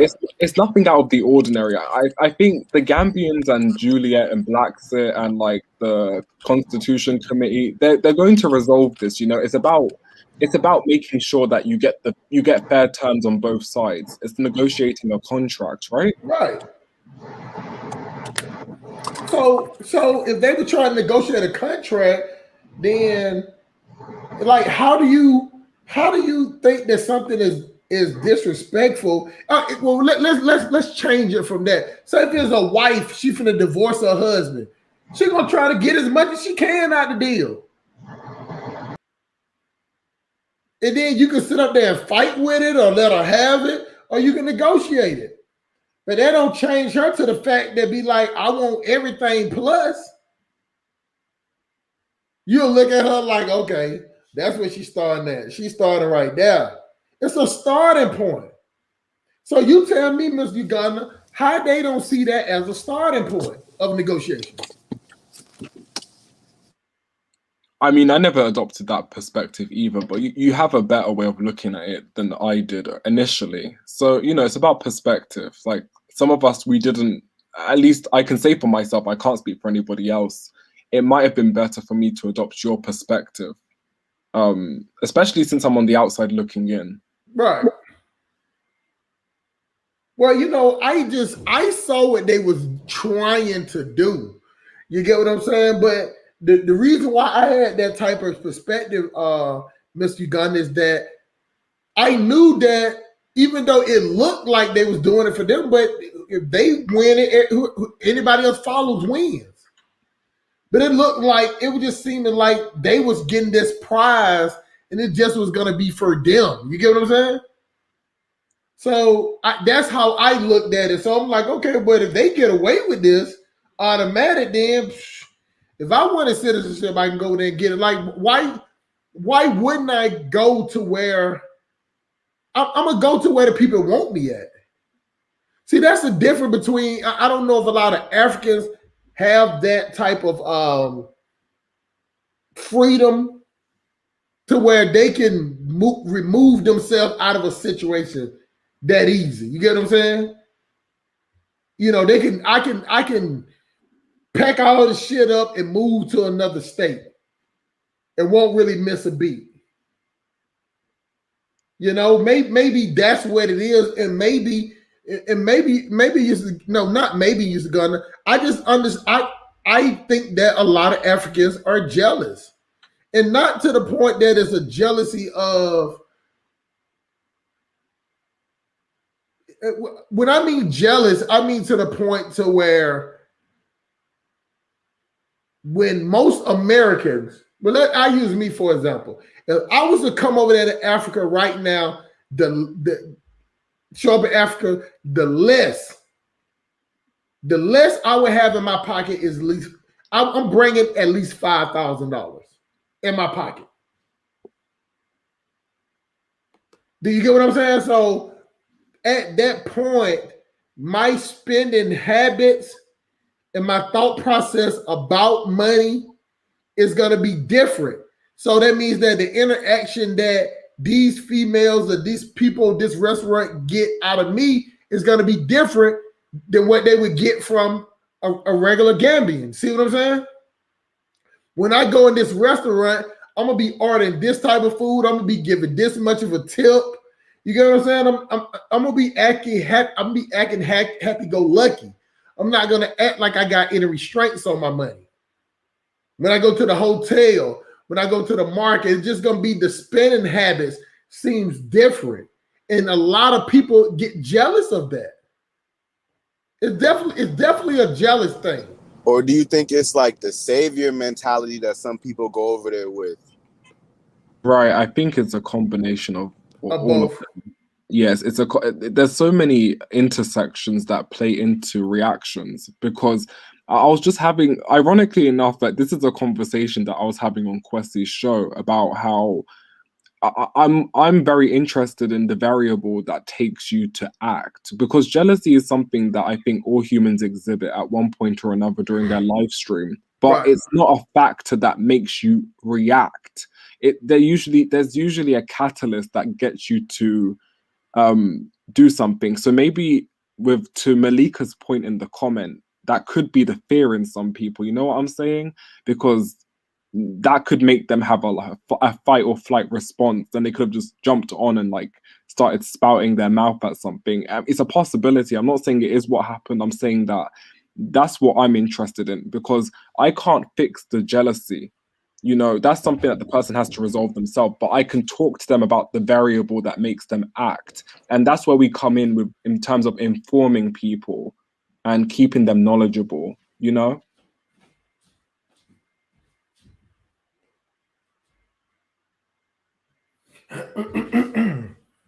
Miss Hey, Hustle Millennium, Smart. go Oh ahead. no, go ahead. No, Oh no, I I was was gonna saying what say, she said. Go ahead, my brother. what country have you been mainly looking at? I guess like you still been kind of like looking around, you want to visit and everything, but like if you could go today, what country would it be? Rwanda? It would be Kigali, I Rwanda. hear that. I hear that. Yeah, I like I that I country too. I like Rwanda. I I guess some definitely.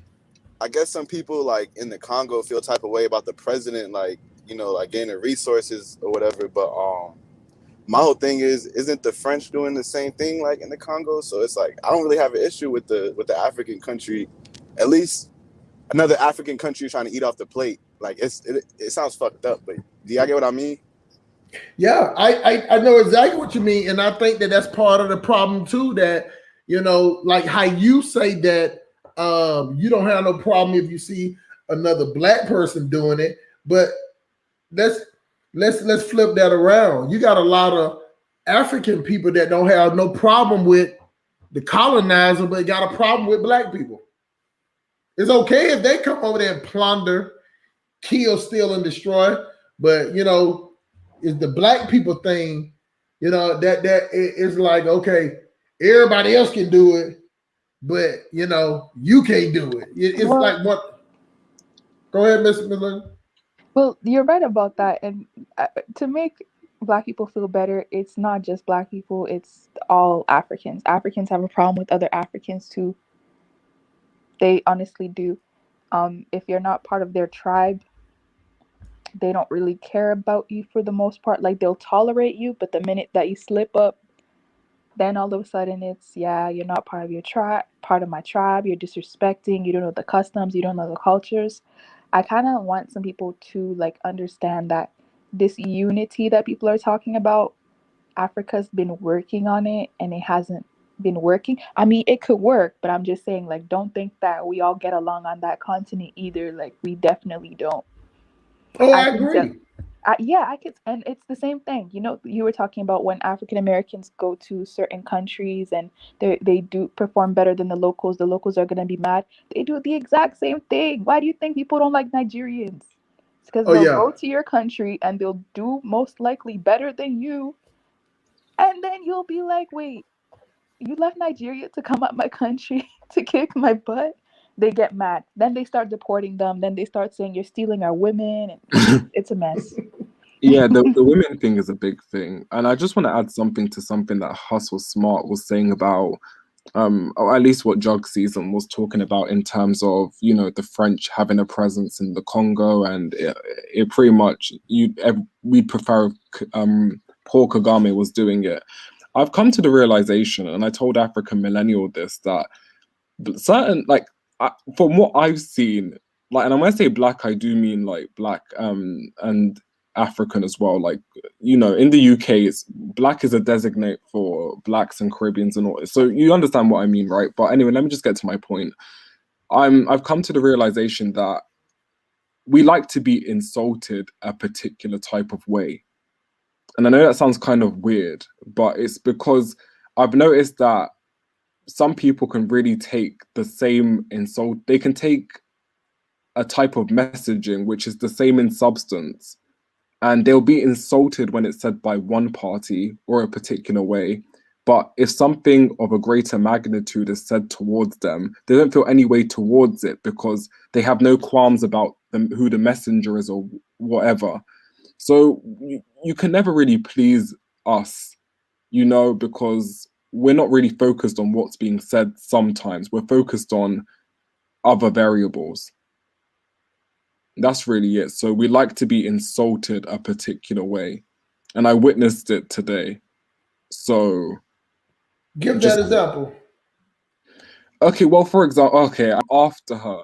And they were Mm-hmm. like, don't talk about Africa like that. You know, that's disgraceful. Mr. Uganda, please, like, what are you doing letting her speak? But then Diogo just said in African Millennials live stream that Africans are genetically inferior.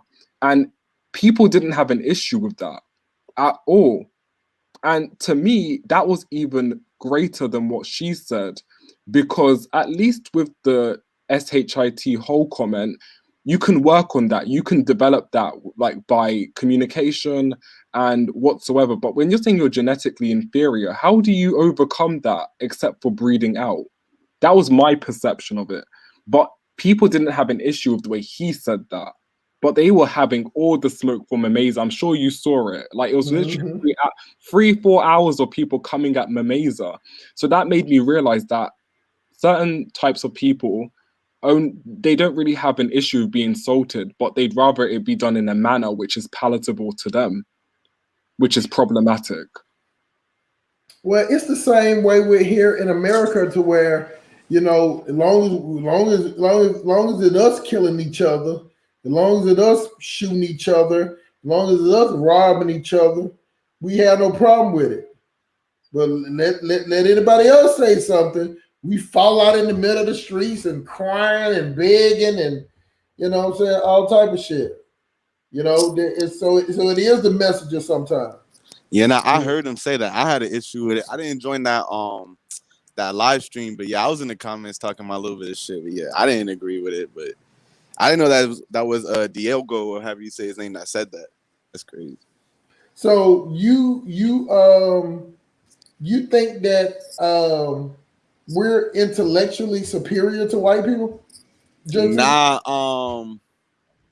look, I don't even have an issue with how he broke it down, because I get the premise on how he was saying it. I just personally would have kept that to myself, or at least try to, I don't know, you know how black people are. I would have, you know what I mean, probably sugarcoated it a little bit, or yeah, just kept that to myself. And you know what? That's one of the biggest problems we got now, Jug season. With, you know what I'm saying, we pick different times to go hard, and different times to want to be kid gloves. Like, well, this is what I'm gonna say to you. What have we gained by keeping certain things to ourselves and sugarcoat things and playing things off, and, you know what I'm saying, you know, giving women, you know, fair, over the top reasons for being the way how they are in the United States? You get what I'm saying? Like, what have we gotten out of being too nice to black people now? Well, it's like this. I would say that like in a private setting, but in public, where you never know who's watching, and a white person could take our words and twist it around. You know what I mean? Like oh, all right. So personally, like me, when I do these live streams, I will only send it like directly to like a black person, like in their messages, because like I don't want no white people joining this shit. Like, I see niggas that like my boy Meech, like he'll post it on his Facebook, and like I don't know who he got on his Facebook, but I'm like I don't know. I just feel like if you say certain things, and like let's say the ops is watching, like they could use our words against us. So that was my main thing about it. This is the thing, though. What they gonna use against us? They ain't got to use nothing against us. We fucking each other in the ass. Pause. You get what I'm saying? Like all they gotta do is sit. It ain't nothing that we can tell white people that they don't already know about us. Our dysfunction. Our dysfunction is on 4K high definition goddamn screen every day, and most of us, we record our own demise. We will record our own demise for views, for likes, for shares, for donations. Facts. I agree with that. So that's what I'm saying. The point of what a white person, white people go by the stats. They see our neighborhoods is the worst, and we still vote Democrat. I always say it. Some of the worst cities. Bloodshed. Some of the worst, no, not some of the worst cities. The worst city, damn, not the worst city. The cities in America that has the most crime are ran by Democrats. Facts. And Not all the by black people are Republicans. moving to, and all the black people are moving to Republican states. Like me, I left New York and moved to Arizona. You feel me? Like all the black people are leaving California, moving to Arizona, Texas. You feel me? All these Republican states. You know, it's just it's Oh, no, just that. I'm laughing at the comments. I'm so sorry. What's going on? I'm missing them. Let's see. Africans are not. It's because empowering ADOS. She brought up how someone dragged Nigeria and 2Niger wasn't happy. African Millennium can attest to this. She was there. 2Niger was over there popping his shit. That's fucked up. He's not here for the Nigerian slander. He is not here for that. He's like, no, you will not insult my country. So he comes to defend, you know? I ain't mad at 2Niger, man. But, 2Niger can get stuck on he can be logical in one sense and then he can be bullheaded on another sense. See, people like that, man, you never know what you're going to get them out there. Because they wake up one day, which one I want to be, bullheaded or do I want to be logical? I just like to deal with people that's logical all the time. I can disagree with you as long as it's based on logic. I'm fine with it. You get what I'm saying? Like it's just this weird thing that we say, and then when we start talking about what if and possibility and whatever, I mean it's a possibility anything can happen. Like even to throw the word possibility, maybe, if you can put that, I can sit up here and say there's a possibility I'm gonna have $10 billion next year. That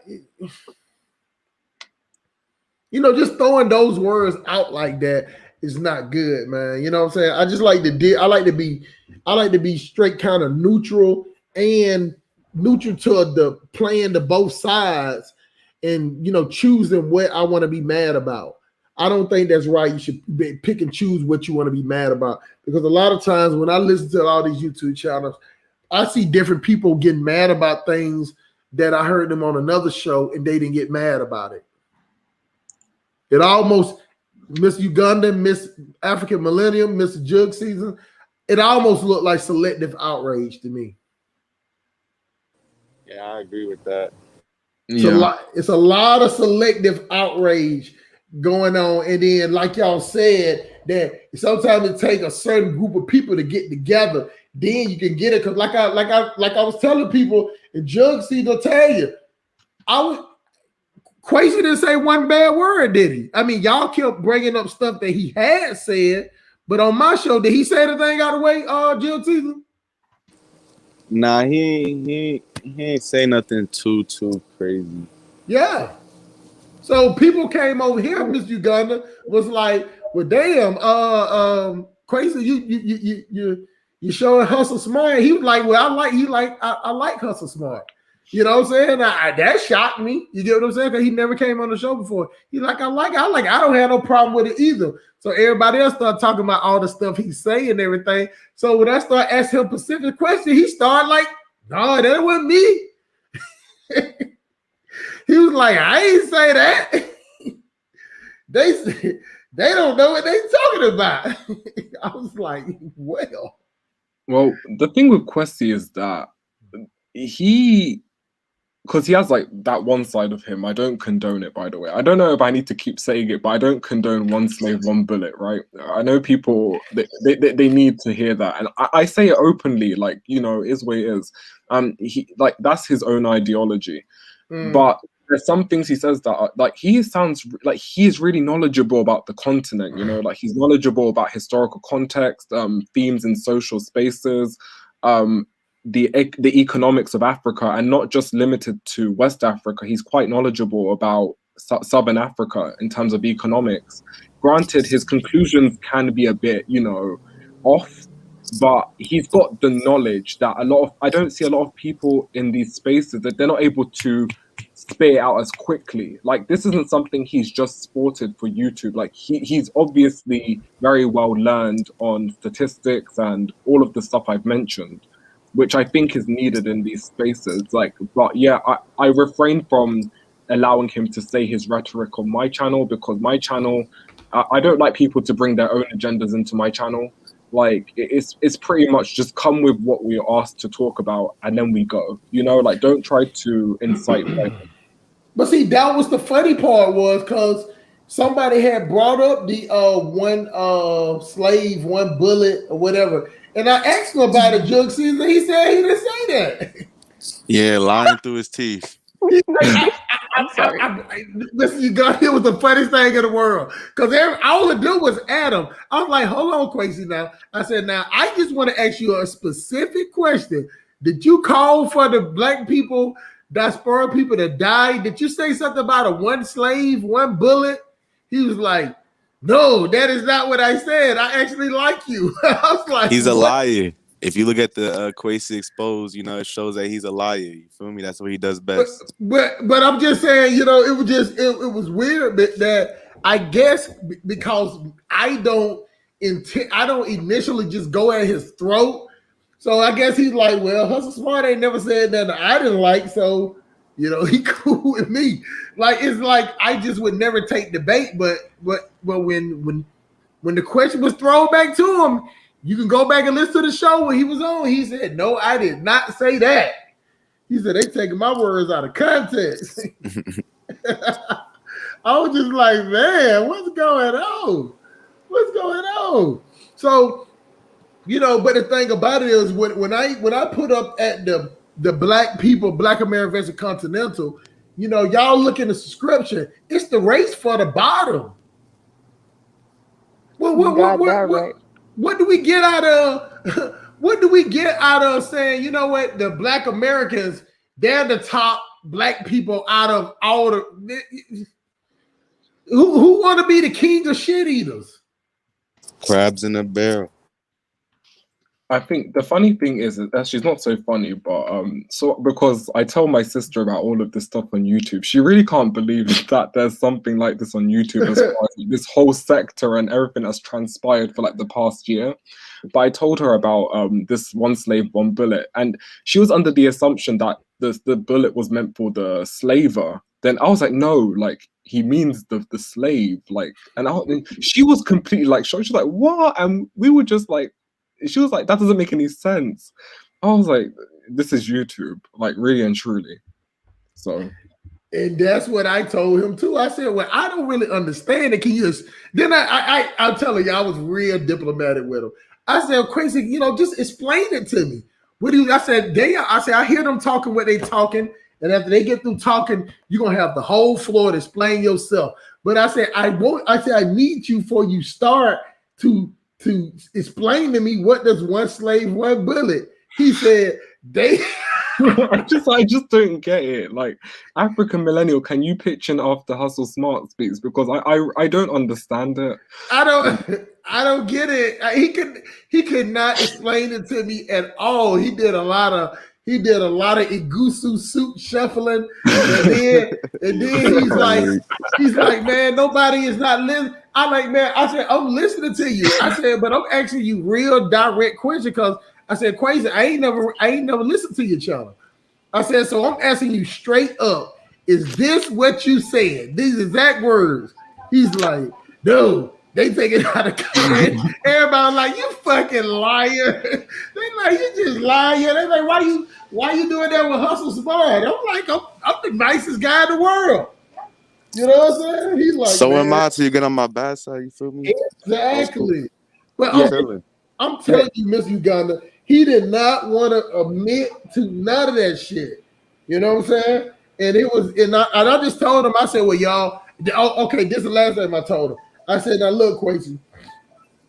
I said, when you want to sit up there and talk big boy shit like that, you can't just run afterwards. I said, now, if they talking fucked up to you, I'm gonna give you all the space to talk fucked up back to them. But you cannot just say wild, crazy shit and then want to run around, then run off. You get what I'm saying? Now, if you want to throw that type of rhetoric out, then of course your pushback is gonna be off the chain. But you can't sit up and think like because somebody giving you pushback is like they're coming at you because your statement alone is coming at them. So, but if you're gonna dish it out, just be willing to take it. That's all I said to him, and he was like, "I'm telling you, I did not say those words." That one was so funny, man. I'm telling you, Miss Uganda, the whole time on here, and I was asking real specific questions. He did not admit to one thing that they said about him. Not one thing he agreed with. I think okay, let me just deal with two things. Because let me just deal with the first point. Jug season, I am really sorry that that's happened to you.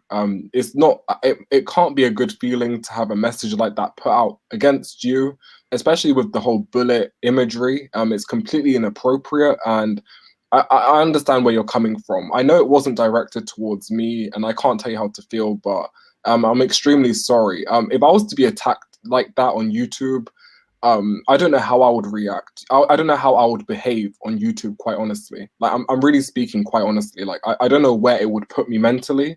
But yeah, I'm not going to like gaslight you and tell you to get over it or whatnot. It's no big deal. I just hope that the matter resolves itself, not because I want it to go away, but because we are real people. And what happened? I'm lost. So Jug season, you can explain it yourself. Since Well, I pretty much went into it earlier. You feel me? Like we got into it on Pan African Strike Back. Brandon's channel in the comments. He was talking about Ados, talking about if we come to Ghana, he's gonna do XYZ. So you know what I mean? Like I'm Ados, so you feel me? I got things I'm doing in Ghana. You know what I mean? My girl's Ghanaian. Like you know what I mean? I talk to the family over there all the time. So I'm like, I felt some type of way. So I was like, when I come to Ghana, you're gonna show me some land. And he was like, "Oh, I'll take you to land. I'll bury you there." And I don't know if he knew like my YouTube reactions before or not. Like, you feel me? But I don't know if he took it as like a clout moment. And then next thing I know, he's like still at me and everything. And then I joined your show, Hustle Smart, and I came on and I called him out because he was actually on that live in the comments too. And I called him out, and then he screen recorded that, put a video out like fuck Jug season, fuck Mr. Thug Life, one slave, one bullet. Then I start waking up to like lives and all this shit made about me. Like, I don't know, this nigga's just weird. Wow. I actually remember that because you was like came on and he was like you wanted to put hands on him. And I still want to put hands on him. You see, I think Knockmeezy said it, but us Black Americans, we take the shit from the internet to the streets. So wherever Challenge House is, when I come to the UK, because I do UK reactions, I'm tapped in with rappers out there. You feel me? We pulling up to Challenge House, and we gonna see what's popping. This is deep. This is deep, man. You know what? It's the thing of this. Oh, and I'm gonna give you some advice because I'm an old nigga, and this is just how I see it. You don't let the thing about it is you're not gonna get no points off of it. You know what I'm saying? Like at the end of the day, people will try to turn you against. They'll turn against you saying that, okay, you know, Jug scene, he just too emotional. Anything somebody say to him on the internet, you know, you took it, you spent money to come do this situation. You know what I'm saying? So what I'm saying, but the thing is, I was already going to the UK, so it's not going out my way. None of that. It's not going out my way at all. Oh my God, cost you that dog. Well, let me retract my wisdom there. But you know, but at the same time is that you know you can't let Kwesi be the Ghanaian boogeyman the same way how I keep trying to explain these people about 4 foot tall, 90 pounds Art Kathy, where they try to make her look like Garzilla. The motherfuckers over there talking about the Art Kathy effect. I was like, what? Like, what? Hey, yo, can I say something? Go ahead, man. What you call it? Yeah, I don't know if you know, but yeah, I made the video on him and all that. Like, I found his face almost like 3 weeks ago. I stopped fucking with him for like 2 weeks. Then the other day, this nigga messaged me on like my video talking about some, what you call it? I'm still thinking about you, or whatever the fuck type shit. Then the next morning, I woke up to like the live that he got like scheduled for next Saturday or whatever, and I was like, nah, this is the last straw. But yeah, nah. Once that video came out, once I knew what he looked like, it was really done in my head. I ain't gonna go looking for the nigga. Like I play around saying I'm gonna go to Challenge House, but I am coming to the UK and shit. He know what I look like, so he know what it is. To be fair, I did have an issue with another YouTuber. Like no one who you guys are cool with, but I had an issue with another YouTuber who was borderline harassing me outside of YouTube, and they were talking to people I knew, telling them to harass me. I just came out and said, look, if you continue this, I'm just going to file charges on you. I don't play about it with this YouTube stuff. And both me and this person are in the UK. I just said, look, if you continue this, it's over for you because I'm just going to file charges. And this person has not contacted me. Like, they've not tried to play any of those games since, because I don't play about that. Like, it's one thing when we have something on YouTube, but when you try to transport outside of YouTube and you're trying to make my life hell, I'm just going to deal with you straight away. Like, I don't play about reasoning. I'll just report you to the police. I'll send you a cease and desist, and we can keep it moving. We'll let the authorities handle it. That's the way I was raised. So, is what it is. That's deep, man. Y'all know. I guess I'm too old. Y'all the younger parts. I like it, as much as people act like they don't like me. People really get it amazes me that on my channel that people think that it's going to be some arguing, fussing, and fighting. In jug season, since I've been making videos, as much shit that people talk about me, have you heard me argue and get into it with anybody on my channel?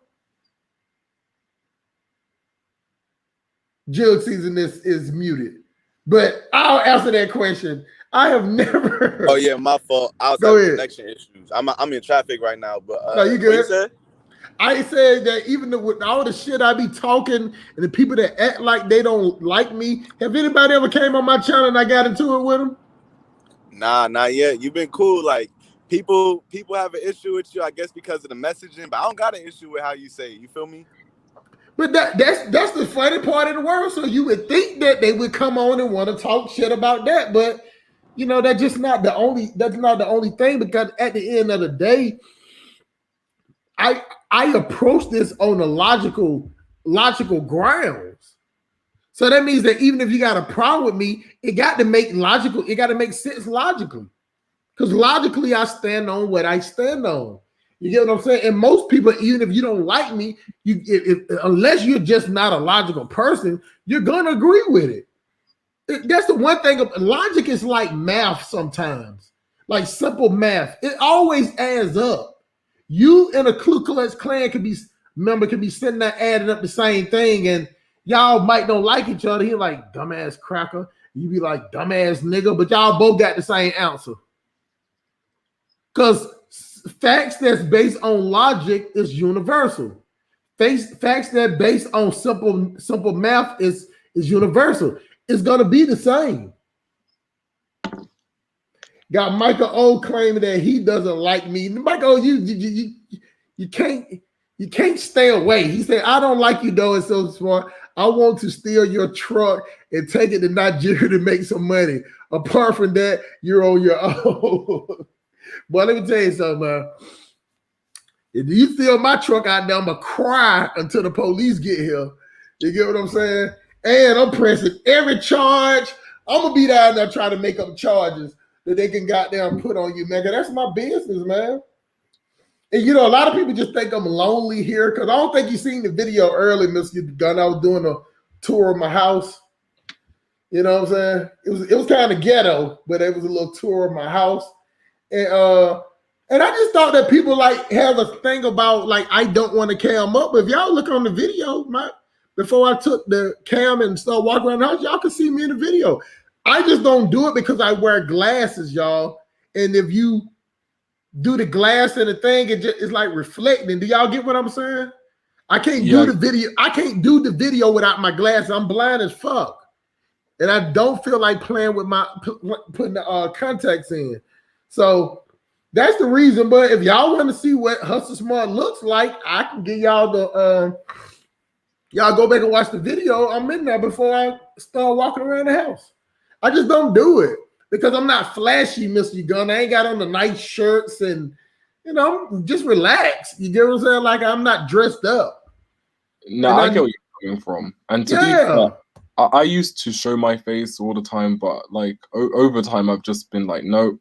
And if people ask why I don't show my face anymore, it's like I just don't want to show my face. Like it's no big deal. Like I only showed my face today for the first time in a long time on African Millennials panel, and it's because I just felt comfortable, and it was just, but it was only for a few moments, you know. Like it's really not a big deal. It's not a big deal, you know.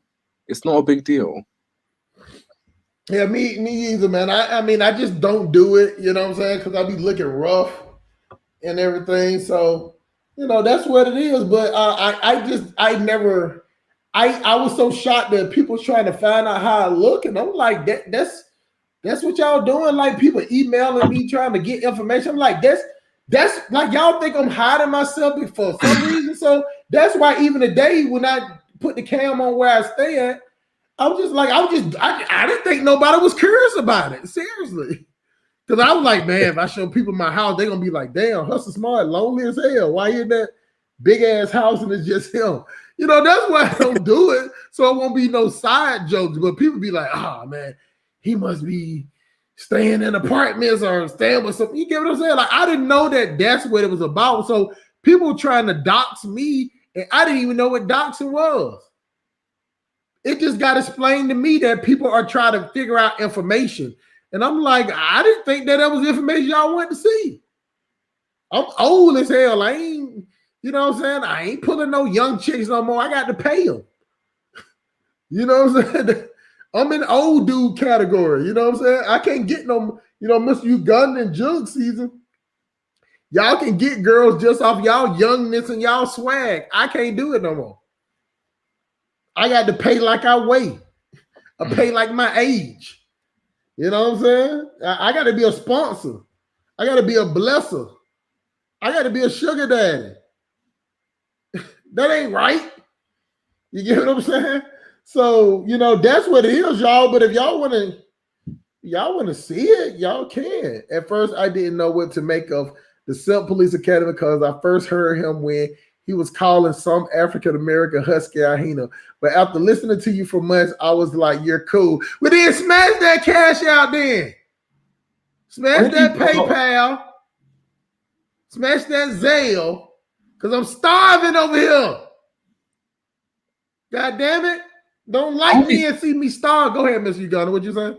How do you come up with these names like husky hyenas? Like, how do you come up with this stuff? Man. You know, for whatever reason, man, I can look at females and I can just think, I was like, oh my God, what animals are they acting like? And the shit just pops up in my head. I just think that I do it and it's funny and people be like, man, I shouldn't be laughing at this. You get what I'm saying? But it's funny. It is, even though they don't agree with it, they know that those people exist out there. And black people, we cannot get away from that. We cannot get away from the way some act that it affects us. Hey, yo, I gotta hop off, but I'll catch y'all later, though. Go ahead, my brother. Appreciate you for coming through. I'm finna end this thing in a few minutes, man. All right, you know, Mr. Sure. Gunner came on and he made it go longer, whatever. But you know, I didn't know that y'all were trying to find out some information that I don't have no problem giving. I just didn't think people wanted to see what I look like that bad. But you know, I wanted that people wanted to see what I look like, and to be like, oh, he calling chicks husky can. Look at him, he ugly, he broke. Like that's not an argument. That's not a rebuttal. You know what I'm saying? So then now people see where I live at, then they're gonna be like, oh, he trying to flex. See, that you can't make everybody happy regardless of what you do. You know what I'm saying? I just was showing everybody how lonely I am. You know what I'm saying? In the house, in my truck, and everything. You know, Michael O, clearly he likes the truck. I keep it parked out there in the driveway, sorry. And you know, it's gonna go make we're gonna make $2,000 tomorrow. That's the funny part, Miss Uganda. Transportation, $1,500 to $2,000 per day. Per day.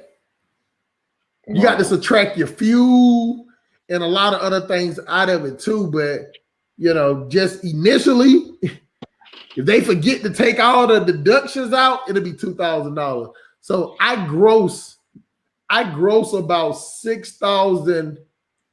It's not 2,000 a day. It could be 2,000 per day, but some days you're gonna lay over a lag over what they call it. You're gonna miss a day. So I bring about 6,000 to 7,000 revenue to my truck every week. So basically speaking, y'all, I make about 100,000 a year, but after all the deductions, the insurance, and payments and everything, it range out to be about 70,000. That's about 70,000 take home pay. But I got child support, I got these leeches, I'm saying, these kids that leech off my wallet all the damn time. They be tearing me up, man. Like I don't, you get to an age where I have fun taking care of my kids now. It really makes me happy. Before then, I'd be like, I'm not happy with this. Now, you don't got old, I'm happy. Real Stella. Nobody on YouTube knows what I look like. Scratch that, except one person in here, not me. Well, that's what's up. If y'all go back, I got like my little blue little pullover, sleeping shirt, and I got my glasses on. So I don't know. You know what I'm saying? I'm thinking that, the faces I'm making, all that, I'm a real animated person. I'm real. So, I'm making faces and making sounds, and what I'm saying? It's just one of those things, y'all. Let's see here. Yes, you are trying to flex with your big non-ghetto house. No, let me tell you something, Michael. I used to be ghetto. I told you I'm bougie now. I'm bougie now. You get what I'm saying? I'm a little uppity now. I want some separation. I don't want to be around Jarquavius and Pukanisha in the crew. I had enough of them, goddammit. You know what I'm saying? Shit. Like I told them, Miss Uganda, me and my next door neighbor are cool as hell. But man, I be praying that we don't catch eye contact. You know what I'm saying? so we won't have to have a conversation. Yeah, I can Keep relate. it moving. Yeah. Keep it moving.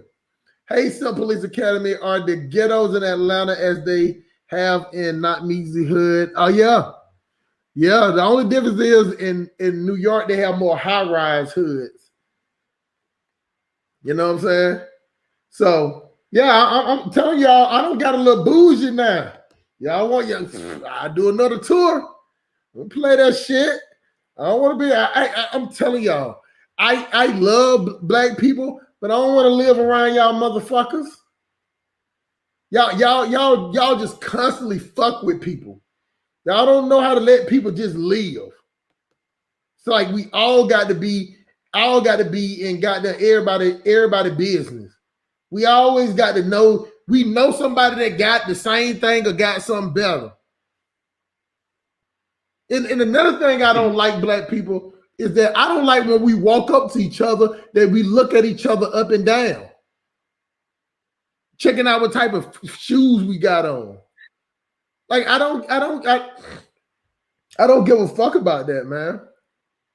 Hustle smart and Alpharetta chilling. No, man, I ain't in Alpharetta. But I ain't goddamn. I ain't standing around them goddamn niggly bears. I'm sorry, y'all. Cause they just fuck with people, man. You know what I'm saying? What is the matter with talking to Bonquisha? It's not her and Pukanisha. I ain't fucking with them ghetto twerk monkeys. All they want to do is bend over and start dancing. And y'all want to talk shit about it. And y'all that same thing the African motherfuckers do. You got African people shaking ass in church. It don't matter, y'all. All right, let's read a couple of more. Self Police Academy. What type of neighbor are you? I'm a type of neighborhood. I'm a type of neighbor that I'm gonna walk outside half dressed. I might got on clothes. I definitely will walk out the house in my underwear. That is a thing I do all the time. I'm that neighbor. Underwear, no socks on. That's how I'm walking around. Let's see, Hustle Smart will crack you. It's all good. Mr. Muddy G. Man, I hope you subscribe. This is my first time seeing you on here, man. I hope you subscribe and like the video. Yo, I should have asked on the live. Do y'all got Piggly Wiggly ATL? Yeah, they got a Piggly Wiggly in Forest Park. It's off of Jonesboro Road. So basically, yeah, in Atlanta. We probably got about two or three. Piggly Wiggly. It's a grocery store, Miss Uganda, with a big ass pig on the front. Hence the name Piggly Wiggly. And it smells like a pig up in there too. It's not fresh. That was the most country shit I ever witnessed. Yeah, it is. It's pretty country. They tripping out. Be cool though, man. Hell no. Hell no.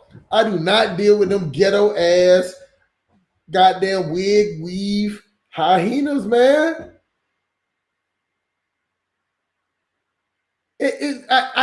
I'm telling y'all that a female with a weave on is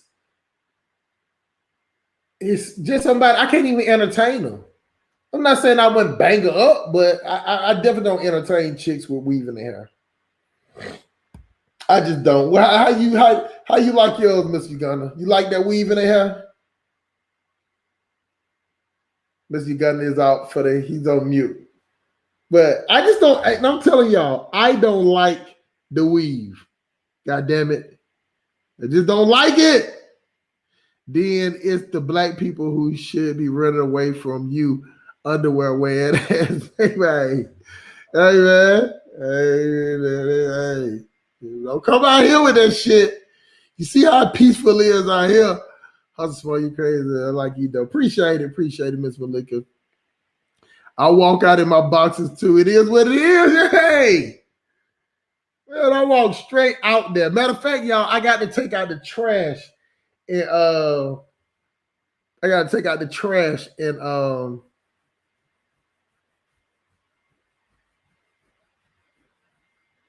I got to take out the trash, so it's definitely gonna be in my boxer shorts.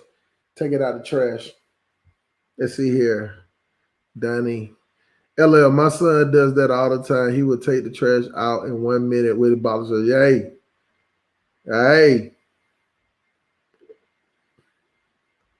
My internet connection is unstable. Wind blows hard over here. I feel you. Don't worry about it. I'm finna get ready to close it out and we close this thing out, man. You know,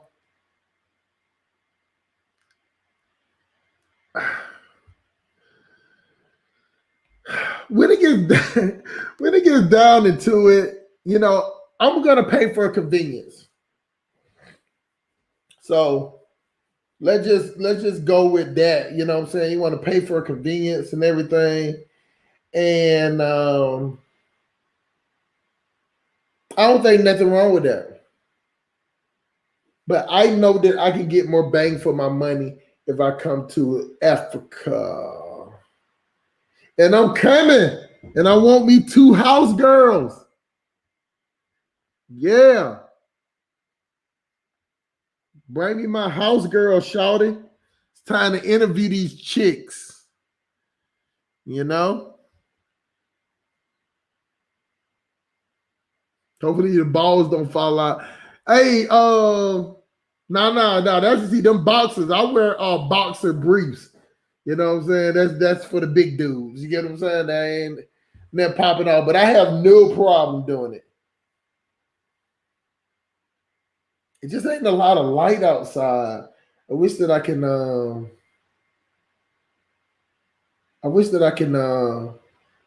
just show better because there's just no street lights or nothing outside. Y'all. But if y'all go back through the video, y'all can see it, man. I should have put I'll put the house tour in the West Coast, but now the house, it ain't ghetto out here though. It ain't ghetto out here. I like it, y'all. I like it all quiet and shit. Let's see. Did I take a shower this morning? Like, oh yeah, I need to take a shower before I go to sleep. 12:46. I appreciate all y'all for coming. And I'm gonna get ready to close it out now. Salute to Mr. I saw T. What you saw? Why do I have the feeling that part of Hustle Smart interview with those house Africans will be for him to see how they look when they bend over, bend down and look behind them. Hey, I'm interviewing for love. Let me tell you something, man. I cannot wait till I get to Africa, man. I'm telling you, I got to have me 2 house girls. You know what I'm saying? I got to have me 2 house girls. Y'all know it. But yeah, I'm going to close it out, y'all. Appreciate you coming, man. Salute to the Silk Police Association. Salute to Miss Malika, Empower ADOS. Danny Goes In. Michael O, Simp from Canada. Mr. Uganda, the coolest nigga in UK.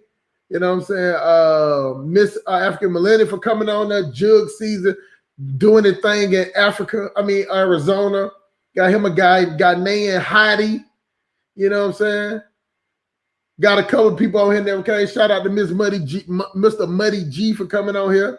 I know another dude, they call him Buddy Lee, so that makes it sound good. Knock Meezy for coming through. Pan African Strike Back, Mr. Brandon for coming through. Who else came through? Oh, Diego. Shout out to Diego coming through. And that's about it, man. I appreciate y'all asses, man. 7 hours and 41 minutes is gone. Salute to everybody. And we gone for real this time, shawty. Yeah.